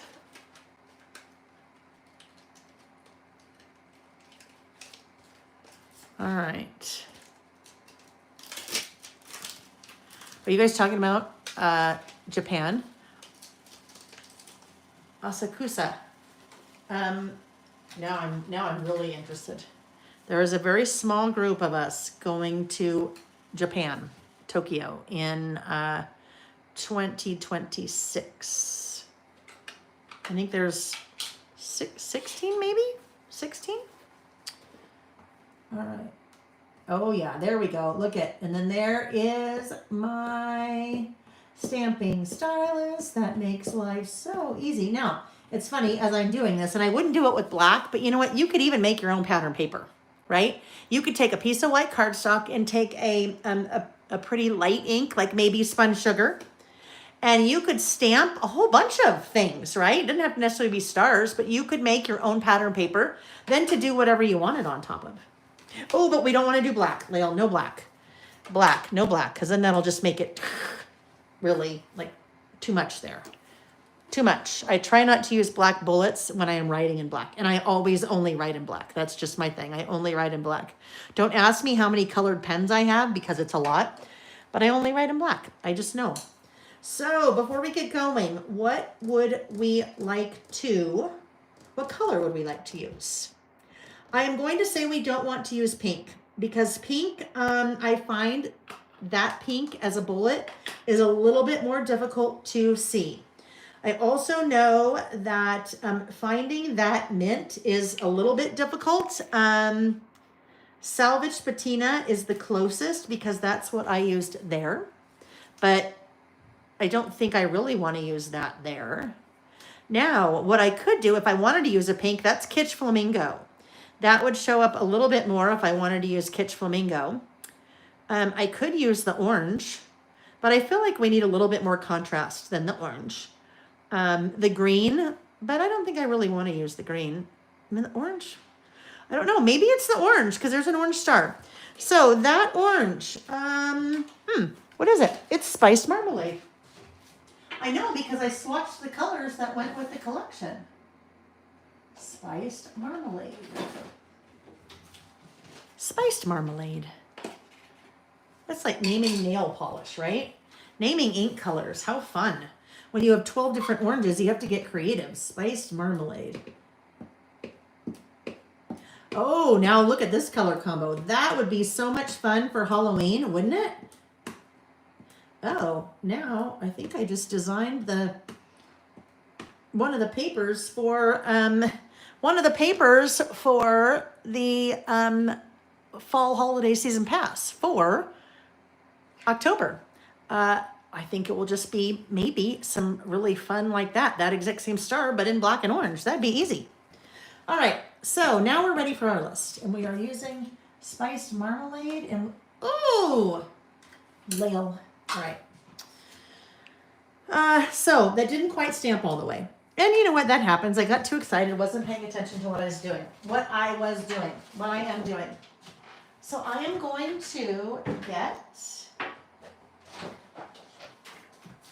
one of these out. These are distressed watercolor pencils. I do not use them for watercolor. I use them as a colored pencil. So I'm going to grab spiced marmalade. You'll be happy to know Reggie is back in his bucket sleeping like a baby. Spiced marmalade. So that is the same color, right? So where did that look? Oh, okay. I am going to sharpen this just a little bit. And I'm going to fill in that place where that star did not quite work.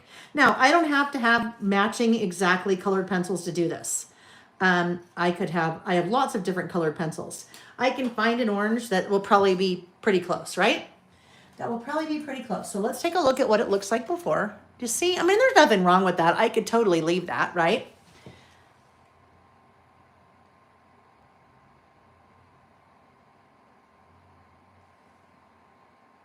I know I'm being very quiet as I'm concentrating. You gotta be careful because Reggie will think I'm done. As soon as I stop talking, he gets up. All right, there we go. Fixed. No one is ever gonna know. Fixed, fixed, fixed. All right, now I'll be more careful the next time I do that. All right. If I was world tour and only a backpack, right? So the first thing on my world tour and only a backpack list, in no particular order, is toothbrush and toothpaste. Gotta have it. Gotta have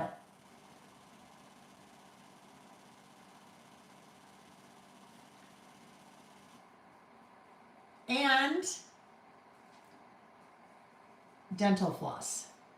Now, I don't use dental floss. I use those little flossers. But I would have to take a lot of little flossers in my backpack. So in this case, I would take dental floss because it would fit better. And, you know, there's a lot on a roll. So toothbrush and toothpaste and dental floss. I didn't really have dental floss on my list to start, but Nick said, oh my gosh, you have to have your flossers. You can't live without your flossers. And I'm like, oh yeah, you're right. I have to have that. All right. Next up, well, deodorant. I mean, really, that I gotta have deodorant. So, deodorant. Now, this is my list. You might be like, deodorant, you know what? If I only have a backpack, to heck with the deodorant, I'm gonna put in, I don't know, I was just gonna say paper towels, but that was not it. Yeah. All right, deodorant. The next thing. Well, I had, oh, actually, guess what? I am only going to take one pair of underwear. You know why? Because I'm wearing a pair of underwear. And then I always have one while the other one is washing in the sink or whatever. I don't know where I am, but one pair of underwear.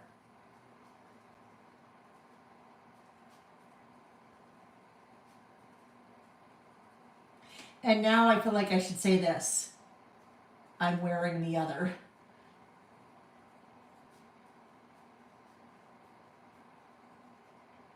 And now that will go for socks and a bra and all that, right? So, actually, I didn't have bra on my list because I'd be wearing one, and then I could wash it at night. I don't sleep in a bra, so only one bra. I'm not taking a bra because I'm wearing it. Okay. Let's see. I have one change of clothes.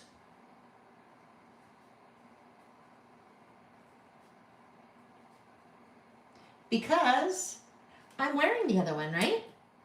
No hat because I could wear a hat. No, I'm not worried about a coat because I can wear a coat. It's funny now I'm reading some chat and it's like a blending tool, a blending pen could work. This could work, that could work. Okay. One change of clothes. I better start marking these off. Okay, now what about you guys? What would be in your bag, your backpack? I would have to have lotion. But you know what? I wouldn't have any makeup because I wouldn't need it. Because I only have a backpack. Sunscreen. Hey now, guess what? If I did tinted sunscreen, I just thought of this. Tinted,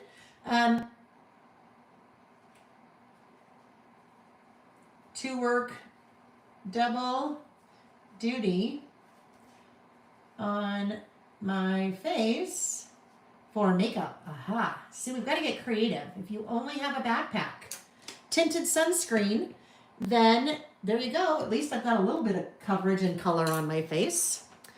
All right. I put lotion. I put sunscreen. Passport. We have to have a passport. No getting around that. Now you might say, well, that could go in my jacket pocket. Yeah, it could. Someone just said medicine. Yes, I have to have my meds. Yeah. Now, medicine could be a lot of different things.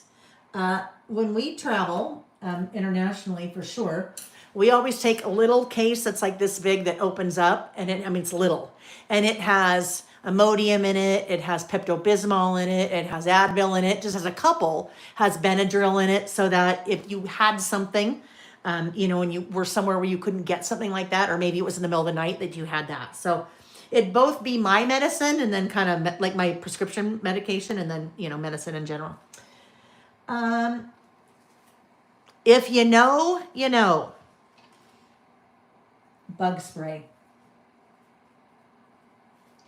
If you are one of those people that is a mosquito magnet like me, then you have to have the bug spray. You have to. Otherwise, it could be really bad. Sherry, we did not discuss the size of this backpack, right? Now, if you've ever seen some people, like sometimes you'll see people like traveling around Europe in a backpack, and the backpack is almost as tall as they are, right? We didn't really discuss the size of the backpack. For me, I wasn't really envisioning like a giant backpack like that because I wouldn't want to carry it. All right, but it's your trip around the world. It's your backpack. It's your back and shoulders that have to carry it. So you get to decide. I would have to bring a brush, a hairbrush. Have to. And I think you know what else I would end up bringing? I know me. I would bring dry shampoo.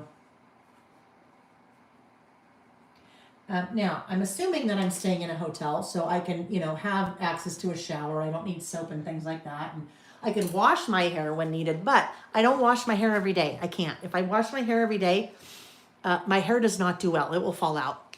I do it probably every, and it really won't fall out. But I probably wash my hair every 3 days. My hair is so much healthier when I don't wash it every 3 days. So I'd have to have dry shampoo because around day 3, you've got your hat, so maybe not. But I have one of my friend's daughters turned me on to this. No, my friend Kathy. It's a dry shampoo, so it's like a powder, but it's in a little pump. It's awesome. That's what I would take. I would take that one. Huh. Interesting. All these people are walking down my street. Oh, I know. They were playing pickleball. I bet that's what it is. Oh, I know too. My next door neighbor's niece is getting married. Sorry. That's why all those people are there. Okay, I got a brush. Bug spray. Sunglasses. Actually, I'm not going to put sunglasses here. I don't have room. Oh, a Kindle. I would for sure bring a Kindle because you know what? With the Kindle, I could have the entire world of books at my fingertips. Well, not the entire world, but lots, right? Kindle. Kindle. Someone just said chapstick. Yes, Jackie, chapstick.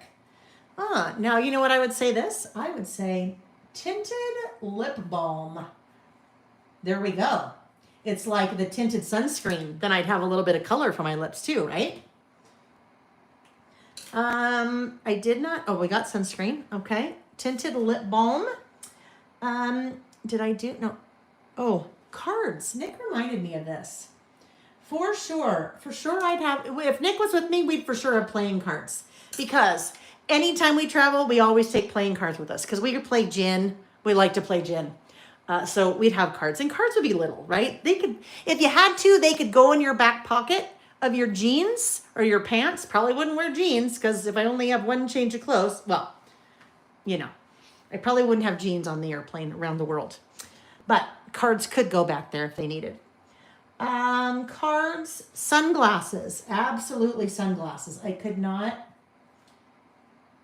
go without the sunglasses. Now, I wouldn't put my prescription eyeglasses on there because I'd be wearing those, so I wouldn't be worried about that. Sunglasses. This was another one for Nick, and he said this. I'm like, you know what? You are totally right.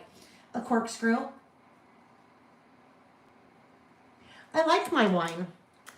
And so I'm pretty sure I'd want to have a corkscrew because if all of a sudden you're in a place where you don't have a corkscrew and you have wine, you're in trouble. You are in trouble.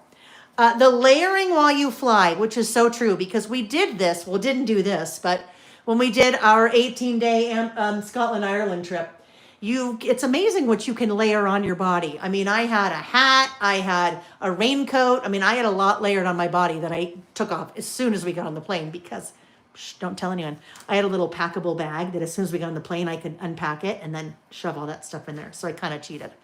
Island Scrapper, you're right. I could have a Kindle on my phone. Oh, yeah, you're right. Okay. So I could get away with not having a Kindle. I like it. This is why we would all get together and have our list. We would all be really fine-tuning our list because we'd figure out how to do it in a baggie. We'd be like, you have a 13 by 13 craft storage pouch. What are you taking? And we could all, if we were all going together, we could have different people take different things. So like some of this stuff, Nick could be in Nick's backpack and some could be in mine. Yes, Kathy. So I did have hand sanitizer on my list. Now, the problem with that and it could be with a lot of these things, hand sanitizer, is that, I mean, depends on how big the bottle is and how long that you're going, right? So might run out, but yes, I did have hand sanitizer on my list. Another one I had, oh yes, see, we have to have my phone, chargers, and adapters, okay? So when you travel international, you kind of need two things. You need your chargers no matter what.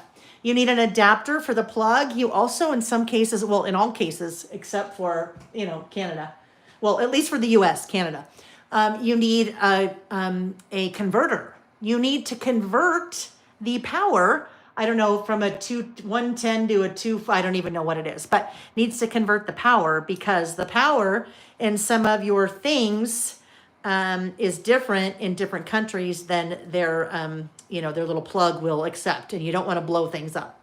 Yeah, I did that once in Amsterdam. You don't want to do that. You don't want to do that. That's not good. All right, so the phone chargers and adapters. And that gets a little heavy too. The adapters converter can tend to get a little bit heavy, especially if you have adapters for your world tour. Water bottle. And I know that may sound like really little, you don't need that. I'm going to say H2O bottle. I would have to have a water bottle. I am addicted to my water bottle, and so I would have a very difficult time traveling around the world without that. Look at Carol. Carol did it. Just did 2 weeks in Netherlands with no adapter. Only had hair dryer and phone that plugged in, and phone charger didn't need adapters, and hair dryer had the converter built in. You could totally do it, right? I mean, if you did a lot of research, you could really pare down what you had. Now, the one thing that I have left that is on my list, and I'm telling you, I would forego a lot for this. I would forego a lot for this. It would be this.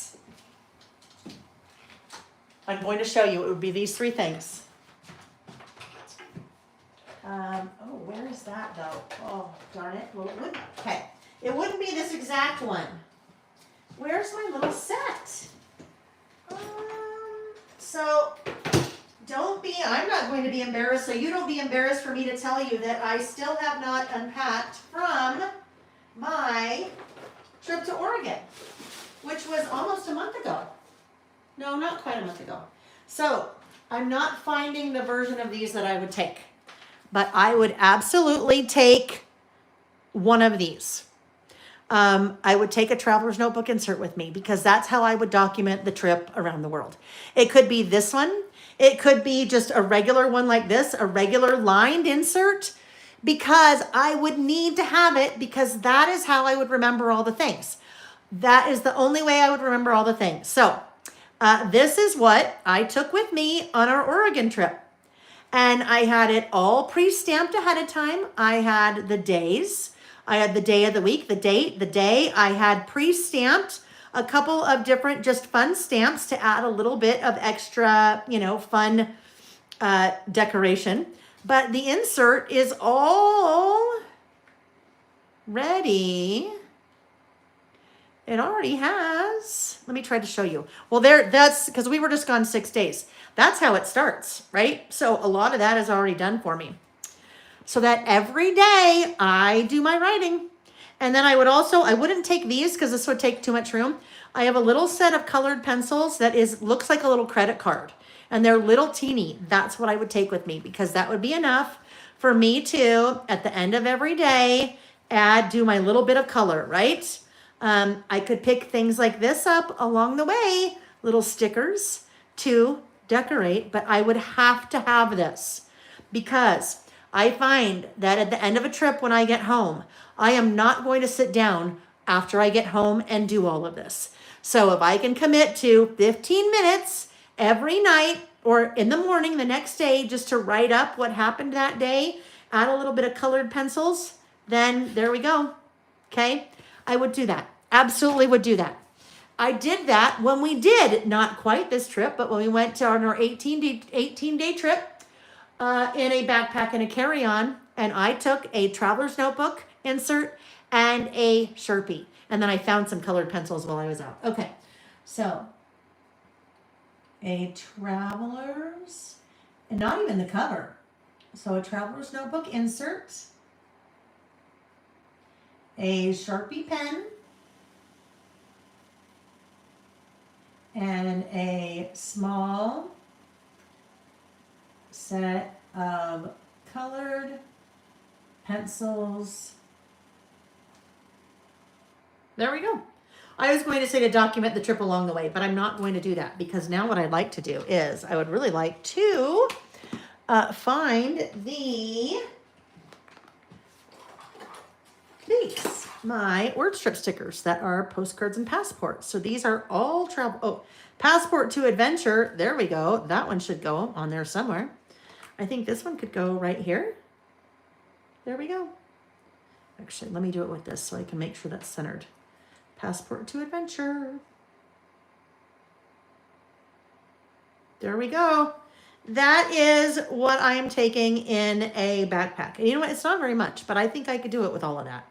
I think I could, I mean, all of that, with just that, I think I could do it, right? I think I could do it with just that. All right, I'm done. So I already did my date even, so I'm good. All right, my friends, that was another, holy cow, what time is it? It's 3 o'clock. That was 5 hours. But you know what? I don't know about you. Some of you were like, oh my gosh. Well, some of you were gone long ago, which is totally okay, right? For me, that 5 hours flew by. Actually, let me rotate the camera so we can chat. So you're not just hearing me, then you're searing me. You're not just hearing me, you're searing me. You're not just hearing me, you are also seeing me. So, you know that there's a head behind this voice. Kind of like the Wizard of Oz. When you get to see the wizard, you're like, oh, okay. All right, so we are going to rotate here. Moving the camera, we're going to, golly, that got totally messed up. Rotate the camera. I know it's almost an all-dayer, but not really, right? All right, let's make sure that that is okay before, because I can't see. I can't see us yet, so let's make sure I can see us, because I don't want that to be crooked, because it's kind of crooked. Well, it is what it is. Anyhow, 5 hours. So you guys, that to me, like it was 10 o'clock, like a minute ago. And that is because of you guys, because I'm here, I'm working, not working, I'm playing, and I'm chatting with you guys, and the time goes by so fast. I always like to say thank you, because if you guys weren't here, I would not be doing this. And as I said way earlier, it seemed like 12 days ago I said this, that I'm the kind of person that needs a little creativity every day. And I don't always get that. In fact, I don't get that more often than I get that, because there's just other things going on and I don't allow myself the time to play. So this is the time that is set aside every week that I get to play. I allow myself to play. And if you guys weren't here, and if I wasn't doing these lives, I wouldn't do that. So thank you. 5 hours. 5 hours may seem like a long time to spend on 3 lists, but you know what? For me, it's not about, well, it is. It's not about the physical act of making a list. It is about the creativity. It is about the community. It's about the camaraderie. It's about the chatting and the social and the cat getting in the way and all that. So thank you for being here, and thank you for letting me do that and letting me chat your ear off about whatever and squirreling and all the things. There is an after party giveaway. The after party giveaway is the spring summer season pass. The way you participate in after party giveaway is that you leave a comment on the video when it's over. So not in the chat, comment on the video when it's over. We are listing again next weekend, which will be Saturday, June 14th. So that morning before we start, I will draw one random lucky winner, and literally I do the same thing. I just scroll, my finger scrolls in the comments, and wherever it stops, that's the person that wins. So that random lucky winner will win the spring summer season pass. We will be together again one other time this week on Wednesday the 11th. I will be doing a What's New Wednesday here. There's a ton of new products that I haven't shown yet. So it's been March, I think it's been 3 months since I've done a What's New Wednesday. So don't worry, it won't be 8 hours long. But we will take a little bit of a deep dive on the brand new summer fall season pass and take a look at some other fun new products. There was something I was going to use today that didn't get used today that I will show on Wednesday, but that is the coordinating die set that goes with the tabs and labels. Tabs and labels? Tabs and labels, I think, stamp set. Anyhow, lots of fun new things to share. Some layout by mail, some non-layout by mail, but we will take a look at some fun new products on Wednesday, and so that will be here on my YouTube channel, and I'll send an email out on Monday about that, so you'll know when and link and everything. All right, my friends. Oh wait, Karen. Yes, Karen. I will let you know what to do with the prize of the drawing. The person that won that. I didn't write it down. The person that won that, I told them, now it's in my head back there. The person that won that, I told them to send me an email. So as soon as they send me the email, then I will forward that to you, Karen, and you can just mail it off to them. All right. Yes, thank you. Thank you.